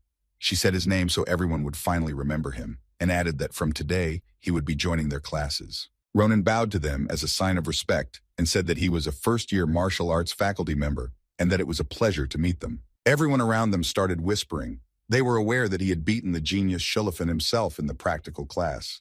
They figured he had skipped over the course if he could already study with them. The boys in the class couldn't understand why he had been given such an honor. They couldn't believe he was good enough to study with the seniors and noted that he was too smarmy looking. Ronan walked over to them and said that he heard them and didn't understand why they were being so negative towards him. He didn't understand what exactly it was that was embarrassing them, but he paid them no mind. Among the crowd of students, he noticed some faces that were friendly to him. Among them were Braum and Nasdo, who weren't whispering behind his back. They were happy to welcome him to their class. Ronan also noticed one face that wasn't too welcoming, but he knew him well. Among everyone there was the genius Shulafin. He stood quietly looking at Ronan. Suddenly, the girl who ran into Carden in the hallway entered the classroom. She apologized to Instructor Nabarosa for being late for class. She didn't mention the unfortunate situation in the hallway. Ronan recognized the voice he heard. Ronan turned around when he heard her voice. He couldn't believe what he saw. He recognized the girl he knew in his past life. She said she was late because she had an extremely urgent matter. Ronan couldn't believe he saw her. The girl looked at the Instructor Nabarosa. She was ashamed of her tardiness. She asked if she was too late. Nabarosa told her that it was fine and she could breathe easy. She informed her that they had just finished introducing the newcomer and pointed her finger at him. The girl smiled and asked if it was the first-year boy she had told her about. Nabarosa motioned for her to turn around to him and greet him. He had to know the teacher's assistant by sight. She began to take her time turning to him. She said it was a pleasure to meet him. She smiled happily and welcomingly at him. Ronan stood there and couldn't even say a word. He was shocked at who was standing in front of him. She went on to say that she was Nabarosa's assistant instructor. She was a second-year student in the same faculty as himself. He was in a stupor. In front of him was Commander-in-Chief Addison. She recognized her immediately before she even said her name. She was cheerful and smiling. He had never seen such a commander-in-chief before. She extended her hand to him and said it was a pleasure to meet him. Ronan called her commander-in-chief out of surprise, who she had been to him in a past life. Adashan was known for her incredible talent as a commander-in-chief. She was the first woman to be named commander-in-chief of the empire. She was neurotic. She dominated the battlefield through cold-blooded calculation and brilliant command. She had no equal. She surpassed everyone with her intelligence. Adashan was an iron lady. The soldiers serving under her admired her. She was always with them on the battlefield and never sacrificed their lives in vain. The soldiers often said that her veins were not blood, but metal. She was incredibly cold-blooded. They were amazed and admired her. They were ready to follow her into battle. Ronan stood there thinking about the commander-in-chief. He couldn't get in the mood for class. He had a lot of thoughts in his head, and he couldn't put them in order. He couldn't even imagine that the commander-in-chief had such a happy expression on her face. Now there was nothing of the Iron Lady he knew. Ronan thought that she clearly had no memories of the future. He realized that was how she had originally been, but he also remembered what she had asked him for before she had given him her ability. He remembered that she had asked him to talk her into not doing anything more stupid and becoming a regular seamstress. He didn't know what he was supposed to do in this situation. Ronan was completely confused. It was too complicated for him. He didn't know how he would be able to convince her to become a seamstress. They didn't even know each other properly yet. Adashan was constantly being called for help.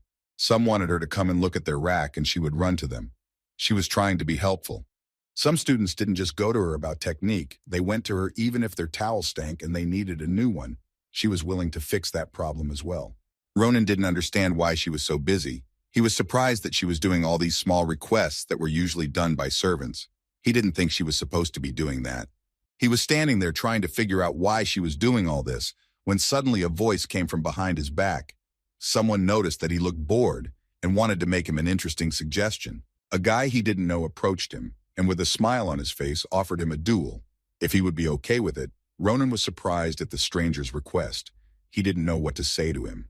Ronan wanted to know who he was that he offered him a duel so suddenly. The guy laughed and apologized. He appeared like a thunderbolt. He introduced himself. His name was Carden, and he was a third year.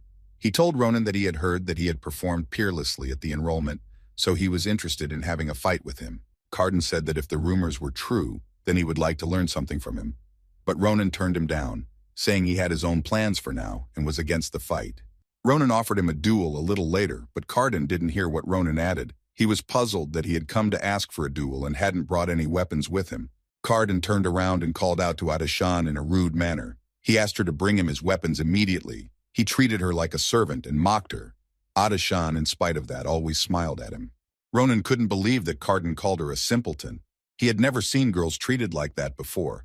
Ronan had the urge to kill him right there. He didn't understand how this lowlife dared to open his worthless mouth in her direction. The more Ronan thought about it, the angrier he became. When Adashan brought him a weapon, he lashed out at her for bringing him the wrong weapon. He shouted madly at her and called her an idiot.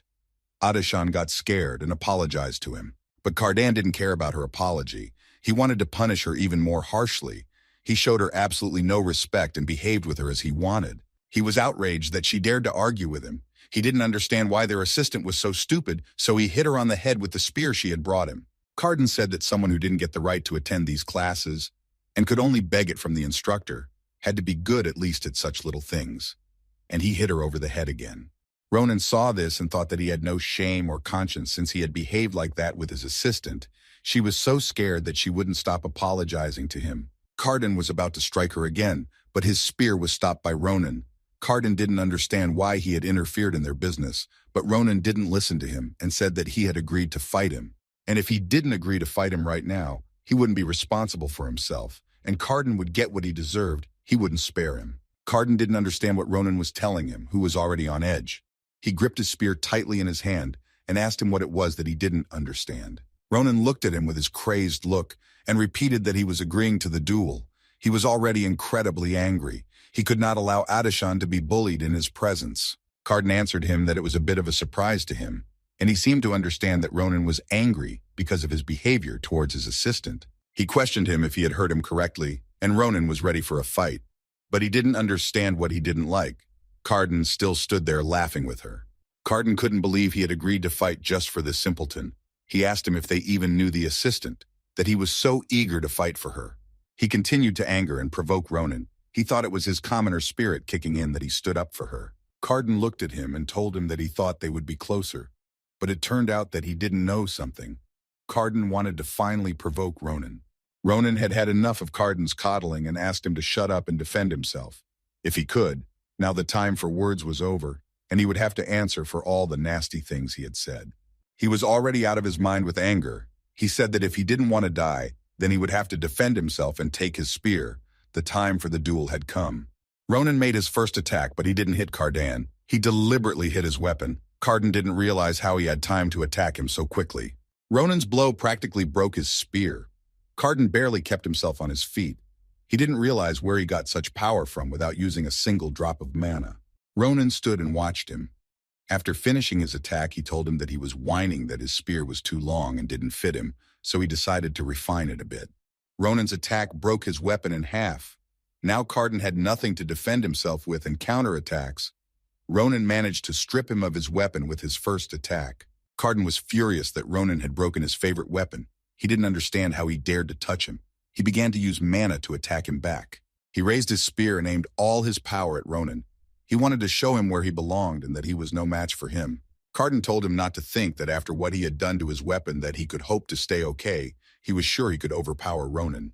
Ronan stood and waited calmly for him to approach him. He wasn't nervous, and as soon as he approached him, Ronan deftly chopped his spear into several more small pieces. After stripping him of his weapon, Ronan told him to take better care of himself, and launched several lightning attacks at him, which caused Cardan to fall to the ground. Ronan ended this fight with one attack of his own. He walked over to him and told him that he should have been grateful that they were at the academy, and this was a training fight. If they had fought outside the academy, he would have killed him without hesitation, but Cardan didn't hear him. Ronan knocked him out, and he lay unconscious on the floor. The students watching this fight couldn't believe that Cardan had lost so quickly. They realized that Ronan, even among the third years, was one of the best. When Ronan was done dealing with Cardan, he walked towards the students who were standing there, who had allowed themselves to bully the commander-in-chief. Now it was their turn to be held accountable for their actions. Ronan raised his sword and pointed at the guy who was unhappy with the dirty towels, who had her running around looking for clean towels for him. He didn't understand why someone had to do that job for him. If he thought the towels stank, he could take it and wash it himself and not bully the man. Ronan was getting closer and closer to him. His anger was out of control. He was incredibly angry that they thought the teaching assistant was a servant. He wanted him to approach him himself, otherwise he would be worse off and he could rip his nose off for it. Adishan was seriously scared that Ronan might have interrupted them all and asked him to stop before it was too late. Adishan got between Ronan and the poor scared guy. She told him that she didn't know why he was doing that, but she was perfectly fine. She tried to calm him down by getting in his way. Ronan couldn't calm down anymore. He asked her to step aside. He could bitch and turn a blind eye to a lot of things, but looking down on her from above was not on his list. He couldn't allow that kind of behavior and smirks, not from these ungrateful students, and not from anyone in general. It was too much for him. Ronan added that at least in the Empire, she clearly didn't deserve to be treated like this.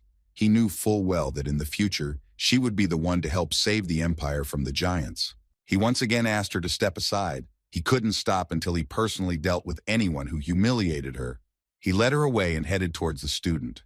But suddenly Instructor Nabarosa yelled for him to stop his actions. She had had enough. Ronan stopped. It was as if his body was restrained. He couldn't move. She told him that she wouldn't ask him to take responsibility for the fight with Cardan, as there had been worse situations in real combat. But he couldn't keep escalating things around him. Things were getting more dangerous and she couldn't just ignore that. So she stepped in. Nabarosa asked him to drop his sword and leave the class. Ronan held the sword in his hands. He realized that his body was under her control and he couldn't even move. He turned around and saw a huge snake behind his back. It was Instructor Nabarosa's technique that was restraining Ronan's entire body. Now it was clear to him why he couldn't move. Ronan wasn't sure what the technique was. He thought the snake was Nabarosa's mana, but it soon dawned on him that it wasn't mana. It was her aura that took the form of a snake. He looked at her and was in awe of her power and aura. She was the inimitable holy sword of the Empire, and she was an incredibly strong opponent that he would have a hard time defeating. Nabarosa explained to him that what he wanted to do was beyond the concept of sparring, and she, as the person in charge of this activity, could not allow him to finish what he had started. She couldn't let him go further down the wrong road. If he had sparred with them, he might have been kicked out of the academy. but she saw talent in him and didn't want him to waste it. Ronan understood. He deduced that she knew exactly what her sister-in-law had to go through every day, all the bullying and mocking she had been subjected to. He did not understand why she'd been watching it all this time. She clutched her sword even tighter in her hand. Nabirosa told him that it was their business. It did not concern him. Nabirosa saw that Ronan was not going to back down and gave him one last warning. She asked him to stop and quietly remove himself from the training building. But this infuriated Ronan even more. He tried to free himself from her technique. He didn't care if she was the unrivaled sword saint or anyone else. He was determined. Eventually, it seemed he was able to free himself from her technique, and his body obeyed him again. He was able to raise his sword and told her his response was the same. He asked her to get out of his way. Instructor Nabirosa sadly realized that it was useless to persuade him. She had to act decisively. She had to stop him before he did something stupid. She used her special grieving snake technique on him. Ronan stood and waited for the attack. He was sure he could block an attacker. His anger took over his mind. Ronan remembered talking to the commander-in-chief. He tried to ask her a question he had asked her before and knew the answer to, but he decided to ask her again. He wondered why she had volunteered to take the position of commander when everyone else had refused it. What made her do so? Adeshan listened to his question and told him that one day he would understand her choice. There were some things that others could not be forced to do. She turned to him and with a very serious expression added that it was her destiny. She could not have done otherwise. Everything had been decided long ago. Ronan remembered their fights when the giants came to them with the war. He wanted to know what she was thinking then. He kept trying to understand her intentions, but he couldn't. He realized that she had a heavy burden to carry on her shoulders. She was not hiding from the battle. She had come to the aid of him and the Empire in their time of need. Adeshan, bleeding, turned to him. She said she was truly sorry for what had happened. She blamed it all on herself alone. She apologized to him that now she had shifted her burden on his shoulders, but she couldn't take it anymore. She had too much responsibility. Adeshan, with a smile on her face, asked him not to forgive her. She felt that she didn't deserve his forgiveness because she had no right to dump her fate on him. But after these words, Ronan came to his senses. He screamed loudly and stood up abruptly. He didn't realize yet where he was and how he got there. He was suddenly startled by a voice that was trying to find out what had happened to him. Ronan didn't know that he wasn't alone, so he was a bit tense. Ronan saw Adeshan, who he had mistakenly called Commander-in-Chief, looking at him and thought he was having a nightmare because he jumped up. She didn't understand why he called her Commander-in-Chief and what it meant. Ronan had to think of something to avoid telling her the truth. Ronan laughed and said it wasn't important. He didn't know how else to hide the truth from her, so he just decided not to bring it up again. Adeshan sat there in complete incomprehension, but she didn't question Ronan anymore. He couldn't figure out if he was in the infirmary or somewhere else. Adeshan confirmed that he was in the infirmary and that Nabirosa had asked him to take him there. Instructor Nabirosa promised that in extra classes, she would beat the bravado out of him to the last drop. Adeshan said that Nabirosa had added those words at the very end of their fight. As he was being carried to the infirmary, Ronan realized that he had succeeded in making her angry, but she had come to him about something else. She wanted to know if he had been angry with her on the court, or if he had another reason for being angry. Ronan looked away embarrassed and replied that he did not like to be disturbed and was a very refined gentleman. Adeshan realized that he could not lie. Adeshan lowered her head frustratedly and sadly told him that she shouldn't have hated them too much for that. Even the evil Carden. She added that she actually understood their feelings. Ronan was shocked by Adeshan's words. He couldn't understand why she was justifying their bad deeds. He tried to stop her. He didn't understand. Did she have to say such things now? After all she was doing was trying to do her job with dignity. Ronan wanted to ask her since they were having this conversation. He wondered why they had her as an assistant. The question stumped her. He said that it was possible to assume that she was just too nice to the students and they just decided to take advantage of that and decided to bully her. Ronan didn't understand how Nabirosa could let her assistant behave like that. She saw everything, but she didn't even try to intervene. He asked her if she was angry with her for this, but Adeshan only laughed. She told him that he had misunderstood. It was completely different. The real reason for her inaction was her personal request, so she did nothing. Ronan was very surprised when he heard Adeshan's words. He wanted to know why she asked her for this, why she did such a stupid thing. Adeshan replied because she was getting special treatment she didn't deserve. Normally you had to be an experienced fighter to get into these classes. But unfortunately, she had been left for a second year and had only recently begun to master mana control. Ronan was in absolute shock. He couldn't even imagine that the commander-in-chief was just beginning her journey. Ronan couldn't believe what she was telling him. He knew that in the future she had such a unique aura, but now she hadn't even mastered mana. It was very strange. Now he understood what she was going through. Adeshan went on to tell him that she had personally asked Nabirosa to ignore whatever was going on in class. She realized that since the instructor had already accepted her as her assistant, she didn't want to put more problems on her. So she put up with all the mockery and ridicule, and since she was getting special treatment, she had to bear the burden of responsibility for it. When she went to the instructor as an assistant, she knew that she could handle all the problems and troubles. She was sure that she could handle everything, and she would not give in to anything. Adeshan, despite the fact that she herself had asked the instructor not to interfere, was very grateful to Ronan. What Carden was allowing himself was too much for her. She thought she was used to it all, but remembering the time she was hit on the head with a spear made her unbearably sad. She thought that no one deserved to be treated like that. Adeshan fixing her hair, all she said was that it was too harsh, and she was glad that Ronan came to her rescue. At that moment, she wanted Cardan to be punished. Ronan listened to Adeshan carefully. He understood her perfectly. He also knew the reason why she was going so far. He knew almost everything about her.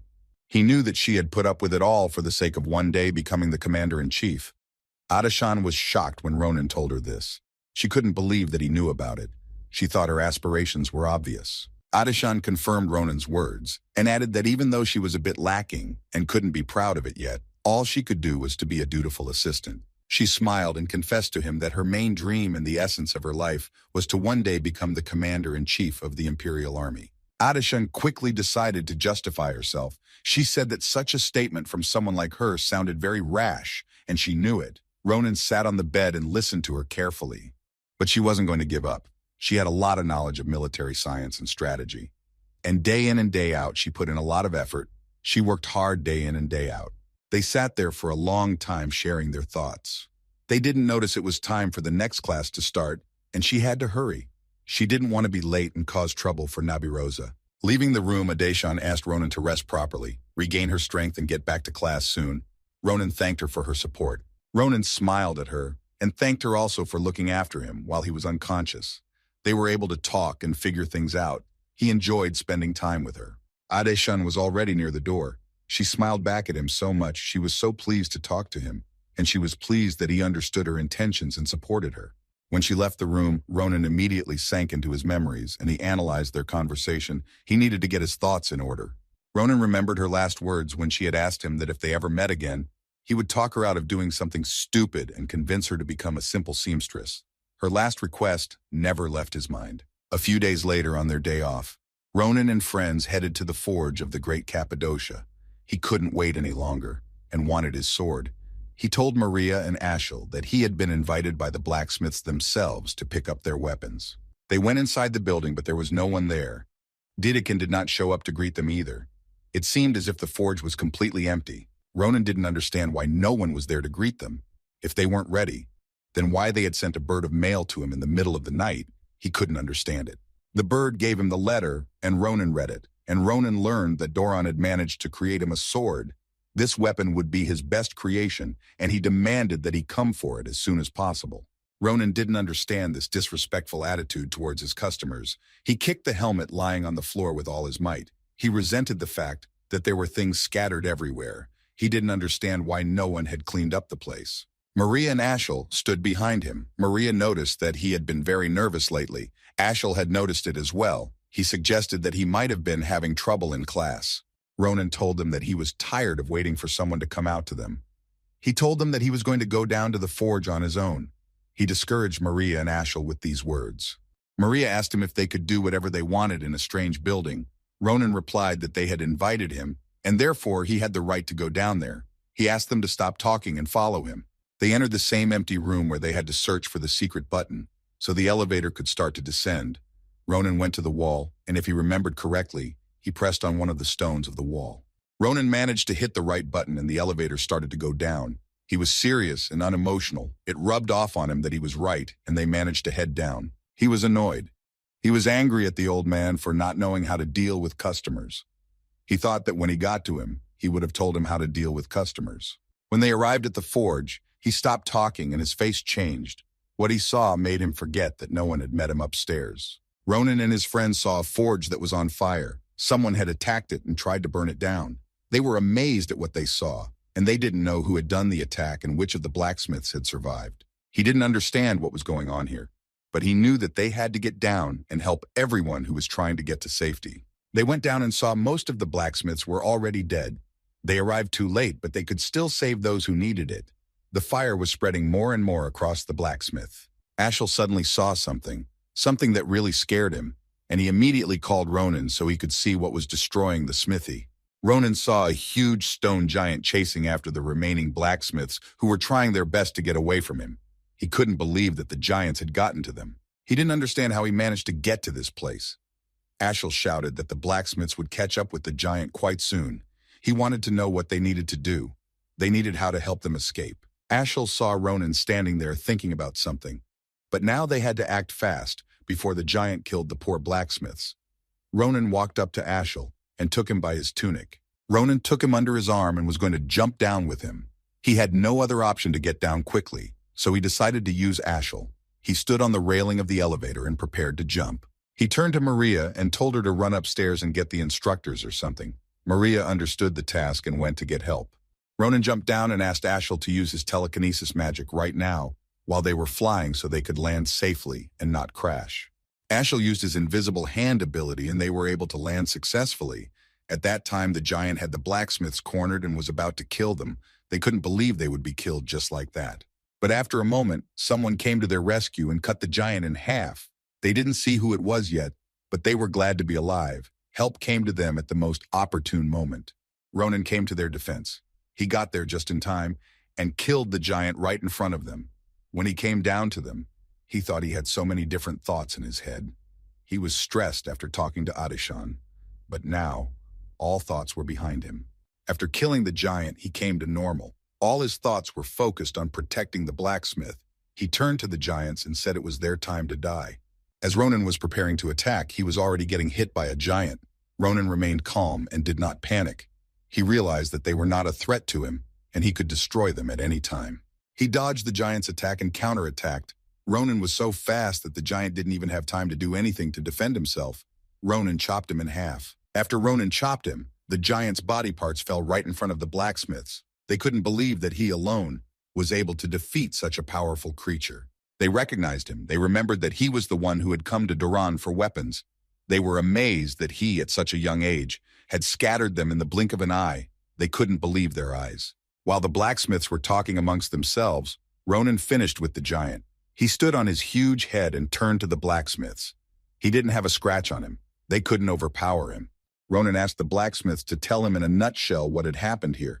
He needed information, and as soon as possible, he wanted to know where they had come from. He found out that they were attacked by a lot of stone giants. The blacksmiths told him that they started appearing just out of nowhere and started killing them and burning down their homes.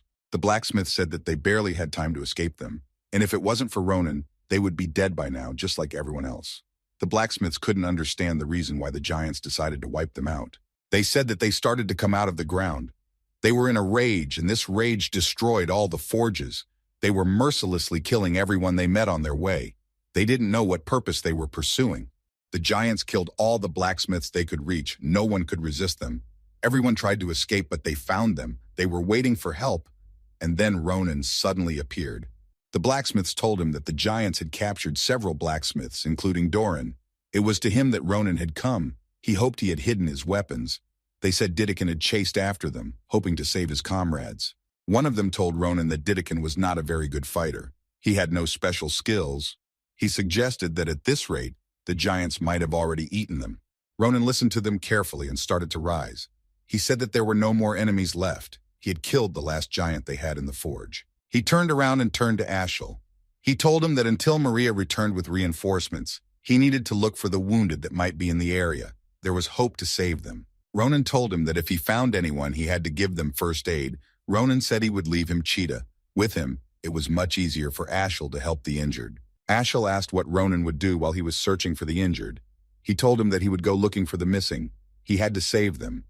Ronan noticed the tracks that the giants were leaving. He followed them and went looking for them.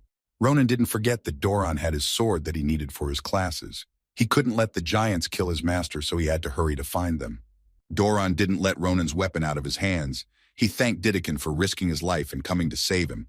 Without him, he would have been dead long ago. He noticed that Didikin's invisible armor was almost destroyed. He knew it wouldn't hold up for long.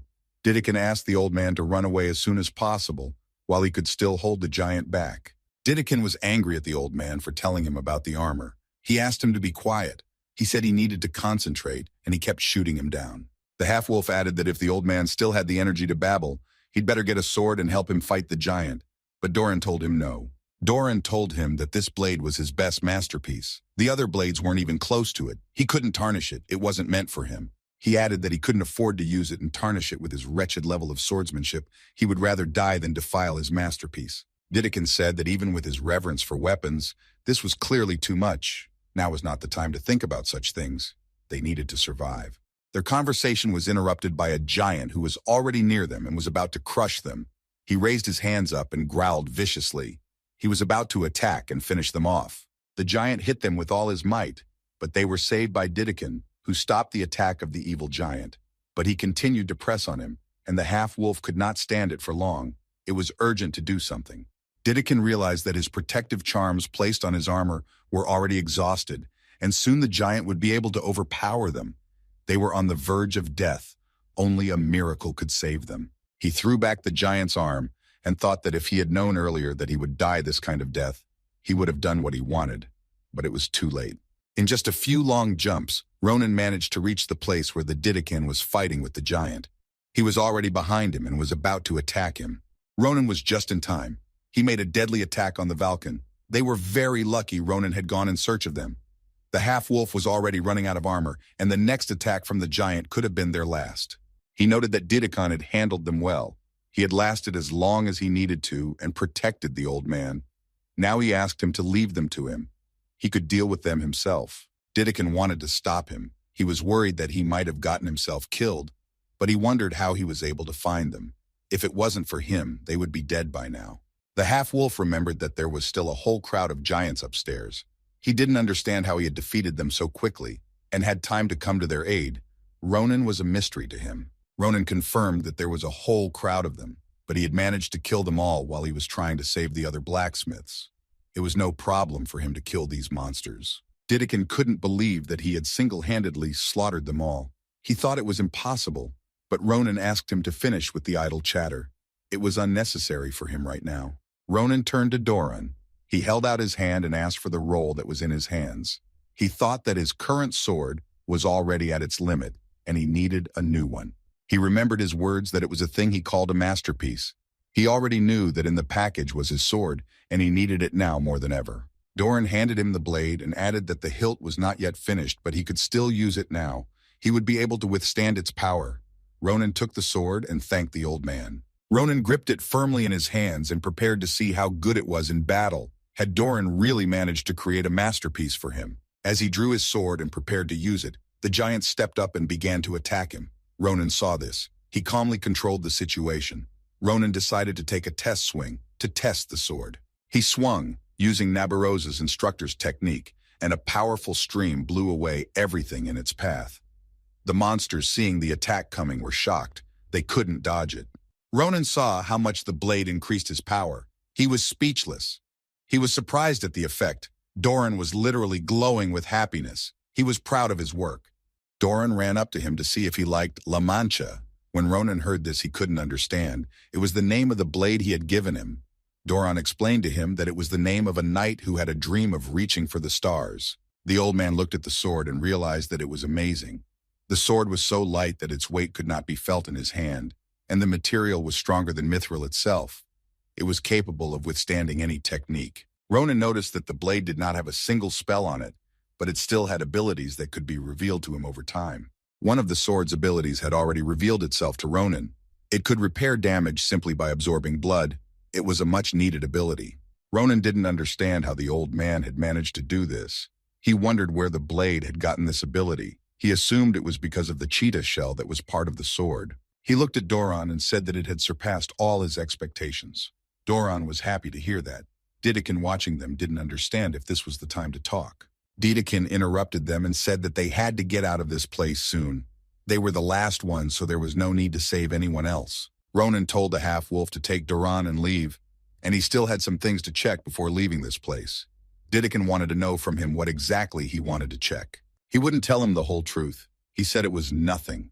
It just seemed like something to him, and he wanted to check it out before he left. It seemed to Ronan that there were stronger enemies than giants hidden in those tunnels, and he couldn't just leave the place, but he wanted Didikin and Doran not to risk their lives. He knew that the Empire could have enemies who wanted to destroy it.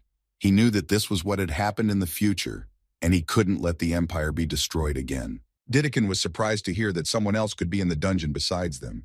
He wanted to know what Ronan meant. Ronan replied that there was obviously something wrong here. He could feel it.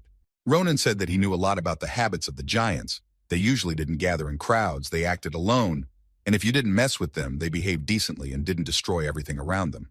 He walked over to the head of the giant and said he had never seen such strange signs before that were on the back of their heads. He didn't understand what kind of magic circle it was. Doran walked over to look at it. Ronan asked him if he knew what the sign was, but the old man wasn't sure. He wasn't that good at it, and he couldn't guarantee he knew what the sign was. The old man looked at the sign carefully. He tried to decipher it. He sensed that the echoes of mana were by no means as simple as they might seem. Doran realized with horror that they were the reason the giants had gone mad, and that they had been placed on them so that they could destroy the forge and kill everyone in it. The old man felt sorry for the giants who had been used to kill the smiths. He could not understand who could have done such a dastardly deed. It depressed him. Ronan saw tracks that led deep into the cave. He told the old man that he was going to find out and follow the tracks. He was determined. He wanted to find the enemies and prevent the collapse of the Empire. He ran down the tunnel and worried that his suspicions were true, but with each step further, he became more and more certain. Ronan noticed that between the footprints of the giants, there were other footprints. They were the size of human footprints. He was right that the enemies had already infiltrated the Empire. He had to hurry to catch them. He ran farther and noticed other strange things. He noticed that there were mana protection stones placed on the walls, but he managed to rush past them without being noticed. Ronan was almost at his goal. He remembered that there were all signs of planning for what happened in the future.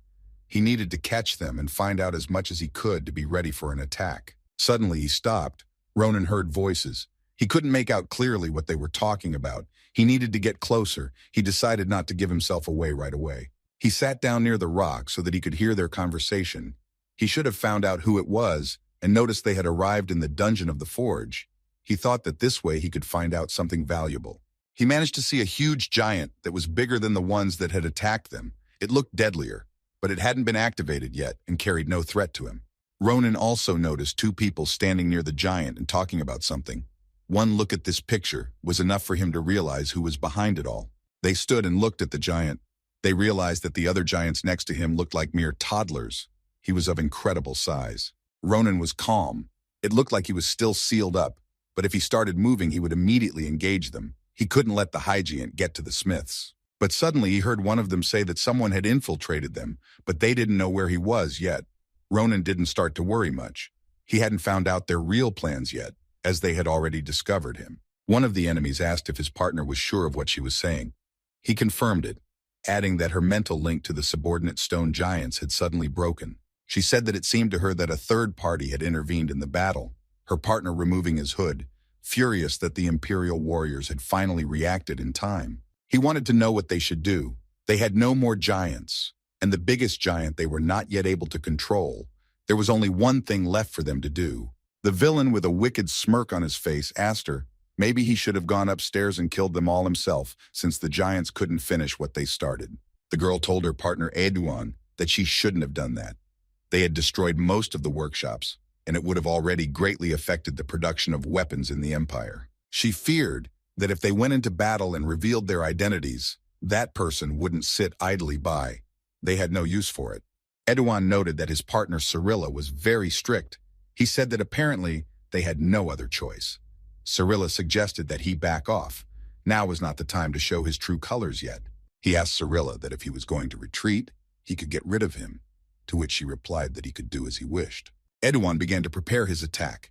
He already knew they were being watched. He had prepared something special for someone who liked to pry.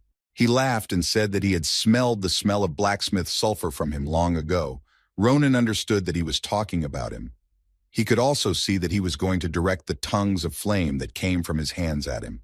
Eduan was too annoyed by his smell and he was going to end it. He aimed his attack right at where Ronan was sitting. It was a powerful and fast fire attack. He stood and laughed at him. He thought that his attack was sudden and was able to reach the target, destroying whoever was watching them. But his attack failed to reach the target and cause damage. Ronan deftly dodged it and was already standing in a safe place as soon as they saw him. Eduan wanted to know who he was. Eduan was a little surprised that he managed to dodge his attack, but he wasn't about to let him go. He was already trying to make his next attack. He used fire against him again. He realized that since he had managed to dodge his attack, he must have been quite agile. Not many people were able to escape his fire. Eduan decided to bind his legs so he could no longer dodge his attacks. He directed tongues of flame at him while Ronan was trapped in a corner. It would seem that this time he would not have time to dodge. Ronan was calm and confident. He was surprised that Eduan was creating a lot of fire magic very quickly. He knew that he was clearly not easy, and he needed to keep his guard up. Eduan wanted to know how he had managed to get to them. After all, it wasn't easy to get through the defenses they had left, but he had successfully managed to do so. Ronan stood up and told him that he had literally stolen his words. He had also wanted to know who they were and why they had enchanted the giants. He, with a smile on his face, told them that if they wanted immense privacy, then they choosing such a place was a bit much. He wanted to know if it seemed that way to them. Eduan answered him that killing him amidst the jokes would be much more fun. Cirilla looked at Eduan and said that they were wasting time and needed to leave. He asked Cyril to let him get away for a bit. He wanted to finish the fight. He was sure it wouldn't be long now. Suddenly, Eduan laughed hard. He wanted to kill Ronan before this empire was swallowed by starlight. He was sure the empire would soon be over. Ronan became serious. He wished that Eduan had repeated those words again. He felt like he had heard them before when he was in the war, and he knew that starlight could destroy the empire. After hearing those words, it was as if Ronan lost his temper. He was incredibly angry. He asked them, did they even have any idea what those words meant? Ronan couldn't let the starlight get to the empire. Eduan noticed that after his words, Ronan's mood had changed drastically. He couldn't even imagine what it was related to. But he wasn't smiling now either. He was trying to keep Ronan in his sights. Ronan drew his blade and jokingly told them that they would both go with him. Ronan was now serious. He realized that he could not let them go. Otherwise, history would repeat itself and the empire would collapse. He saw that Eduan was going to attack him. He stood there calmly. He told them that he had a lot to ask them. He needed to get everything they knew out of them. Eduan just laughed. He didn't believe any kid could beat them. He thought Ronan was out of his mind. He didn't think he could take them prisoner. He turned to Ronan. He wanted to know if he really thought he could take them captive. Eduan began to prepare his attack, using flames to destroy Ronan. Ronan answered him that he would definitely succeed. That he would succeed. He didn't wait for Eduan's attack, and was the first to attack him. He managed to strip him of the hand that Eduan was using to guide his attack. Ronan's facial expression changed. He was ready to kill them both. After Eduan's words, he would no longer let them go. He told them to quietly accept their fate and not resist. Cirilla was shocked when she saw the speed at which Ronan attacked. He couldn't believe that Eduan didn't even have time to react to the attack and dodge it. She heard Ronan addressing her and she was startled. Ronan told her that it would be fine if she answered all his questions without objection. Ronan grabbed her by the throat and added that if she wasn't attracted to the fate of her partner, it would be better if she told everything, and he wouldn't mutilate and torture her. Cirilla could barely breathe from Ronan's grip. She used her last strength to use her ability and put her mana shield in front of him, which threw Ronan off and saved her life. Ronan wasn't surprised by the shield. He looked at it and said that he understood her answer and that they weren't going to go with him willingly. He noted that the shield looked really strong, but was it really strong? He wanted to check it out. But he wasn't going to stop. Even despite her defenses, Ronan easily and deftly cut her shield. Cirilla was very surprised that he was able to cut the mana shield. No one had ever been able to do that before. Ronan didn't wait long and immediately attacked her. He levitated her and thrust his sword into her chest, but the wound wasn't fatal. It only immobilized her as she fell. Ronan was surprised to find out that she was a half-elf. He stood over her and tried to find out what they were doing in the dungeon and whose orders it was to attack the forges. He wanted to know everything in detail, or he would have killed them. While Ronan was trying to crack the half-elf at his back, Eduan regenerated his severed arm and unleashed his fire attack on him. He used the blast so he could manage to save Cyril. Ronan looked at Eduan and didn't understand what it all meant. He had already severed his limbs. How did he manage to regenerate them? He wasn't as simple as Ronan thought. He turned around and saw how regenerated Eduan was. He was able to regenerate his lost limbs using dark magic. Ronan thought it looked extremely disgusting. Eduan was furious when he saw that he had injured Cyril. He aimed his powerful attack at Ronan to save her. He couldn't let him torture her. Ronan got up and thrust his sword into her leg. He looked at Eduan and said that he hadn't fully realized the gravity of the whole situation yet, that they were on the verge of their deaths. He began to drive his sword into Cyril's leg, causing her unbearable pain. He wanted Eduan to make a choice. Either they would start to obey him or they would be worse off. Ronan added that if they disobeyed him, then the half-elf would experience the full benefits of amputation. He wondered if she would be able to grow new limbs like him or not. Eduan couldn't watch him torture Cyril. He made a choice and said he would go with him where he said he would. He was willing to surrender and be captured if he would stop torturing Cyril. Ronan told him that he had made the right choice. He didn't want to see more blood. He was willing to spare them, but he needed information about the impending attacks on the Empire. He realized that their deaths were not good for him right now. He hadn't learned anything yet, but things were shaping up very suspiciously for him. He felt that they wouldn't just give up. Ronan looked down at Cyrilla and couldn't understand what was happening to her. She suddenly started smiling eerily. He didn't know yet that Eduan had been all this time, just distracting his attention. While he was talking to Eduan, the half-elf had managed to activate the giant lying near them. Ronan saw her use it to attack him, but he couldn't understand when she had time to cast the spell on the giant. She aimed his arm straight at Ronan. The giant struck at him with all his might. From his blow, Ronan was thrown back into the rock. She was able to cause him no small amount of injuries that he could have died from. Eduan quickly made his way to Cyrilla. He asked her if she could move. They needed to get out of there immediately. She said she was fine, and she thanked him for his help. She told him that if he hadn't diverted Ronan's attention by trying to attack him, she wouldn't have had time to weaken his attention with magic and wouldn't have been able to activate the giant. Cyrilla stood up and added that she had only activated the giant's arm, but she was sure that Ronan would have been hurt by that attack. Eduan told her to go first. They needed to report to the church what had happened. He said he would catch up with her when he was done dealing with Ronan. He needed to make sure he was dead and no longer a threat. It was important for their future operation. Cyrilla had wanted to warn Eduan before she left that Ronan was no ordinary child, and that there was a monster imprisoned in his body. Eduan had answered her that he was not that careless and understood perfectly. Eduan realized that this was no child, and that if they didn't kill it now, it would become a huge threat to them in the future. That couldn't be allowed to happen. He said that this time he would definitely not lose to him. After these words, he directed his attack at Ronan, who had not yet recovered from the giant's attack, which had caused him no small amount of trouble. But before he could even speak, Ronan Lightning attacked him. He used his blade to chop him into many pieces so that he couldn't regenerate. He held the sword tightly in his hands and wanted to know where they were going from him. Ronan could barely stand on his feet. His body was badly damaged. He tried to say something to Cyrilla, who couldn't believe he had massacred Eduan. She prepared to defend herself against his attacks. He was in shock and couldn't understand how he could still move with such wounds. She thought the giant had managed to kill him, but he managed to survive. Ronan was trying hard not to fall, and he was leaning on his sword, but his body was not listening to him. He had to do something or she would be able to get away from him. Cyrilla thought she was very angry with him, but she had no guarantee of defeating him. She realized that her priority right now was the report to the church, so she needed to back off. Walking into the portal, she turned around and told Ronan to get ready. She would find out every little thing about him, and she was going to take everything he had from him. Her face was insane. She threatened to kill everyone he cared about, his family, his friends, and everyone he loved. She would take the life of each and every one of them. After saying this, she was about to enter the portal and was able to escape it. Ronan watched Cyril enter the portal. He didn't know what to do or how to stop her. His body refused to obey him. He thought he had just gotten a lead and he couldn't let it slip away. He managed to raise his hand. He started shouting loudly for her to stop. He couldn't let the story happen again. She was almost into the portal, and Ronan shouted at her to stop with all his might. Suddenly, Ronan heard a familiar voice telling her to really stop. Cyrilla felt like she couldn't take a step now. She was enveloped in a familiar magic. Ronan could barely turn around to see that they had come to his aid. He felt the familiar mana and was glad that they had managed to stop Cyrilla in time. Cyrilla was enveloped in snake mana, and she was scared. She realized that this was the person they were avoiding, and she had many questions for her.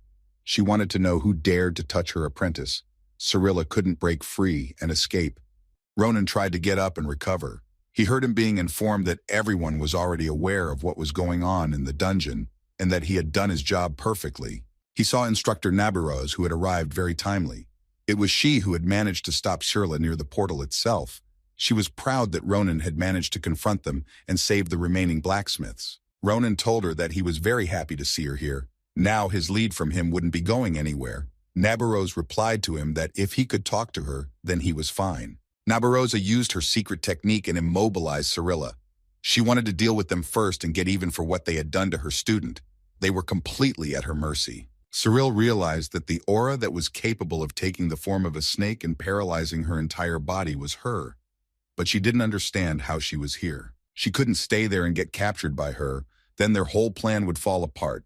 They shouldn't have crossed paths with her. She needed to get out of there as soon as possible. Nabarosa walked up to her and grabbed her face. She told her that they had done a few things they shouldn't have done, but it wasn't that made her most angry. It was something else. What made the instructor most angry about this situation was that they dared to damage her student's body. It was an unforgivable mistake for her, and now they were doomed. Nabarosa picked her up and placed her in front of her snake-shaped aura. She told her that she could already anticipate the future that Cirilla would see with her own eyes. After Nabarosa was done with Cirilla, she walked over to Ronan and told him that they would patch him up from the beginning, and then he would report everything to the head. Ronan was curious about what future she was telling her about. Ronan wanted to know what she meant when she talked about the future. Was it the Rotterdam prison? Nabarose confirmed this and realized he had heard of it, but didn't understand where he was getting his interest from. He thought so. The two would have been sent to this prison. He had heard about it, but he still didn't know their plan, and he needed to know when they were going to attack the Empire. Ronan knew that this prison was the stronghold of the Rotterdam Screams. This prison was in the middle of the open sea. It was almost impossible to escape from it. It was infamous for its interrogation techniques of criminals who went against the Empire. They used any means and ways to extract confessions. Ronan got up and approached Nabarose. He asked her if he could observe the interrogation. It was very important to him. The instructor didn't understand his request and didn't know what he was telling her. She said that this prison was not the place he should have been asked to go to. He didn't finish listening to her. He took her hand and told her that he was asking her this very much. He needed to be present during their interrogation. Ronan was practically begging her. He was telling her that this was an extremely important matter to him. He couldn't just stand by. He needed their information. While Ronan and Nabarosa were dealing with the criminals, Maria and Ashel were looking for survivors and trying to help them. It wasn't long before Maria wiped the sweat from her face and said they were finally done. Maria turned around to Ashel, who was almost exhausted. He was holding Cheetah in his arms, who had given all her strength to heal the injured blacksmiths. Now they could breathe a sigh of relief. Ashel was a little sad. He didn't know what had happened to Ronan. He told Maria that he hoped Ronan would be back with them soon. He didn't want anything to happen to him. Before Ashel could finish, they heard a familiar voice call out to them. They turned around and saw Ronan, who already knew they had done a good job. He was happy for them that they had done well. He was told how Maria ran off very quickly and called for help. She brought the medics who helped the injured. Maria gave her all to come back with help as soon as possible. While Maria was running for help, Ashel and Cheetah rescued more than half of the injured. They worked together to find the blacksmiths from under the rubble and help them. Ronan asked them if they were hurt and if they were all right, to which Maria told him that they should have asked him. He wasn't a living thing on him. They wondered why he was in such a state. Ashel saw how bad Ronan's injuries were.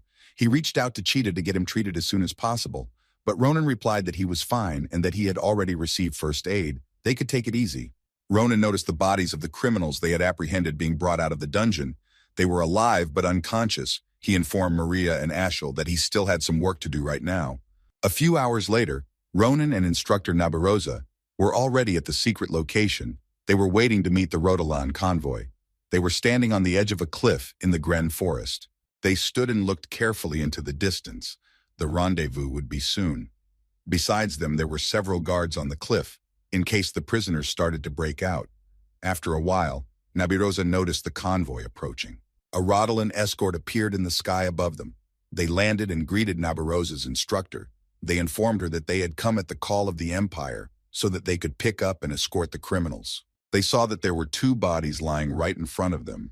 They realized that these were their clients that they needed to bring in and try to pry anything they might know from them. Nabarosa informed them that Edwan had muneless regeneration.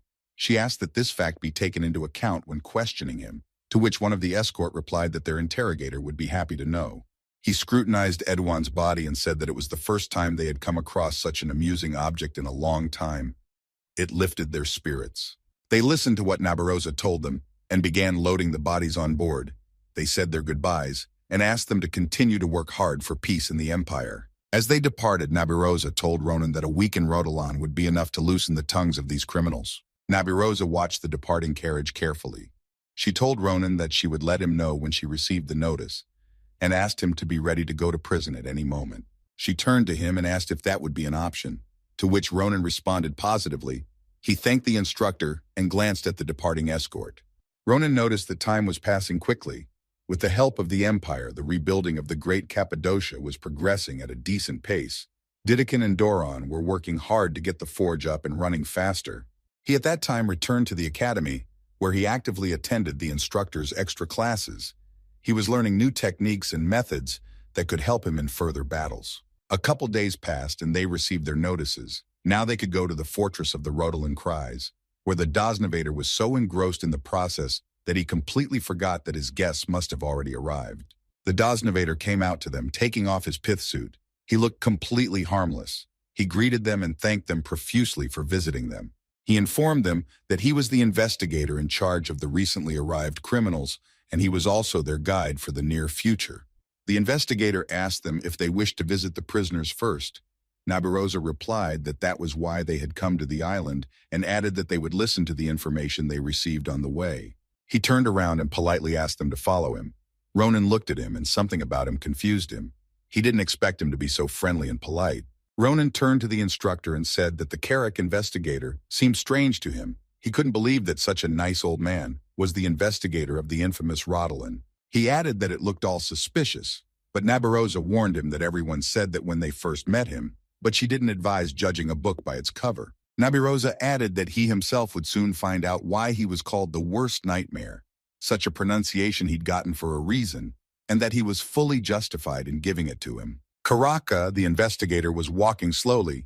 He informed them that the prisoners' cells were not far away, and he decided to tell them only the most important things he had learned from them.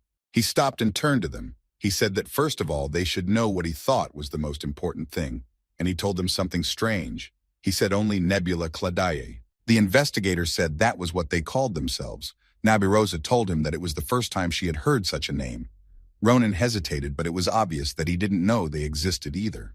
Nabarosa wanted to know if they were a criminal organization like Caliboro, to which Karaka replied that they were, except that there was no information about their organization, so they were more of a threat. They had attacked the granaries of Nalanda, which had been devastated by a huge fire, and they had blown up the Edaman Magical Research Center, all of which had been discovered with the help of the captives. And now they knew that this group was behind all the major incidents of the past year. And with the help of the captured criminals, it would be possible to find out their plans for the future. Ronan couldn't even imagine that these guys were so significant even in his past life. He had never heard anything about them. It amazed him. He hoped that the report would have laid out all the details on this organization, and he could look into everything and try to figure out who they were and why he had never heard of them. Ronan asked Karakan if he had ever heard the word starlight from the captives. That was why Ronan had come here, because he knew that was what would destroy the Empire. He asked him about another name, Star Descending. If that was something the captives had said, the Karakan's face changed. He was very surprised when Ronan asked about it. He said he could not remember anything like that. Ronan added that he had overheard something like that from them when they were captured, as he sat there eavesdropping on them. But it was obvious that the interrogator had no idea what Ronan was talking about. The investigator nervously clutched his mask in his hand. Ronan continued. He suggested that this all could probably have something to do with their end goal. Ronan smiled and was a little surprised that they really hadn't said anything about it. The investigator was scaring Ronan a little, so he didn't want to tell him anything else further. Karaka put on his mask and said that everything was clear. Ronan suddenly felt that the atmosphere around him suddenly changed, which confused Ronan a lot. He walked over to the cell where Edwan and Cyrilla were. He pulled back the SUV and said that he had shown his incompetence the first time they met. It made him very angry. The investigator opened the doors and slowly began to walk into the cell. He kept muttering to himself that he probably couldn't convince them of his sincerity and walked into the cell. He hoped that he would have been able to correct his mistake and get the captives talking. Now, he wanted to do his best to get them to tell them about the new information Ronan had provided. They entered the cell following the interrogator. Ronan, seeing the prisoners, couldn't believe that they were the same people he had seen in the dungeon. Now they looked very creepy. The investigator informed them that Eduan was quite entertaining to him. He used special dark magic to restore his body, and luckily he knew how he could be countered. Karaka walked over to the fire and put the tip of his spear into it, and asked them if they knew how they could get close to someone like him. He told them that it was much easier than they would have thought. He informed them that all they had to do was start burning them until they could no longer regenerate, and then the process would go faster. Once there was nothing left to burn, you could simply cut off their limbs, and then you could fully immerse yourself in the process, and usually the captives were quick to say all they could know. And when already the captive had no strength and a whole place left, you could be considered best friends. The investigator explained it to them with special passion. It was obvious that he loved his job. And then suddenly the investigator turned to Eduan and said angrily that after all this, he still had secrets. He was extremely disappointed in him. He grabbed him by the hair and asked him if they hadn't agreed to be honest with each other. Eduan couldn't stand his torture anymore. He said he didn't know anything else. He had told him everything he knew. The hearer's expression changed again. He asked him in a serious tone why he had first heard about the star descending, and why he had heard about it from a completely different person. Karaka told Eduan that he would prefer to get the answers from him because Cyrilla didn't have the same regeneration abilities, so he might not be able to have such a long conversation with her. He went on to say that they were already in the middle of a lot of things, so they knew that if he started questioning her, she wouldn't be able to take it anymore and would just die. Cyrilla couldn't take it anymore and started begging him to kill her. Ronan, when he heard her words, thought that even serving amongst the fine men, he had never encountered such a thing. Ronan couldn't believe that being in such a state, he was still withholding something from them. He was already on the verge of death, but he still hadn't told them anything of value. It was very strange. He wondered if even after their identities were revealed, they were still keeping the secret that Karaka's interrogator was trying to get out of them. Ronan thought that something was wrong. Ronan assumed that maybe he didn't want to confess and tell the whole truth, but couldn't tell them. It was more complicated than the investigator thought. Nabaros couldn't understand how it was that he couldn't tell. Ronan asked her if she knew how secrets were kept safe, so that if captured, they couldn't tell anything. Ronan explained to them to prevent the information from being given to the enemy. Commanders used forbidden curse magic, and then they were sure all information was safe. He told the interrogator that he thought that was the case, and that no matter how hard he tried, Eduan wouldn't tell him anything. The investigator let go of Eduan's hair. He thought he looked like a laughingstock in front of them. He had already felt betrayed, and it turned out he had missed something so obvious. Karaka walked past Nabirosa and Ronan apologizing and asking him to wait here for a few minutes. He needed to bring something and then they would continue. A few minutes passed and the investigator returned, and he was holding a creature unknown to Ronan. He asked what exactly he had gone away for and what it was in his hand. Ronan found the creature to be quite horrible. Karaka introduced it and said that in front of them was a cursed eye. It was a monster that was capable of devouring curses. The investigator explained to them that these adorable babies were indispensable in situations where criminals were unable to speak due to curses. Then they were the ones who came to the aid of the investigators. Karaka decided to start with Eduan. He thought it was more likely that he would know more information, and the investigator took special pleasure in torturing him. He brought one of the creatures over and placed it on Eduan's head. The creature instantly grabbed his head with its suction cups. The interrogator told his monster to get fed up and help them get rid of the curse. The creature sucked on his head and began the process of eating the curse. It was a very painful process, and when he was full, his eye began to glow. The interrogator saw this and decided to start the interrogation again. Eduan could barely speak, but he began to tell that the star was an eternal entity, and that only its grace could save the wretched inhabitants of this world. He went on to say that as small lights, they were waiting for the star to descend from the heavens. Cyrilla heard what her partner began to talk about, and didn't understand how he could give away their secret. Eduan said that they were making sure that not a single obstacle stood in the way of their dream. Cyrilla couldn't stand it and shouted for him to shut up immediately. The investigator stood in front of him and told him that he was speaking too many words for his old ears. He asked him to keep it short. He reminded him that he had told them that something was about to fall from the heavens. Karaka asked Eduan's almost subordinate what was about to fall from the heavens, and he looked up at him and replied briefly that the children of the stars were about to fall from the sky. Ronan got goosebumps. He knew that Edouan meant that a Hayat was about to come to Earth and almost succeeded in destroying the entire empire. Ronan decided to interrupt the interrogation of the interrogator and asked him to wait a bit. He wanted to ilk him with a few questions that had been bugging him. He approached him, looked at him carefully, and asked him not loudly about the star children he had told them about. He wanted to know more information about them. Ronan wanted to know it was about a Hayut.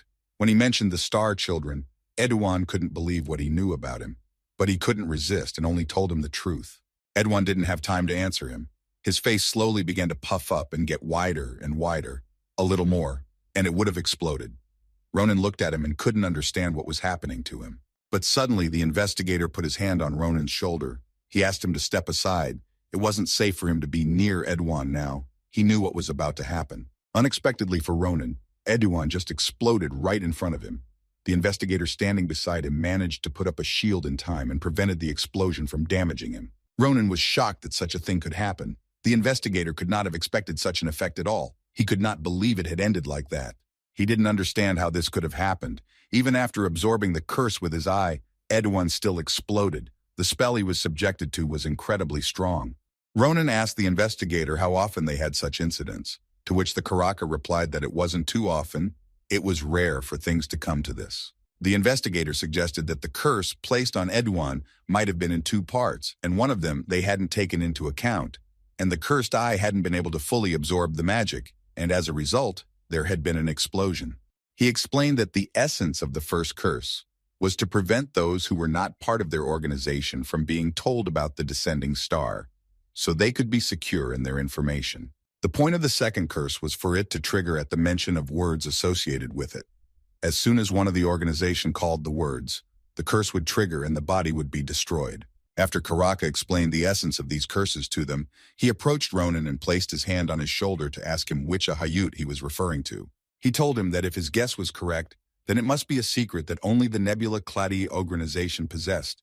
He wondered if he wasn't a member of the organization, then how he had such secret information. Karaka continued and said that as the person in charge of this case, he should have known the whole truth and asked Ronan to answer him the question he was asked. Ronan started to answer uncertainly. He didn't think that the interrogation could get to him. He said that there was nothing special there. He got them by pure chance. These words surprised the interrogator a lot. He said that as he already knew, it was Ronan who had caught up with them first in the dungeon in the Great Cappadocia, when they were facing the huge giant, but he had not yet engaged them in battle. Ronan added that while they did not know that he was present with them, he decided to wait a while and listen to what they were talking about, and while he was eavesdropping, he learned about it. He had thought that this information would be of no use to them, but when he came to this place, he changed his mind. It seemed to him that it could be very important information. Ronan started to pull his hand away from him and added that he hadn't even noticed how he had gotten too involved in the interrogation. He apologized for interfering with his process. Karaka thought his words were no doubt untrue. He couldn't understand how he had managed to get such information completely by accident, but he didn't see him as a threat to the Empire. He didn't see him as an enemy because of the expression in his eyes. There was literally anger coming out of them, but he didn't yet understand what exactly it was, powerful will, or responsibility, or confidence. But no, it was intense anger at those who threatened the Empire. Nabarosa did not tolerate this attitude of Karaka's. He pulled out his blade and asked why he was trying to interrogate her apprentice, and right in front of her. Karaka immediately said it wasn't like that. He told the inimitable sword saint that he was only double-checking. That was his job. He didn't trust anyone. He raised his hands and with a startled laugh, asked if caution was ever unnecessary. He was doing everything for the safety of the Empire. Karaka, still feeling Nabarosa's blade on his shoulder, he looked at Ronan and gave him his sincere apologies. Ronan accepted them and said he was glad they had worked things out. Ronan wasn't a lot nervous but tried to hide it. He realized he was close to being exposed. He realized Karaka was going to get his hands on him, and he could interrogate him and find out everything. Karaka had said that either way, losing the cursed eye made him sad, because unlike other fantasy creatures, they were hard enough to kill. Ronan, when he heard about it, was very surprised that the eye was so powerful. Karaka confirmed that they were quite powerful, although on closer inspection, he thought they were cute. Karaka looked at Ronan and suggested he touch one of them. He looked at his shoulder where the eye sat and was very surprised. He noticed that the cursed eye had changed. It had reabsorbed the curse. He was surprised that it had absorbed the curse, but he didn't know at what point it had absorbed it. He remembered that he hadn't even gotten close to Cirilla. He didn't realize whose curse it had absorbed. Karaka looked at Ronan and remembered that he had touched him, the moment he used the mana shield, and it happened when he touched his shoulder. He was surprised that the eye had been filled with the curse in such a brief moment. He turned to Ronan and apologized for his rudeness. He took the cursed eye from his shoulder and planted it on his arm. It instantly sucked on, and his eyes began to glow even brighter. The cursed eye was on the verge of exploding. It was instantly saturated with Ronan's curse and could not take it anymore. Karaka couldn't understand why this was happening to him all of a sudden. After a moment, the eye exploded. Ronan found it too disgusting and nasty. He didn't understand why it exploded on its own. He wanted to know what it all meant. Karaka took his hand where the eye sat and examined it closely. He added that the cursed eye had failed because it had reached its limit. But he wondered how this could have happened. He asked Ronan to listen to him calmly and carefully. It was much more serious than he could think, so he wanted to tell him something Ronan had no idea about. Karaka asked if he had ever felt any stiffness limiting his normal movements. Ronan was quite surprised by this question and didn't quite understand what he was telling him. He explained to him that had it ever happened to him that he couldn't run or hold steel objects, things that only he was capable of. He asked him if something like that had ever happened in his life. Ronan noticed that Nabarosa was looking at him very carefully and seriously. She realized that such things could happen to him, but Ronan didn't answer anything. It was obvious that he wanted to keep something from them. Karaka said that if he wanted to keep this secret, he would stop asking immediately. He said that he couldn't help him anyway, but he could give him very important information that could be useful to him in the future. He asked him to remember an important thing, that judging by the strength of the curse, it contained great evil, but unfortunately he didn't know who had put it on. The Nabirosa thanked Karak for his hard work. He told them that as soon as he got rid of the curse, he would continue the interrogation of Cyril and let them know the results. The curse was powerful, and it needed time. The instructor said she understood and asked him to report back as soon as he knew something. Ronan stood back and kept thinking about what Karaka had told him, about his curse. But then, unexpectedly for Ronan, Karaka turned to him. He noticed that he was head over heels in his thoughts that were keeping him busy. Ronan confirmed that he was tormented by a lot of thoughts. The fact that he was cursed was bothering him. Karaka tried to calm him down and said that he understood, but asked him not to worry too much. He didn't have to worry about the curse because he was a student at the academy, but Ronan was confused. He couldn't understand what his studies at the academy had to do with it. Karaka tried to explain his words to him. He told him that as far as he knew, there was a man at the academy who could help him with the curse. He was the only mage who could help him. They got into their karate and flew away. On the way, Ronan started to worry about his eyes, which itched constantly. He rubbed it and couldn't understand what was happening to him. Nabirosa saw that he was fiddling with it and asked him to sit quietly on the macette. Nabirosa couldn't understand if it was itching so badly that he couldn't sit still. Ronan confirmed this and said that it had been bothering him for some time. He remembered that the problem with his eye had started the moment he had touched the cursed eye, and now he didn't know what he had to do to make the problem go away. Ronan asked the instructor, it wasn't a big deal after all. He wanted to know that he would be okay. Nabaro said that it was one of the common symptoms that manifested when the curse was weakened and told him not to worry. Nabaros asked him if he had any idea who might have put this curse on him. Ronan replied that he didn't know who it might have been. He didn't even have any guesses about it. He realized that it was someone who disliked him very much, but he realized that there could be many such people. He knew that he had ill wishers, but he couldn't imagine who it could be. Ronan turned back to Instructor Nabaros and remembered that he had wanted to thank her for her help when Karaka's interrogator had tried to question him. He told her that if it wasn't for her, he would have probably confessed to something he hadn't even done. He realized that the interrogator could have seriously tortured him. He had seen what he was capable of. Nabaros was pleased to be thanked, but she replied that she was simply fulfilling her duties as an instructor, and said that he might not thank her for that. Ronan realized that she was not only skilled in combat, but also a very good person, and the more they knew each other, the more he was convinced of that. But he found it very strange that he had heard absolutely nothing about her in his past life. It was very strange to him. After all, she was an exceptional warrior who could become a hero of the Empire. He had many thoughts in his mind as to why he knew nothing about her. He thought that it might have been due to the skilled hands of the Nebula Clady organization. The next day, Ronan went to the Sherry Forest. There was a training area for mage students. There was a park of pillars. Accompanying Ronan was Adishan.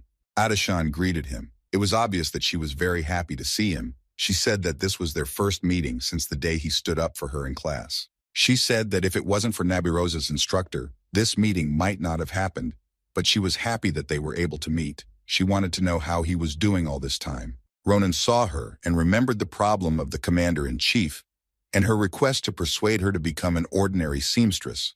He didn't know how to behave with her.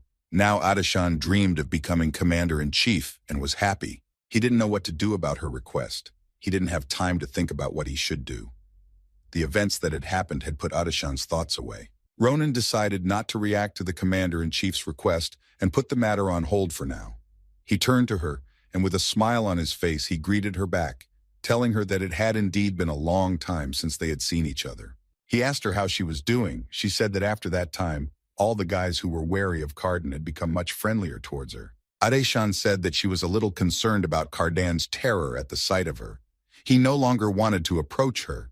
He went for his own weapons and almost always apologized to her. The atmosphere around her had changed, and now she was treated with respect and no longer tried to insult or humiliate her. And now going to class was more joyful for her, and she enjoyed it.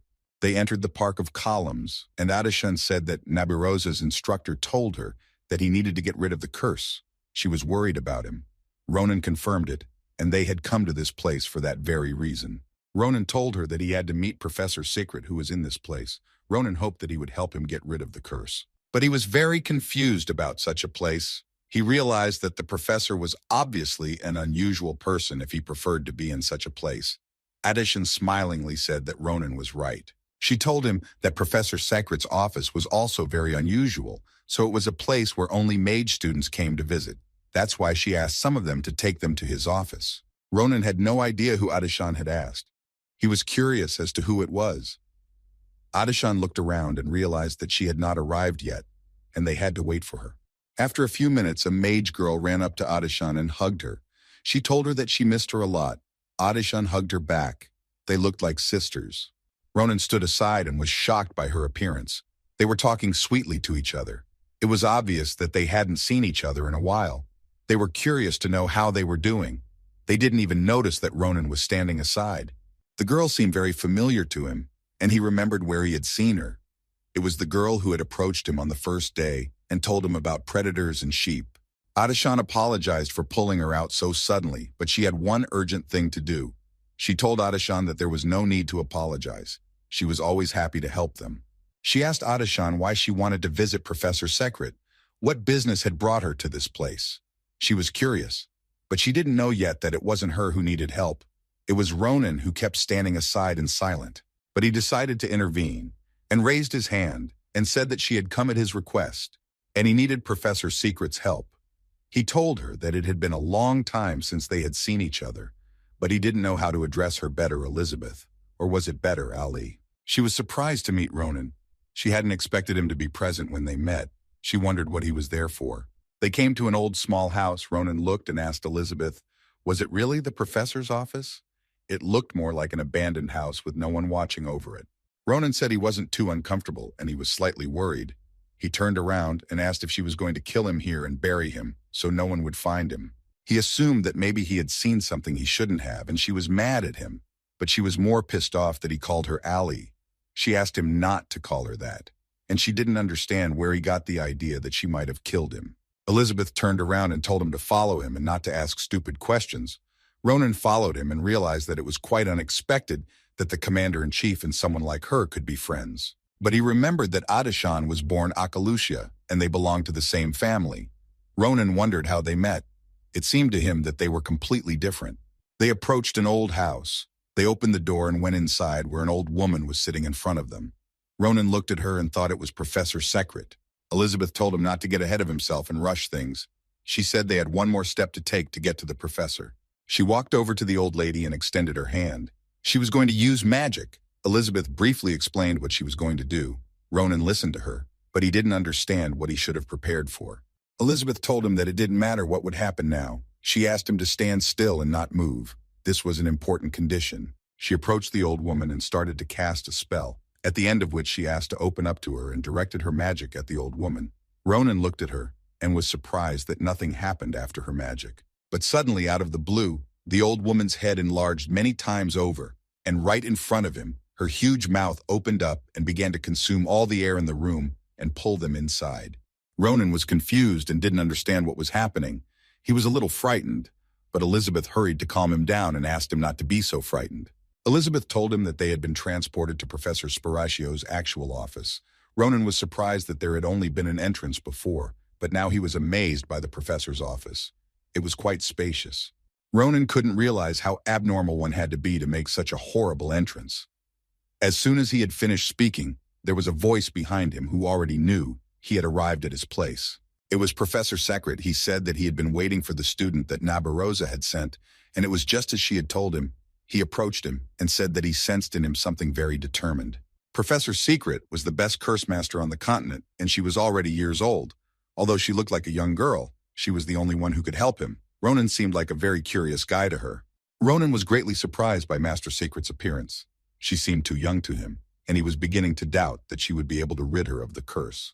Secret saw the way Ronan looked at her, and that there was surprise in his eyes. She smiled at him and told him that she shouldn't have been so surprised at her appearance. She explained to him that her appearance was like that due to personal reasons, but in general this body was already 8 decades old. Ronan didn't believe it and thought that she was wrong, and the body was only 8 years old. Secret said there was a limit to how young a person could look, but she wanted to discuss that another time. That wasn't what was important right now. What was important to her now was to help him get rid of the curse. She snapped her fingers and Ronan was inside his curse, and it was her job to get rid of that curse. Secret couldn't believe that so many curses could weave together in one body. She realized that they all originated from ancient magic, and it was quite dangerous. She told him that even with her excellent skills, one could hardly touch these curses. It was much more complicated than she had thought. Ronan didn't understand at all what the master was telling him. He wanted to know if she would be able to break the curse or not. Secret asked him not to worry, even though their numbers and species were beyond her expectations. She was going to materialize the curse immediately, in his mind wormholes, to deal with them as soon as possible. Ronan, hearing this, was in absolute confusion as to what she was going to do. There was only one thing he had to do after that: find the source of the curse holding him back and break it. Then they would know what to do next. Ronan didn't understand how he would dissect the curse.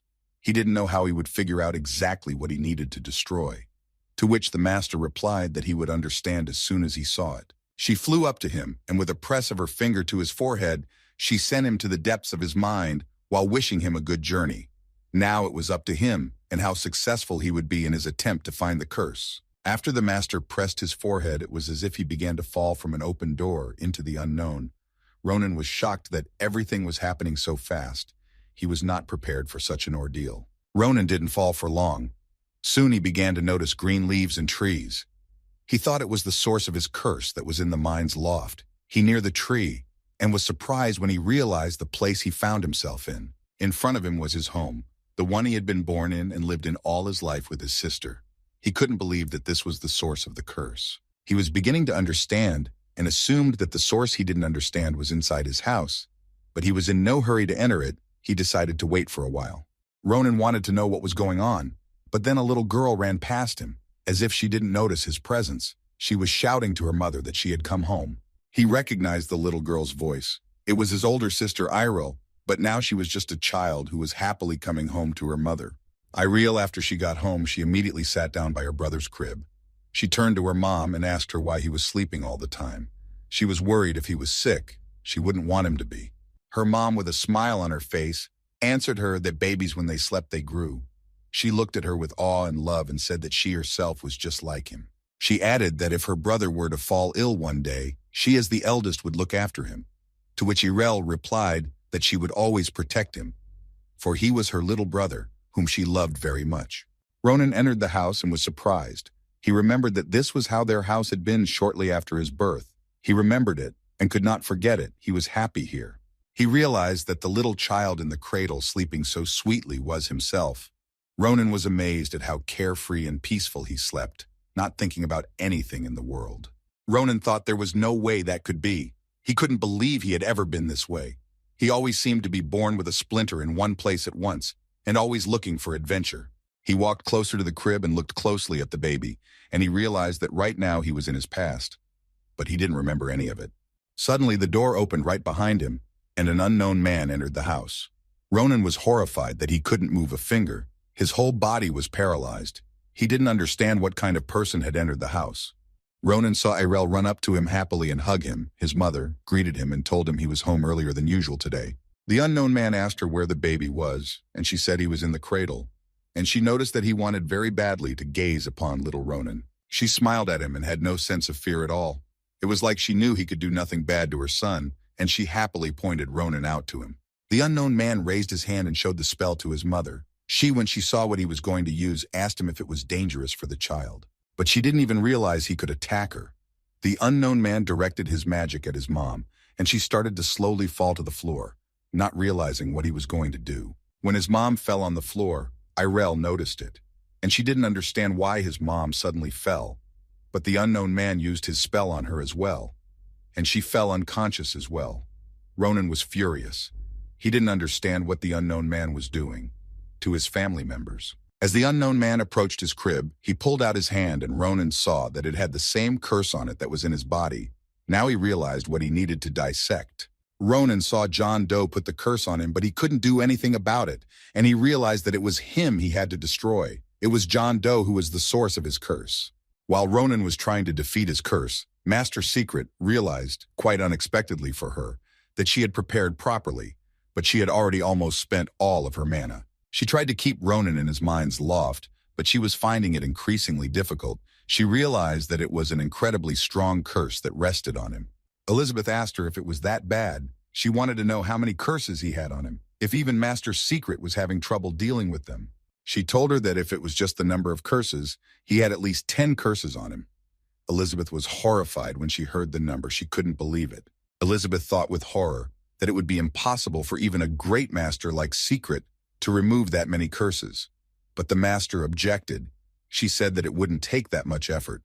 What surprised her was something else entirely. What surprised the master was that right now she was only working with one curse, and it was already incredibly strong, and it would be very problematic to remove it, but it was possible.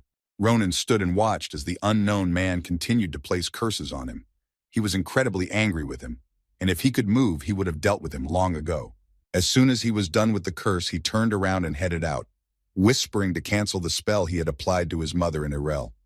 As soon as he was out of the house, Ronan realized that he could now move. Ronan rushed to his mom and sister as fast as he could, hoping that the unknown man hadn't killed them. He ran up to them and tried to see if they were breathing. He was very worried about them. After a few seconds, he heard them breathing. He exhaled and calmed down a bit. He could see that they had just fallen asleep after the unknown man's spell. He felt incredibly relieved. Ronan grabbed his head and tried to calm and reason with himself.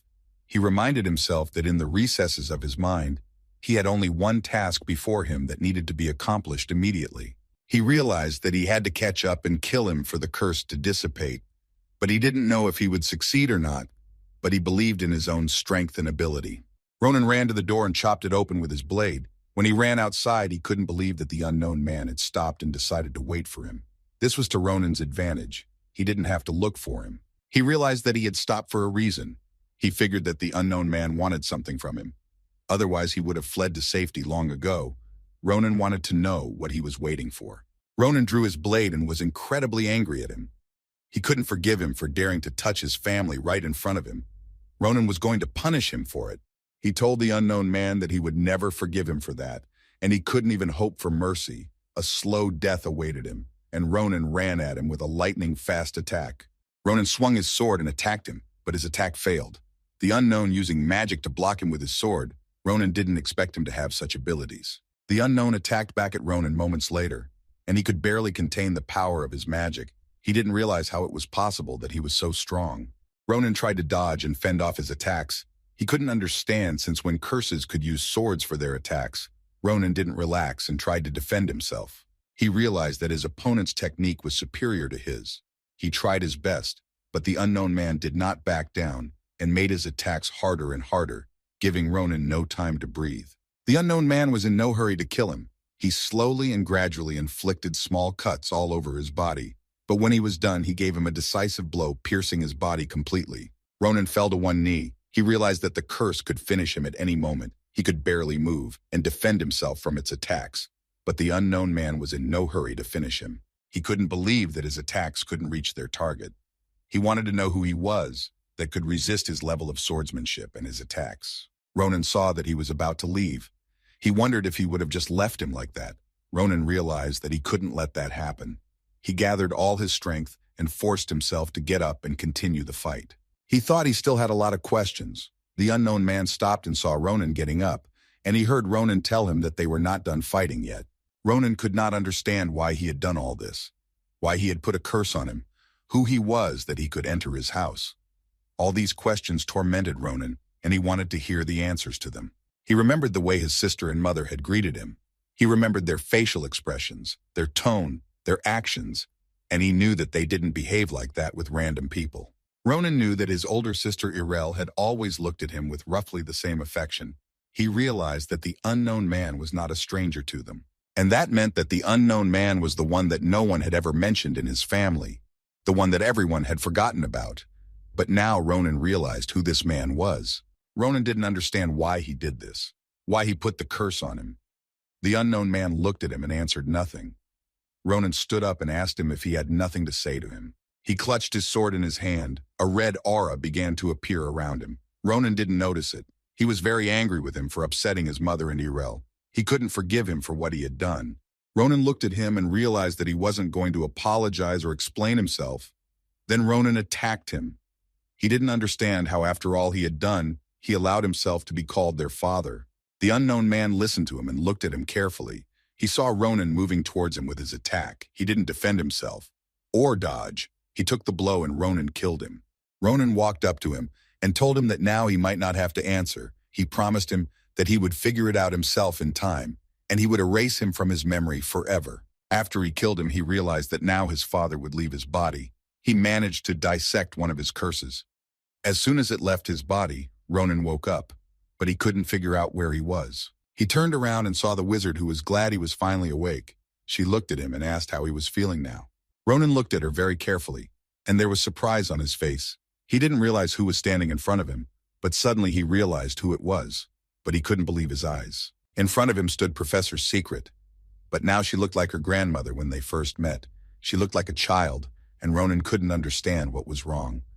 The master smiled at him, and was not much surprised that he could recognize her. She came up to him and told him that he had good instincts, but Ronan paid no attention to her words.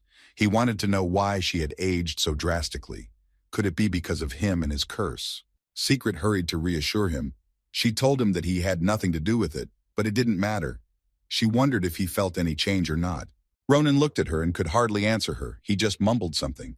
He thought that he had known from the beginning that she was an unusual person. But now he realized that was quite an understatement. She was able to surprise him with her strength and her abilities. He had never seen people with such powerful energy before. Professor Secret smiled at him. She was pleased that everything had happened as originally planned, and that he had been able to defeat the curse in the recesses of his mind. She invited him to come to the table and have a cup of tea with her. She had brought a journal with her so she could write down everything he would tell her. She wondered what happened once he was inside his mind. Secret wrote down every detail Ronan said. He told her that the curse used memories he himself didn't know about to create the scene when he received the curse. She asked if he thought the curse could have been placed by his father, to which Ronan said that he was pretty sure it was, and that he was the one in front of him at the time. Secret wanted to know where he had gotten those thoughts from, for he told her that he had never been able to recognize the man. Ronan said that nevertheless, he had heard his mother and sister talking to him, and concluded that it was his father. Ronan recalled that when he attacked his family, at that moment he felt something strange, something he had never felt before. He had tried to explain it to her, saying that he had felt something too foreign to call it his feeling. He thought he had felt someone else's sadness. Ronan had thought then that that was probably why he had gotten even angrier, that feeling had helped him become stronger and overcome this curse. But if one could speculate, it could very well have been the feelings of the man he had killed, but he couldn't figure out exactly who they belonged to. Secret remembered that he'd said he didn't remember anything about his parents at all. Ronan confirmed this, adding that he and his sister never talked about them. He couldn't remember anything about them. It was as if all his memories had been cut away. He only remembered a joyful childhood with his sister, who had replaced his parents. The professor drank her tea and realized that it wasn't even the sense of mana that was sealed, but its very existence as such. so Ronan couldn't master mana. She looked at Ronan carefully and tried to figure out what other curses had been placed on him. She realized that he could have placed more than a curse on him. Secret thought that while Ronan was being cursed, the unknown person might have altered his memory, and in the process, some of his own memories he had passed on to him when he was very young. She explained to him that magic affecting memory often had a similar side effect, so the mind wormholes could form from the images given to him. The master thought that he was able to use the mana before the curse was broken. He was able to because he felt it briefly, and his connection to the mana was restored for a while. Strange to him, glowing threads started coming out of his hand. He remembered the feeling and felt that strange flowing mana in him again. He liked this new sensation. Secret said he could only see the mana now, but she assured him that one day he would be able to use it, just the way the other students used it. But it wasn't that simple. He could use the mana if he managed to break the second of the 9 curses. He had a very difficult task ahead of him. She warned him that it would take time to destroy the other curses. They were all very strong and of unknown origin, so he would have to wait. Professor Secret finished making her notes and told him that she would contact him when she had finished all the preparations, but in the meantime, that he could go back to the academy. She added that it was starting to get light there, and it was time for him to leave her office. Ronan looked at her and could believe his eyes. She had changed again. Ronan was surprised that the professor had gotten younger again. Ronan wondered what this process depended on. Now there was a young girl sitting in front of him who was smiling sweetly at him. He noticed that her appearance changed depending on the time of day. She said that he wasn't the only one with a body with frizzles. Ronan thought that it was not easy for her either. Secret smiled and told him that the burden of truth could be extremely heavy, but she asked him not to despair. She was sure that in time they would be able to overcome the curses. She added that being constrained by the past could make his future meaningless. She asked him not to look back. He only needed to look to his future. Ronan listened to her advice and accepted it. He finished his tea and started to get up from the table, telling her that he would rely on her in the future and would look forward to their next meeting. At the same time, elsewhere, in a cave beneath the Great Cappadocia, a man stood and regarded the giant that had attacked Ronan and could have attacked the entire empire. He was unrealistically gigantic. The man looked at it and realized that it was much larger than what could be imagined based on the reports he had been handed. He was impressed by the size of the giant. He thought that it was not Nabarosa's instructor but some student who had overpowered this giant, and he was also all alone. It didn't make sense to him. Suddenly, an assistant was behind him looking for him upstairs. The man asked him when he had arrived at the forge. He was sure the assistant had been here for a long time. The man turned to Dolan, the assistant. He was curious as to how the rebuilding of the forge was going, to which Dolan replied that everything was going at a decent pace. In a week, everything would be ready. Dolan said that as he had ordered, he had looked through all the wares, but he couldn't learn anything new. He hadn't found anything suspicious. But he said that thanks to the academy, he was able to identify the student who was able to stop the giants and catch the criminals. Dolan asked if he wanted to meet him personally. It was the Duke who was the head of the ducal family of Grancia. His name was Joseph Sinovan de Grancia. The Duke replied that it wouldn't be a bad idea to talk to the boy personally. He stood with his back to the giant as he suddenly became active again, and now the Duke was in danger. Dolan noticed this and approached him with words of apology, but he asked him to step back a bit. He was ready to fight the giant and save his Duke's life and health. He told him that as a knight, he should have been the one to deal with the giant. But the Duke stopped him and told him that he didn't need to do that. The Duke told him that they were in a hurry and turned to the giant. He drew his blade and gave him a deadly attack. He was able to deal with him in an instant. After his attack, he calmly hit his sword and the giant began to crumble. The Duke headed for the exit and told Dolan that it was time to meet the young hero of the academy. The next morning in the Nabardozer dormitory, Ronan got a knock on his room. He opened the door and didn't realize who had come to see him and so early. Ronan didn't know who Dolan was. He didn't know why he had come to him. Dolan noticed that Ronan was quite rude to him. He asked him if he realized who was standing in front of him. Ronan noted that he looked like an aristocrat, but what did he want from him? Ronan saw something else that others could not see. He noticed his mana, and he did not like it immediately, but he did not hurry to say anything to him. He waited for him to answer what he wanted from him. Ronan could perfectly see the mana that was coming from him. He was amazed at how dark it was that he thought it was strange. But Ronan noticed that it wasn't pure mana. There was something mixed in, but he couldn't figure out what it was. He doubted it was mana. He felt a very familiar sensation. Dolan's shoulder was touched by the Duke's hand, who told him to stop talking like that. He said it was their fault for coming to him uninvited. Dolan turned around and wanted to revive his duke. Ronan heard that the duke was in front of him. He froze in surprise. He could not believe that such an important man was standing in front of him in the dormitory. The duke apologized for him and for his night, but if he wouldn't mind, could he give them some of his time? They needed to talk to him urgently. They walked to the room where the duke handed him a gift. He had given him a scabbard for his sword La Mancha, and according to him, they had only finished making it yesterday, especially for him. Ronan wanted to know why he had personally brought them to him. He could have sent one of his knights, to which the duke replied that the masters of the great Cappadocia had insisted on it. Master Doran especially requested it. He was the most assertive of them all. He decided to gladly fulfill their request. It was the least he could do for them. Plus, he wanted to show his personal gratitude for saving the forge. The scabbard was a great excuse to come and meet him. The duke told him that the clan of Grancia and the great Cappadocia had been friends for a very long time and thoroughly, his family buying the best weapons from them, thus helping the forge. He said that his own blade, the Dim Path, was also forged by Master Doran. He was a fanatic of weapons and made the best blades in the empire. So gratitude to the hero and savior of the great Cappadocia, it seemed appropriate for him to express on his own. He pulled his hand into the side pocket of his tunic. He still had something for him. For his noble deed, he had prepared a special reward for him. He pulled the token of the Grancia family from his pocket and held it out to Ronan.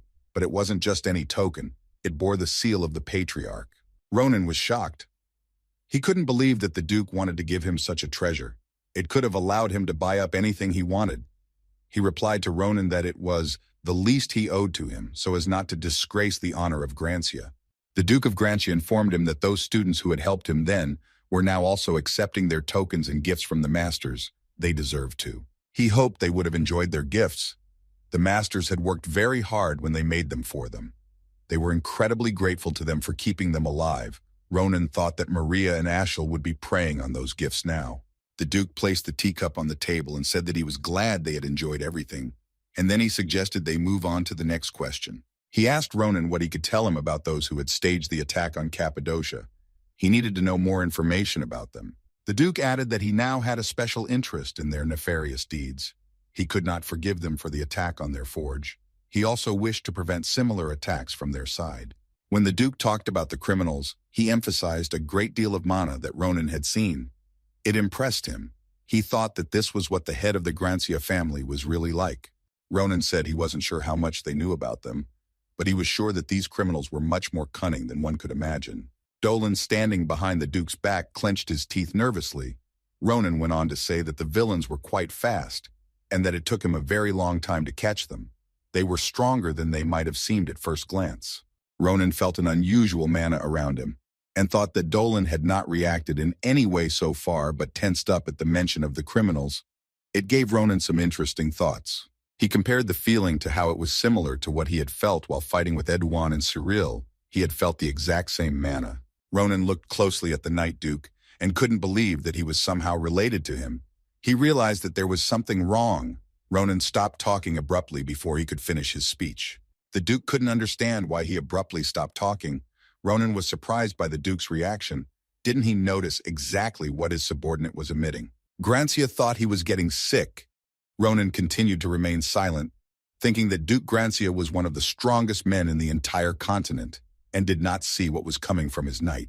At some point, Ronan realized that in that case, it was only visible to him. He had seen what was coming from Dolan when he mentioned the criminals breaking into the forge. Ronan then decided to continue his story, but he did not let his knight out of his sight. Ronan turned to the Duke and asked if he had heard anything about the star descending. Dolan, when he heard the question, tensed even more. He realized that Ronan might have given away all secrets, but Ronan still doubted whether he should have provoked Dolan further. Ronan explained that behind the descending of the star, there was a group called Nebula Claudiae. This organization consisted of admirers of the children of the star. 2 of them he managed to catch and subsequently learned valuable information. The Duke thought about Ronan's words. He couldn't believe that there was such an organization on their continent and that it could bring so much destruction to the empire. It was hard for him to believe that he had gotten all this information himself, but Ronan said that before the instructor arrived, he had a little fun with them. He made them tell almost all their plots and secrets. Ronan kept provoking the knight. He said that the criminals were very pathetic. He remembered their looks that begged him for mercy. He found them very amusing. He wanted to tell the Duke everything in detail, but he asked him to stop. The rest he would like to clarify with the sentries. He added that further narration might make him lose his appetite. But Ronan already realized that there was no need to continue talking about them, as Ronan could see that Doran was already on edge, so he decided to stop telling. The Duke was about to leave, and then Ronan thought that they had already infiltrated Grancia's clan anyway, and he needed to take some action before it was too late. Grancia got up and headed for the exit as Ronan got up with him and said that he should have known something more about these criminals. The Duke stopped. He wondered what exactly he needed to know. Ronan laughed and said that there wasn't that little information there, and it would be rude of him to detain such a busy person. He offered him another option. He told him that he would detail all the events of that night in a letter and send it to him personally. He assured him that the letter would interest him. Ronan decided to finally take Doran out by saying that in the letter he would describe their leader Ahayut. Now Doran was even more nervous. He realized he was on the verge of failure. That night Ronan slept sweetly in his bed. He suspected nothing and heard nothing. Nothing bothered him. He was completely relaxed and immersed in sleep. Ronan didn't hear a man enter his room, with only one task, to kill him while he slept, and didn't resist. The man launched a very powerful attack on the place where Ronan was sleeping. But he missed and there was no one on the bed. He didn't realize how he managed to disappear so quickly that he couldn't even notice it. Suddenly, Ronan's voice came from behind Dolan's back, telling him that he knew he would have come for him today and that he had provoked him on purpose. Ronan proved to be craftier and faster than him. He was already above him during his attack. And when Dolan realized he hadn't reached his target, Ronan greeted him by calling him the third culprit. Dolan turned around to see how he realized he was the villain, but Ronan asked him to take his time and look in the corner of the room. He added that he had invited a special guest for his sake. He looked in the corner and saw young Mr. Shullifan, who was furious. He asked him to explain himself immediately. He wanted to know how he would order it to be understood. A few hours earlier, on the top floor of the dormitory, Ronan had come to see Shullifan. He opened the door for him and couldn't understand why he had suddenly come to him. Ronan told him in detail everything that happened when his father came to him with gifts, and about their night. Dolan, Shullifan, was puzzled that Ronan said that Dolan wanted to attack him tonight. Young Shullifan did not believe him. He thought he had told him some nonsense. He demanded that Ronan provide him with some proof of his words. He told Ronan that loyalty and skill made Dolan one of the best knights in Grancia. He was deemed worthy of his father's guard position, only 4 years after becoming a knight. Shullifan asked why Dolan had suddenly decided to attack him. Everything Ronan had told him made him doubtful. Ronan, when he found out that Dolan had been with them for 4 years, he thought that Grancia had gone to a lot of trouble if they couldn't figure out a spy. Ronan was tired of proving something to Shullifan. He turned around and was about to leave. He told him to just come and see. He had nothing to lose by doing so. But if he came, he would be able to convince himself that he was right. And then he could get rid of the enemy that had infiltrated their family. Now Shullifan had seen everything with his own eyes. Shullifan drew his sword and turned to Doran once more. He ordered him to explain everything.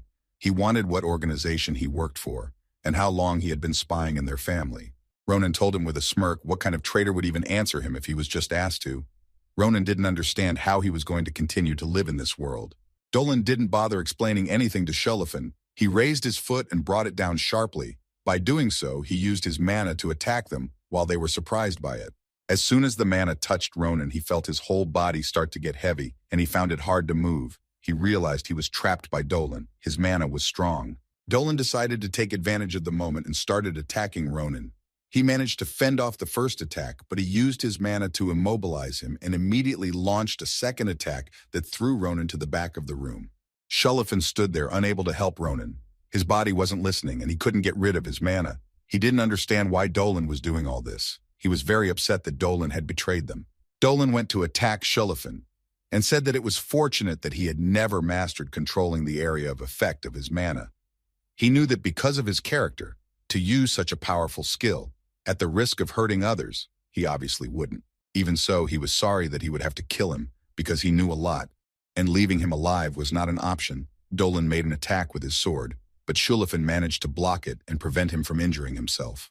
Dolan told him that he didn't want their relationship to end this way. He said that Ronan had ruined everything by calling him to him. Shullifan tried to hold back his attacks. He realized that his skills were not what he remembered them to be. He was hiding their true level, but he still wanted to know why he had chosen to betray them. Dolan looked directly at him and answered him that he didn't understand what betrayal he was talking about. and continued to mercilessly throw his blows at him. He told Shulafin that he had never been a knight of Grancia, so he did not consider himself a traitor. Dolan decided to end the duel and swung to deliver the decisive blow. After saying that, Shulafin lowered his weapon and said that he could do whatever he wanted. What he came here for, he wouldn't resist him. Dolan wouldn't miss such a chance and attacked the defenseless Shulafin as soon as possible. But Ronan came to his aid and stopped his sword, almost beside him. Dolan was shocked that he was able to move. Ronan turned to him and told him that he was being a stubborn fool and that he was starting to get sick of it. Ronan wanted to know from him, now was he satisfied or did he still want to risk his life? The expression on Shulafin's face changed. He told Ronan that he had to make sure. He hoped Ronan understood him on this point, but now he was ready to be done with Dolan. He put his hand on Ronan. He told him that it wouldn't be long before there would be a major massacre in the Grancia family. He pushed Ronan away to fend off the attack. He wanted to deal with Dolan on his own. Now Shulafin didn't hide his skills. He approached him lightning fast and prepared to attack. Dolan was surprised that he was able to get close to him so quickly. Dolan didn't understand how he could keep fighting if he was pressing him with all his power. He figured he was doing it with just mana alone. He realized that Shulafin wasn't showing everything he was capable of either. He was much stronger than he thought. He had unreal power and speed to his attacks. Dolan realized that he had become so much stronger during this time. After all, he had only recently entered the academy, and his fighting strength had increased several times over. He was shocked when he saw the level of his swordsmanship. He knew him to be an exceptional genius, but he was surprised to see such a level from a young master. While he was thinking about it, Ronan approached him and was already pointing his sword at him. He saw him stop and decided that this was his chance. Ronan told him that he was brave enough since he decided to get distracted in the middle of a fight and launched his attack at him and thought he was able to get him and do some damage. Dolan was barely holding back Ronan's attacks. He saw how strong he was and decided to retreat from the danger he was in. He managed to dodge his attack and jump back to a safe place. He realized that they were making a lot of noise now, and he had to do something about it. Or at this rate, all the professors would come running to the noise, and he would be in unbelievable trouble. Dolan took a quick look around the room and noticed a window that he hoped he could slip through. He couldn't continue the fight in this room and decided he needed to retreat. He managed to get outside and started running as fast as he could. He ran and thought that this was a complete failure. He never thought that killing one student could turn out like this. Dolan realized that he shouldn't have assumed that he would be able to handle both of them. He needed to hide and wait for his chance to kill them. But at some point, he heard Shulafin's voice saying that he was right, and unlike his father, he lacked skill and couldn't use the Stormblade properly. However, knowing this, Dolan decided to run away from him. He told him that it was a very foolish act and that he would not be able to hide from him or run away. It made him angry, and Shulafin wanted to end the traitor. He told him that no one would be hurt here. When using the Stormblade technique, only the pathetic traitor he had to kill. Shulafin had used his secret heirloom sword technique of the Grancia family.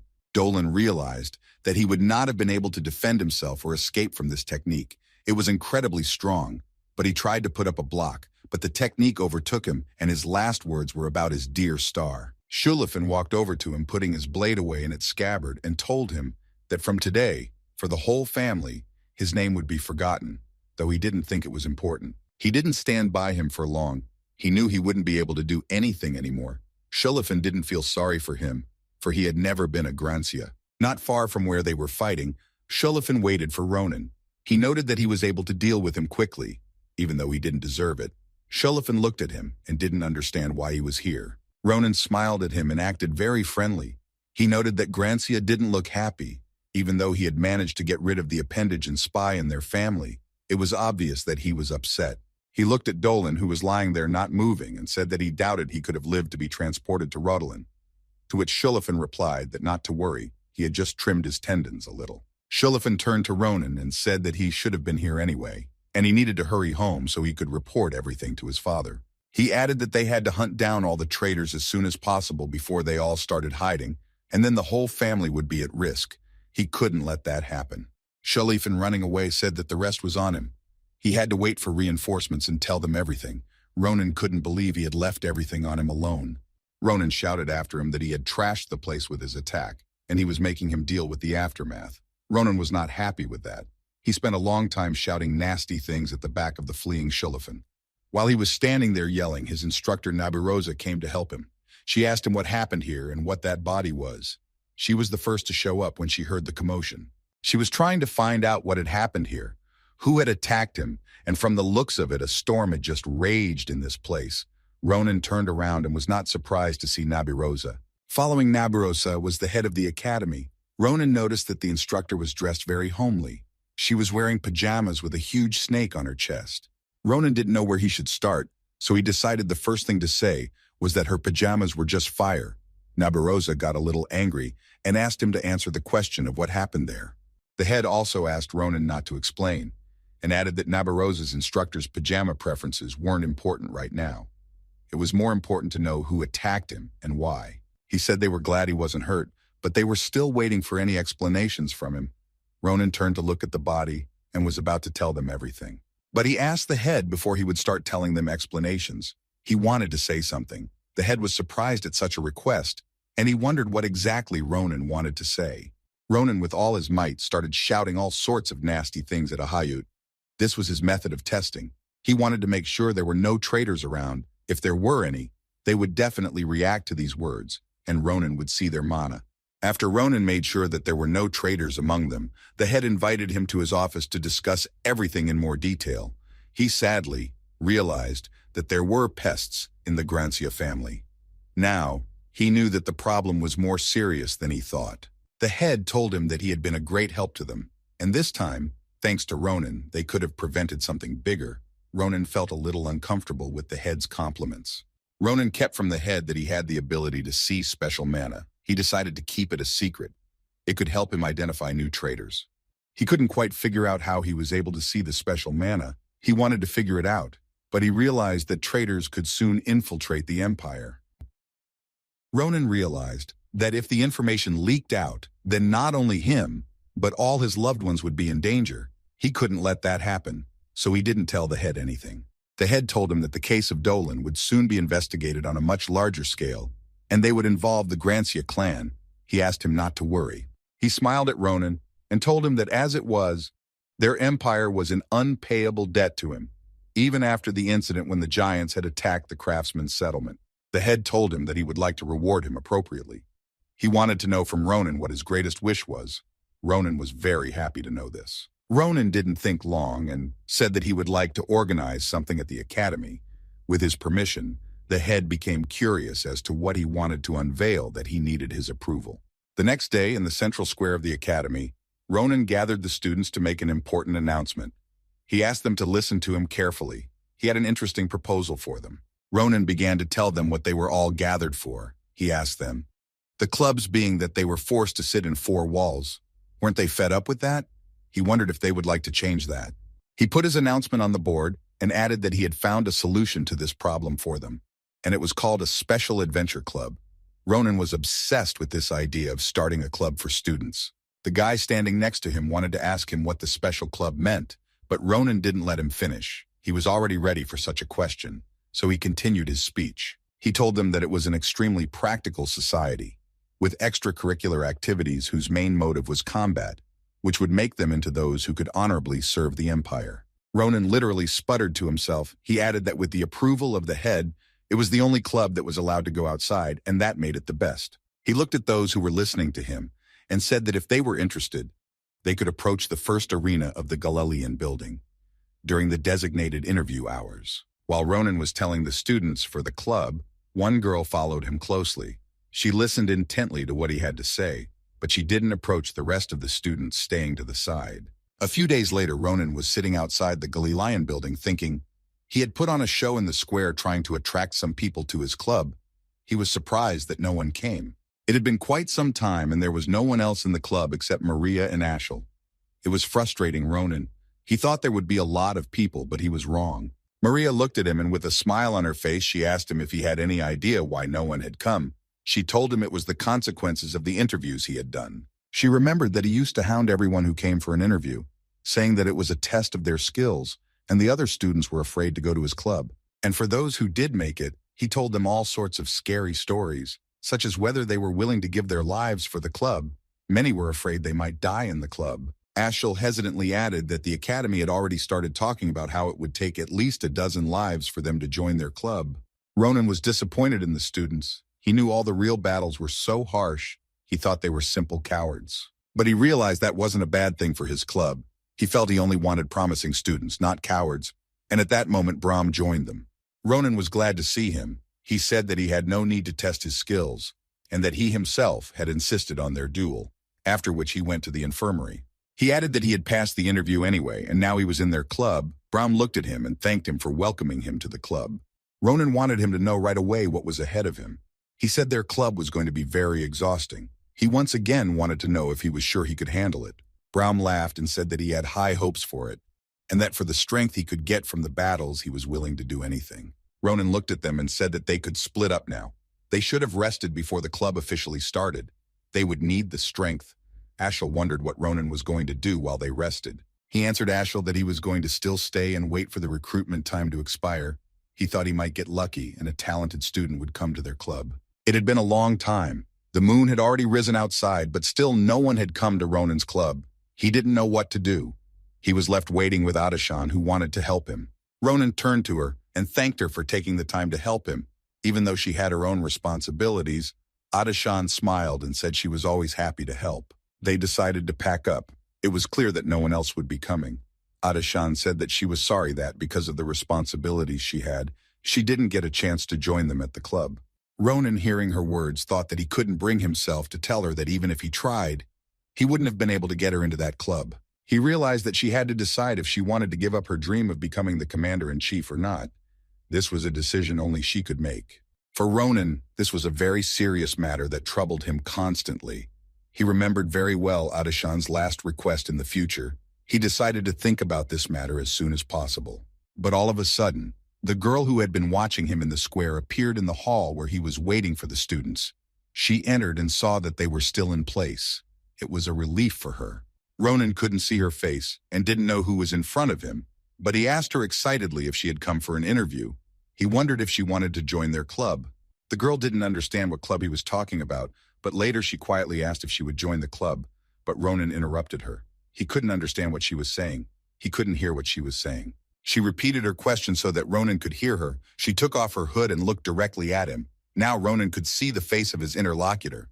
The girl was wondering if she was allowed to touch after joining the club, but what exactly she didn't specify. Ronan became uncomfortable. He thought dirty things. He didn't understand what embarrassing things she was saying to him.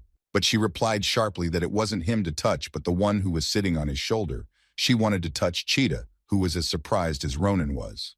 Ronan calmed down and stroked Cheetah. He was surprised that she didn't explain everything to him right away.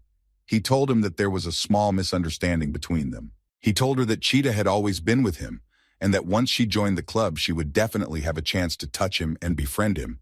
The girl couldn't believe it was true. Ronan looked at her and thought she was a strange person. He couldn't believe that he hadn't noticed her presence until the last moment. It confused him a little. He realized that the student in front of him was clearly no ordinary student. He could literally feel that she was quite good, and he liked that. She asked what was required of her for the interview. Ronan asked her to start by demonstrating her skills on the magic mannequin, and then it would be up to him what to do with her from there. Ronan asked her to introduce herself and the course she was on. She said she was a third-year student in the magic department. She said her name was Ophelia Dene, and she was ready to start demonstrating her abilities and the power of her magic. It was obvious that she was strong in controlling magic. Ronan and Adashan were surprised that Ophelia possessed darkness magic. She directed her attack at the dummy. She was sure she would be able to get into their club. She needed to meet Cheetah. Adashan said it was just incredible. She was shocked at how Ophelia perfectly handled the almost uncontrollable dark mana. But Ronan thought there was something else, something far more amazing. He had seen more than Adashan, and he was equally surprised when he noticed her special ability. He thought that even though she was pale, he managed to notice the blood-red energy exuding from her mana center. It was definite. Ophelia used her Shadow Claw ability on the dummy. The attack was very powerful. Ronan and Adashan had not expected such power from her. It was clear that the dummy could hardly withstand such an attack. Ronan, when he saw that she was able to break the armor on the dummy, said that there was no need for a fight. She had passed, and now she was in their club. He wanted to ask her a question. As he suddenly heard her voice in his head, he was shocked to find out that she possessed telepathy, but she wasn't surprised that he was able to notice her energy. She asked him to keep it all between them. She said she didn't need the extra headache. She wanted to keep what he found out about her energy a secret. Ophelia put on her hood and walked over to them. She was still using telepathy to communicate with Ronan. She asked him to step aside with her. She wanted to ask him something. They went outside, where Ronan told her all about his friend Cheetah. He told her how he got him. She took him in her arms and stroked his belly. She now realized that he was a dream bird, a bird born of their surrounding mana. Ophelia found Cheetah to be a curious animal, to which Ronan replied that she herself was no less curious about him. Ronan told her that he had heard that they had all left the Empire long ago and hadn't been here for years, but as it turned out, he was wrong. He realized that she was an unusual girl. Ophelia was a vampire, but that didn't scare him. He wondered where they had been for all this time. Ophelia, with sadness in her voice, told him that some vampires remained in the Empire, but tried not to give themselves away, and that there weren't many, but they still existed. She said that they didn't like the attention, so they hid from humans. Ronan listened to her and didn't understand the reason why she had decided to join their club. Ronan guessed that it wasn't the club that attracted her. It was Cheetah, or rather the mana that was in it. Ophelia confirmed that she was interested in Cheetah's mana. It held many secrets that she wanted to know. Ophelia explained to him that she had sensed it back in the square, the energy of blood magic. It was the innate magic of her people. She had felt it when she first saw Cheetah. Ronan guessed that Cheetah had used the abilities of vampires. It was no surprise after he was born. The first thing he did was suck up a whole sea of blood. Ophelia couldn't believe it. She was shocked that he had used their magic right after birth. Ronan didn't understand what was wrong with that. She looked at him carefully and asked Ronan how old Cheetah was, but Ronan was confused by the question. He didn't know how old he was. He started to remember how old he was. He thought that Cheetah was only about 2 months old, but that wasn't accurate. Ophelia couldn't believe that Cheetah was still very young. Ophelia had already seen how thick his blood mana was. After all, he wasn't even a year old yet. She was impressed. She wouldn't let Cheetah out of her arms. She thought about something but didn't say anything to Ronan. She figured if it was true, then there may well have been something Ronan didn't know about. Ophelia held out Cheetah to Ronan and asked if there was something she could ask of them both. Ronan had absolutely no idea what she wanted to ask them or why she suddenly had such a desire. She told him that she only wanted to touch Cheetah, but if they would do what she asked, then she would be doing her best at the club and on missions. It was important to her that they agreed to help her. Ophelia went on to say that she had some research to do first and that it wouldn't work right now, but then she made him a promise. Ronan rushed to stop her. He wanted to understand what she was talking about. The next day in the club area of the Nest Academy, where the Special Adventure Club was located, they were all standing near the entrance, and they couldn't wait to go inside. Ronan had said that giving an entire building for the sake of the student club was generous, and he liked it. He was excited about the building, and he was ready to go inside for the start of their adventure. After he looked around the building from the street, he turned around and noticed on Ashel and Maria the new items that the Duke had given them for their help at the forge. He noticed that they had new weapons from the Great Cappadocia. The craftsman had made a magical bracelet for Ashel that increased her strength, and Maria had forged a new blade as a thank you. Ronan saw that Maria had changed from 2 blades to a 2-handed sword. She told him that a sword best suited to her level of strength had been forged for her, and she decided to try it out. Ashel was incredibly happy that he had gotten a magic bracelet. He told Ronan that the bracelet was created in the city of mages in Delphium. He said that because of the bracelet he had better mana control and his strength and speed had doubled. Ronan told them that they both had amazing gifts, but they didn't understand why he asked them to come with their new weapons. They hadn't tried using them in a fight yet. Ronan replied that he would tell them everything in detail inside the building. Ronan headed towards the entrance and cryptically told them that this was a very important conversation. He assumed they were probably wondering why he had started a club like this. They sat down at a table, and he said that the club had only one purpose. It was to improve their own skills in real-world conditions as quickly as possible. Otherwise, they wouldn't have gotten stronger. Ronan realized that he should have prepared them all for that imminent day. He knew what the future held, and he didn't want them to die. He wanted them to be ready to face Ahayut and his army.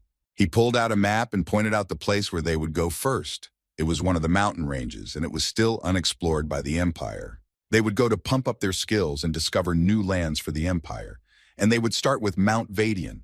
When the rest of the club members heard this, they were horrified because no one had ever gone to the mountain range voluntarily. Ronan explained to them why he had chosen this place.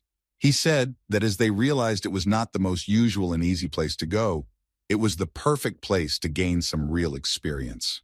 He added that he had a personal motive as well, but that wasn't important right now. He couldn't tell them the whole truth. Even though he considered them close people, he was sure it would be best for them. Ronan stood up and said that first they would have to deal with the problem that had to do with Maria and Ashel. They looked at each other and couldn't understand what problem Ronan was talking about. He said they would put that problem aside for now and come back to it in time. He told them to also get up and follow him outside. He wanted them to fight him. The three of them walked down the hallway. Ashel asked Ronan to wait a bit and explained to them what he was even telling them. They were completely confused and wanted him to explain it to them again. Ronan turned around and said that they both had one very important problem that could have jeopardized their participation in the club and sending them to the mountain range. He said that the main problem for them was that they had to go to class. They had to pass all the modules early. Ashel and Maria were shocked at this news. Ronan explained why it was necessary. Each time they would be absent for at least a week, and their classes could not be canceled during that time. So they had only one option. Combining their studies with club activities would be difficult for them, and there was no way the head of the academy would allow it. But they needed to go to the planned location and gain experience. Ronan looked at their shocked faces, smiled, and asked what was the solution to this problem. The only solution was to finish with the classes as soon as possible, like he did, and become completely free. They walked to the second floor to the training room, where Ronan said that he wanted to assess their level in combat before moving on to individualized training. Ronan placed his sword on his shoulder and told them to be brave in attacking him. He promised them that he would not bare his blade against them, thus trying to calm them down. He immediately warned them to give it their all, and to give their best, not sparing themselves and not sparing him, because in a real fight, they wouldn't have a second chance. Maria was excited about the training process. She turned to Ashel and said that if they got the chance, she wanted to try what she and he had trained on their own. She wanted to show Ronan how much they had grown and that they had put effort into training as well. Ashel didn't mind showing off their skills. They drew their weapons and prepared to start attacking Ronan. Ashel said that he understood what Maria was talking about and that he would do his best now. Now they were ready. Maria made her first attack with her new weapon, not on Ronan. She hit the floor with all her might to break it into small pebbles. This was part of their plan for the fight.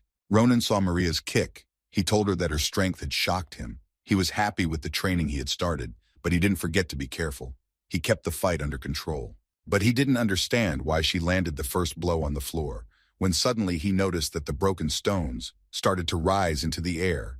Ashel lifted them with the power of telekinesis. He informed Maria that she could start another attack. Ashel directed the stones at Ronan, who smilingly told him that his telekinesis was much stronger. He was able to fend off Ashel's attack with no problem at all. He told him that he was very impressed. But then he suddenly felt that he was not only attacked by Ashel, he had completely forgotten about Maria. He was so engrossed in dodging Ashel's attack that he let her out of his sight. Maria was already on top of him and told him the same thing he had told her during their first fight, to dodge instead of block. Ronan had time to react to her attack. He was amazed at the level Maria was able to reach. He marveled at their interaction and the power of their attacks. He thought that if he hadn't managed to dodge in time, she would have been able to nail him on the spot, and that was out of the question. The blow was incredibly strong. Ronan continued to dodge Maria's attacks, and at one point decided to surprise her and see if she could deflect his blow, and he launched an attack at her, which she successfully blocked. He watched them and their actions. He realized that they were beyond his wildest expectations. He couldn't imagine that they had become so much stronger. Ronan continued to pressure Maria with his attack. Ashel saw this and used telekinesis against him to get him away from Maria. He began to protect her from him. Ashel was doing his best. Now he was attacking Ronan with blocks that could have crushed him, but Ronan used his blade to break them up while they were still in the air. Ronan told them that they were unrecognizable now. He realized that they had been training hard in his absence and it had paid off. He noted that they had both become very strong, but it was Ashel who had changed the most. He was a completely different person. He was able to shock him with his skills. Ronan found out everything he wanted to know and what it was all set up for. They suggested he end it there, and Ronan agreed. He decided they had had enough of the test. He figured that if he could imagine, it wouldn't take much time. He thought that 2 weeks would be enough to make them even stronger. Ronan's facial expressions changed. He told them that they would be getting some special training now. Ashel and Maria couldn't believe their own ears. They had just finished the fight after all. But Ronan didn't care. He swung his sword and chased after the fleeing Ashel and Maria, who were already on edge and wanted to take a break from the duel. From that day on, the special training began, for the sake of which Ashel and Maria sacrificed even their sleep not to miss it, and to stop it as soon as possible. 2 weeks later, Ronan suddenly brought the head all the confirmations of the early completion of Ashel and Maria. The head could not believe it, that in such a short period of time, they were able to pass everything. The head asked if he had brought him the confirmations from all the members of the club, to which Ronan said with a smile that was exactly right. All the members of his club had passed their subjects early. He added that they were not in all the subjects. He wanted to know if that was enough for them to be allowed to leave the academy. The head noted that Ronan always knew how to surprise him. The chapter smiled and said that as promised, he approved their request to leave the academy. He wished them a happy journey and good luck in their new adventures. The next day, Ronan and the team were already at the destination point of the first outing of the Special Adventure Club. They were near Mount Vadian. Maria noted that they had just arrived at this place and their mana was getting much cleaner than it had been at the academy. Bronze smiled and told her that from that mana alone, it was clear that they were going to have a great training session. Braum asked Ronan ahead of him what their plans were. He told him and asked him to wait for now. They were still far from the core and stopped talking abruptly. Ronan added that as for their future plans, they were going to find something here, but they didn't even know what was ahead of them. Their adventure had just begun. In the temple near the stone stood the elf, the guardian of the temple. He felt that someone had wandered into such a dark place. It was a complete surprise for him. He thought he should go and greet the first guests in a long time who had come to his domain. As Ronan and the team finally found what they were looking for and why they had come, they stood watching from the cliff below. He noticed that the place was crawling with dirty, vile orcs. They had come to this place to deal with them and gain valuable experience. Braum walked up to Ronan and said that they had built an entire village here. This was unbelievable to him. Ronan explained to him that things like this often happened in places like this, that were under no one's control. He said that there was a small settlement of orcs in front of them now, but they were quite prolific, so soon they would breed enough other orcs to populate all the mountains around them. And then the inhabitants of the nearby lands would be in trouble, so he decided it was worth it to address the root of the problem beforehand and wipe out all the orcs. Ronan informed them that this would be their first task. He asked them what they thought about it. He wanted to know if it was an easy task for them or a difficult one. Ashel hesitantly said that there were a lot of them. He wanted to know if they would be able to handle them. Ronan reassured him by saying that the orcs would be the perfect opponents for them. He didn't rule out that there might be some surprises, because the dominant species on this mountain range were the ogres, and they would be hard for his team to deal with. Ronan knew that a particular problem could be their leader, a two-headed ogre that was so strong that even he, at one time, would not have been able to defeat him. He knew that he would not appear for a while yet, and for now they could not think about it. Then he wanted to proceed to the orcs. But then suddenly a voice told them that their intentions were fine, but they could not understand who it was that was speaking to them. He warned them that now was not the right time for this, and he would not advise them to start this fight. Ronan was shocked when he realized that someone had quietly snuck up on them.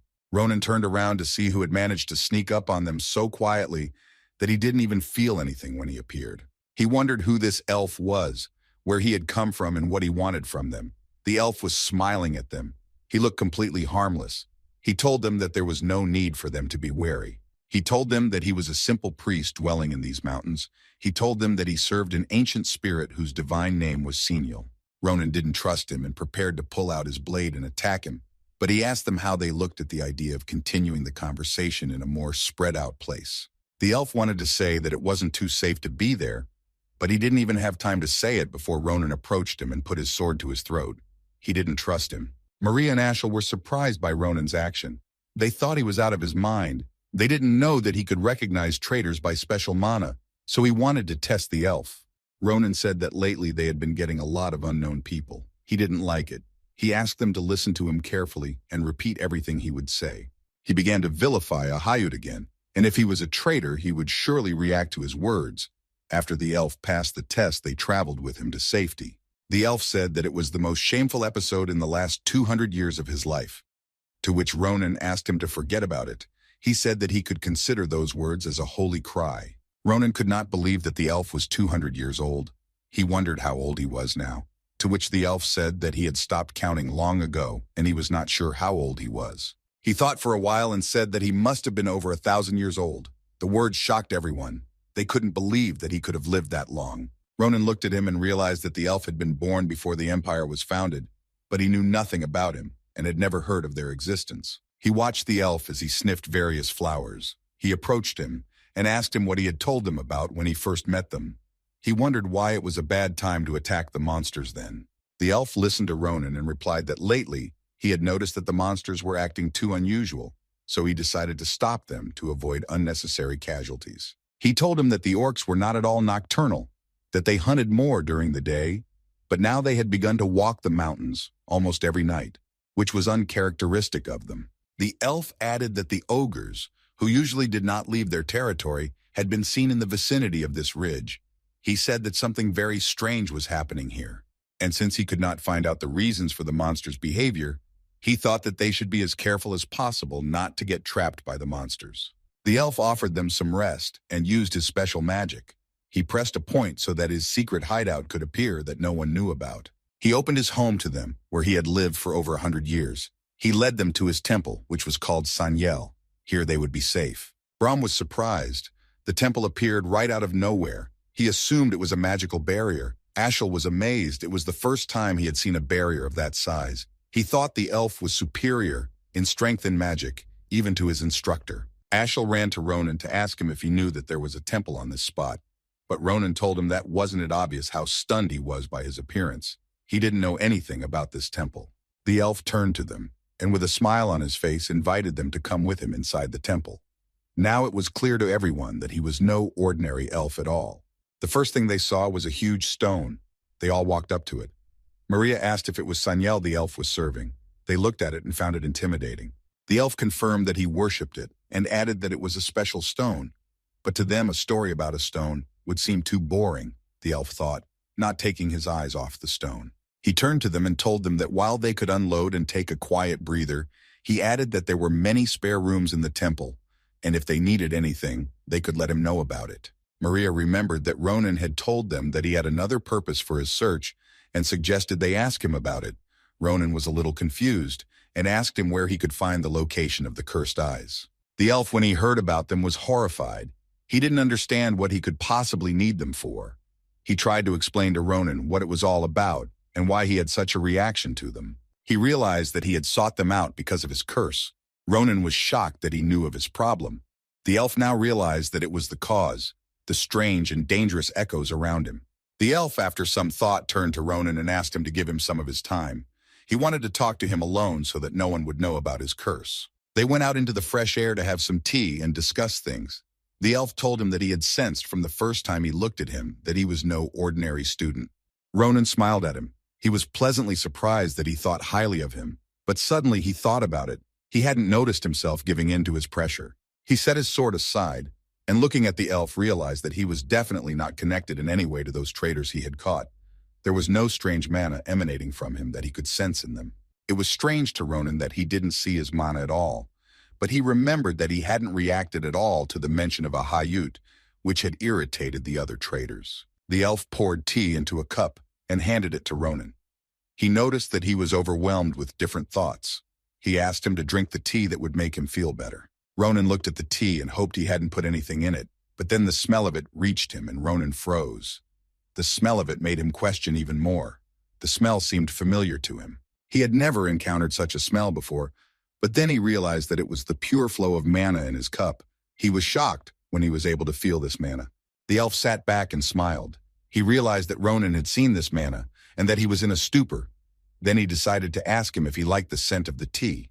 Ronan was stupefied. It was like he was looking through different eyes. This had never happened to him before. He liked it a lot and he wanted to savor this moment. He looked into his cup and didn't understand how this was possible. The elf explained to him that it was tea with one rare herb growing on the ridge. It stimulated the suppressed senses, revitalizing them. The elf said that usually after one sip the effect was almost imperceptible, but probably the curse blocking his energy allowed for such a result. He added that he would give him the brew to take with him and ask him to drink it constantly, and as his condition improved, it would help him to feel the mana within him. The elf asked Ronan not to use the cursed eyes again until the curse was removed, but Ronan didn't understand why he shouldn't. He explained to him that although these monsters were useful, they could also consume a portion of the target's life force, so his condition would deteriorate. A single use of these monsters wasn't a big deal, but if he tried to purify the curse with them for a long time, he was risking his life. Ronan was absolutely shocked. He didn't expect that using these monsters they could kill him. The elf noticed that when Ronan found out about this, his resolve had diminished. He told the elf that he was unaware of this. He just wanted to deal with this curse as quickly as possible. The elf replied to him that he understood his feelings perfectly. The elf said that the more serious the problem, the more careful one had to be. If something went wrong, something irreparable could happen. Ronan looked at his tea and remembered that Professor Secret had said the same thing, and that even she had found it difficult to deal with the curse, and that to get rid of his curse, she had to prepare herself properly, even knowing that there was someone who wanted to help him. Ronan remembered that after his encounter with that entity, in the recesses of his mind, he'd been raring to get rid of the curse completely and hadn't thought about the consequences. He thought that if he made a mistake, his life could have ended before he met the giant Aha youth, and before all those events, and he couldn't let that happen. Ronan looked at the elf and couldn't figure out who he was. He didn't think they had met in a past life, but he couldn't say they were strangers. He took a cup to drink another sip of tea to calm his thoughts. He came to the conclusion that he was really in too much of a hurry, and it was all because of the fanatics hanging around lately.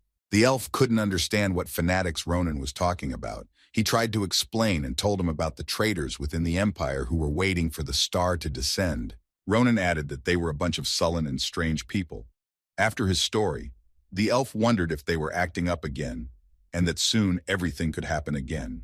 In the evening, the elf came to the sacred stone. He thought that if the fanatics Ronan had mentioned were really the same people, then they were probably up to something again. He realized that if they sneaked into the Empire and carried out their plan, many innocent lives could soon be lost due to the monstrous catastrophe.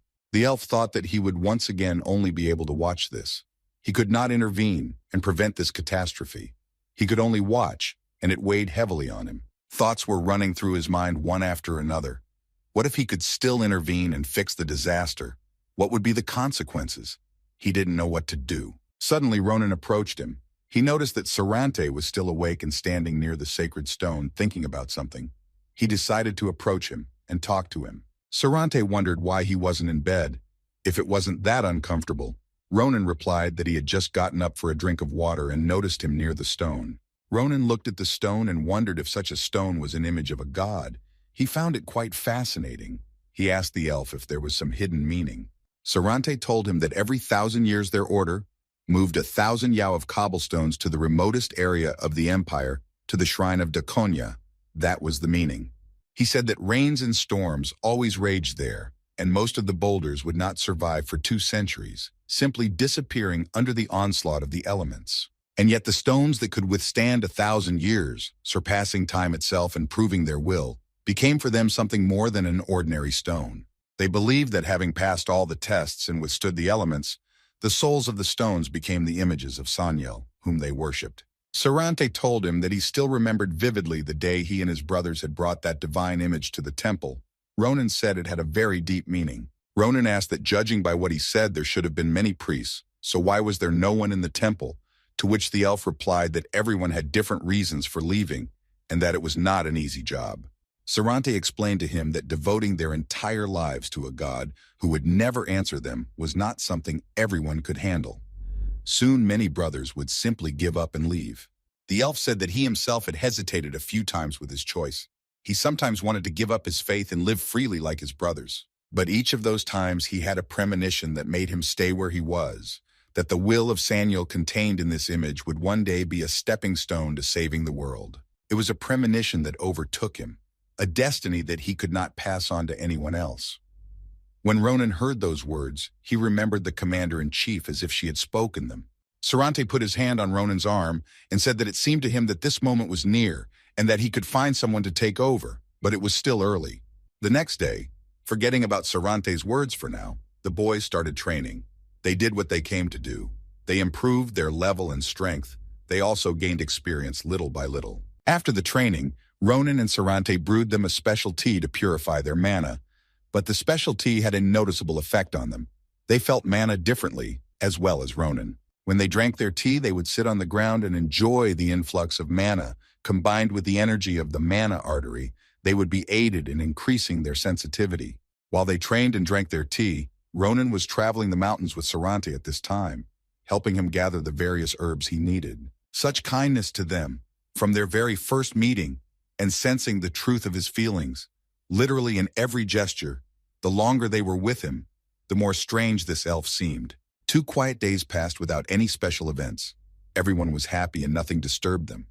They were training and trying to reach harmony with their mana and body. They were 2 of the best and calmest days. But as always, tragedy comes when no one was expecting it, leaving behind a pain that would never subside, of losses that could never be regained. Ronan and crew waited for the first day of the raid on the orc village. They were escorted out by Sarante, who was very worried about them. He still doubted that they could have handled the task. He was worried that they still couldn't figure out the reason for the monster's strange behavior.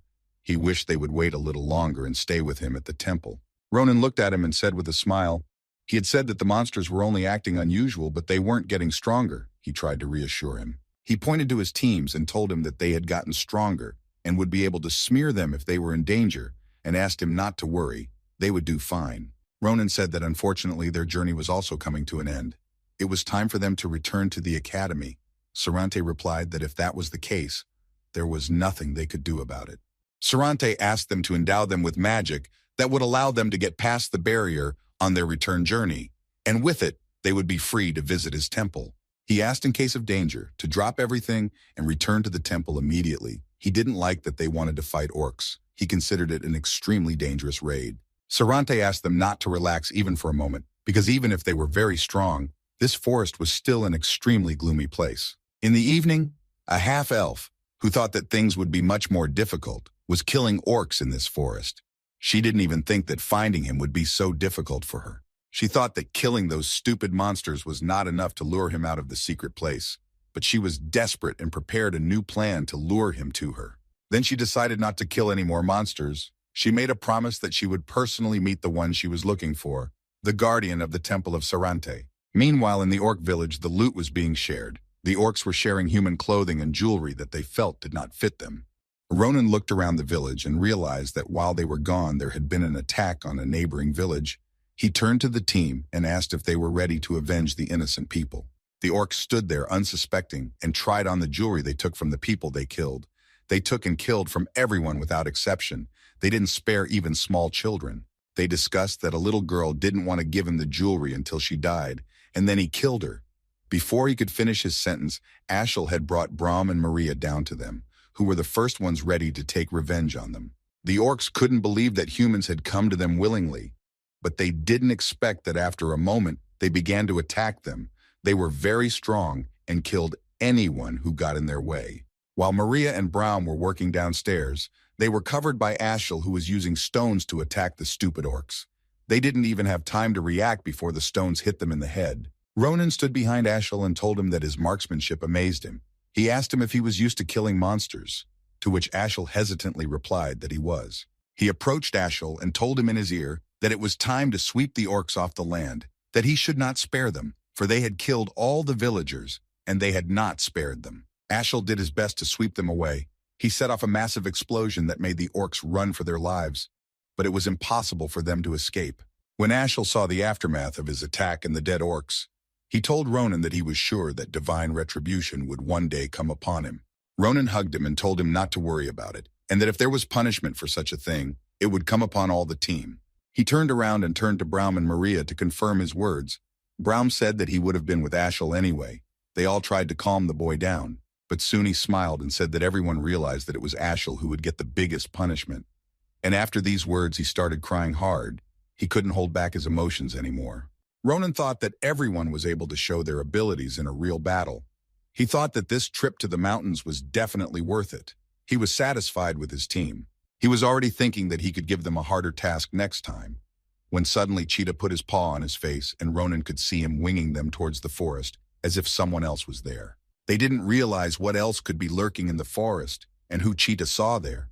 They headed off to look around the forest. Very nearby, they found another elf who was unconscious and tied to a tree. Ronan ran up to the elf. He said she needed help now. She was injured. The orcs had left her to die a slow, agonizing death. He began to untie her, hoping she was still alive. Ronan asked Cheetah to use healing magic so he could bring her to her senses and find out some information.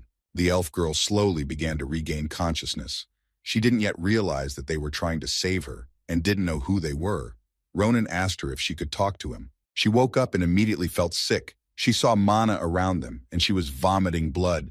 Ronan realized that Cheetah's treatment wasn't working. He had to come up with something else. The girl slowly started talking to them. She asked them about the mana that was around them. She assumed they were from the shrine, but Ronan pretended he didn't know what she was talking about. Ronan wanted to know how she knew they were from the shrine, but suddenly the girl took him by the shoulder and asked him to take her to his shrine rather. She started yelling that they were coming, and that if they delayed too much, Sarante's life was in danger, and she passed out again. Ronan had absolutely no idea who she was telling them about. Ronan took her on his shoulders and quickly ran to Sarante, who was standing by the stone as usual. He saw Ronan and asked why he had come back. He asked him what was wrong, but Ronan didn't say anything. He only asked him to quickly examine the elf girl. He explained to him that they had rescued her from the orc village, and she said she was supposed to meet him. Sarante was very surprised when he heard that Ronan had met the elven girl. Sarante saw a familiar face on Ronan's back. It was the elfess Bridja. He began to heal her so she would come to her senses and tell them what had happened to her. Meanwhile, Maria and Braum were looking around the forest to possibly find more captives, but they found no one. It looked like the elven girl was the only captive the orcs had. Maria thought that in that case they could head back to the sanctuary. She turned around and saw that Ashel was examining the body of a dead orc, but she didn't understand why he was doing that. She headed over to him to see what he was stuck there for. She wondered what he had noticed there. Ashel answered her that there was something wrong with those orcs. Ashel pointed out one curious thing to them and asked them if they had seen something like this on them before. They looked and couldn't even guess what it was on them. Maria asked if Ashel knew what it was. He replied that he had never seen something like that before. It looked like they were originally hidden by a double layer of magic. Ashel didn't understand why the magic circles were needed on the orcs. Someone was using them for their own purposes, but what they were for was not clear. Ronan and Sarante stood by the bed where Bridgia lay. The elf said he was done with the first aid, and that Ronan could rest for now, but he was worried if she was all right. He said that even healing magic didn't work on her, and suggested that she might have been poisoned. Sarante reassured him, saying that the antidote was the first thing she took. Sarante said that he was indebted to him, and that without his intervention, his dear sister could have died. Ronan was shocked that she was his sister. He told him that she was one of the few remaining followers of Sanyel, and that her faith was unwavering, his favorite sister. Sarante looked at Ronan and asked how he would pay him back for saving someone so dear to him. Ronan was a little embarrassed and told him not to even think about it. He didn't think he had done much to save her. Ronan wanted to know who she was telling him about, shaking his whole body in an attempt to warn him about them. Ronan wanted the elf to tell him more about them. He wanted to know if his life was in danger, who was after him, and why they wanted to kill him, but Sarante was silent and answered him nothing. They went to the divine stone again so they could have a chance to talk alone. Sarante told him that in truth, he himself had little to no knowledge of them. The elf said that there was a religious order that worshipped an unknown creature that they proclaimed as their god.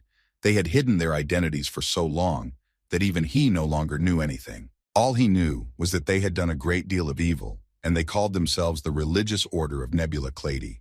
When Ronan heard the name of this organization, he knew that history had already begun to repeat itself. Ronan was beyond angry that the Nebula Clady, these traitors to the Empire, and he was being hunted by them. Sarante was a little surprised that Ronan knew of their existence. He informed him that already their messengers had visited him several times. The elf said that he thought they had given up since he had tried to be quieter than water for the last few hundred years, but it was like it had started again. But Ronan didn't understand how he could be so calm about it. He suggested he run away. But Sarante replied that he had no intention of running away. He would not leave this place and the souls of those dwelling here. Even under the pretext of death, he had spent too much time in this temple. Sarante added that in addition, innocent people could get hurt if he ran away. He didn't want that and couldn't let that happen, so he made his choice. He walked over to Ronan and took him by the shoulders and told him that he and his companions should have left the ridge as soon as possible because they could be found and killed. Sarante looked at him carefully and added that he really didn't want anyone to get hurt because of him. He wanted them to escape and save their lives. Ronan, leaving, asked Sarante to wait just a little bit. He would bring the strongest girl he knew. She would be able to save him. He asked him to hide somewhere until he came back with help and not to do anything stupid in his absence. Sarante smiled and said that he would definitely hide properly. Sarante took his hand and put a ring in it. He said it was payment for saving Bridget and told him that the ring was a pass to a unique place. The elf told him that if he were to one day enter the magical Tower of Dawn, he could safely show this ring to the librarian. He would surely be able to help him to find information about his curse. Sarante held his hands and asked him to take care of himself. He added that these few days spent together with them had been a gift to him in itself. He was happy when they visited him. Ronan smiled at him and asked him not to talk as if they would never see each other again. He knew that he, together with the help, had been able to save him. He ran for help, saying that he would be back very quickly. He just had to wait for him. Sarante stood near the wall and asked if he should greet her properly, since they hadn't seen each other for a long time. She replied that there was no need to do so.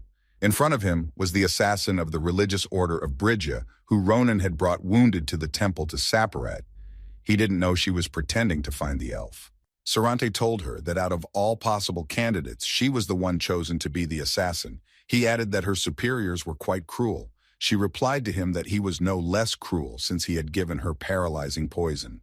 The elf informed Ronan that he had given her the Protvoid, but it was the poison that paralyzed her body.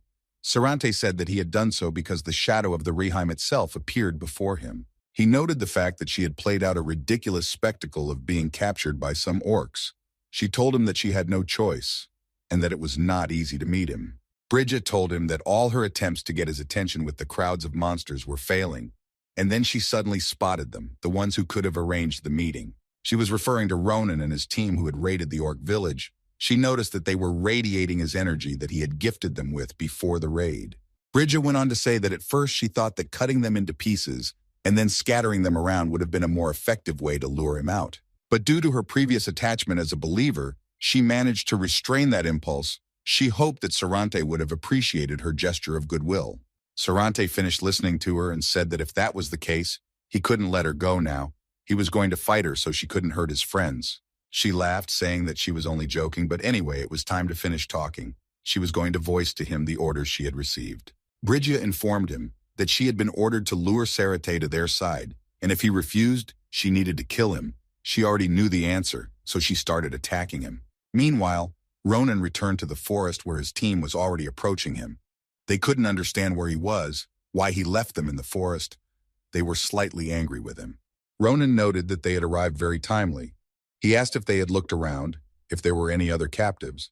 Maria replied that they had not found any more enemies. However, Ashel had found something strange. Ashel said that after he left, he noticed something strange on the bodies of the orcs. They had magic circles on them that she had not seen before. Ronan was shocked to learn this information. He had already seen the circles in the dungeon of the forge. A very strong and powerful explosion sounded behind them from the temple. They were all shocked. They were worried about Sarante. He could have been attacked by members of the Nabula Claudia organization. Suddenly, Ronan heard someone approaching them. It was of incredible size, and you could hear its every step. It was smashing everything in its path, and it was so damn strong. Ronan couldn't believe it when the two-headed ogre came at them. He knew it would be extremely hard for him to deal with. He knew that even in his past life, he would have had little chance of winning.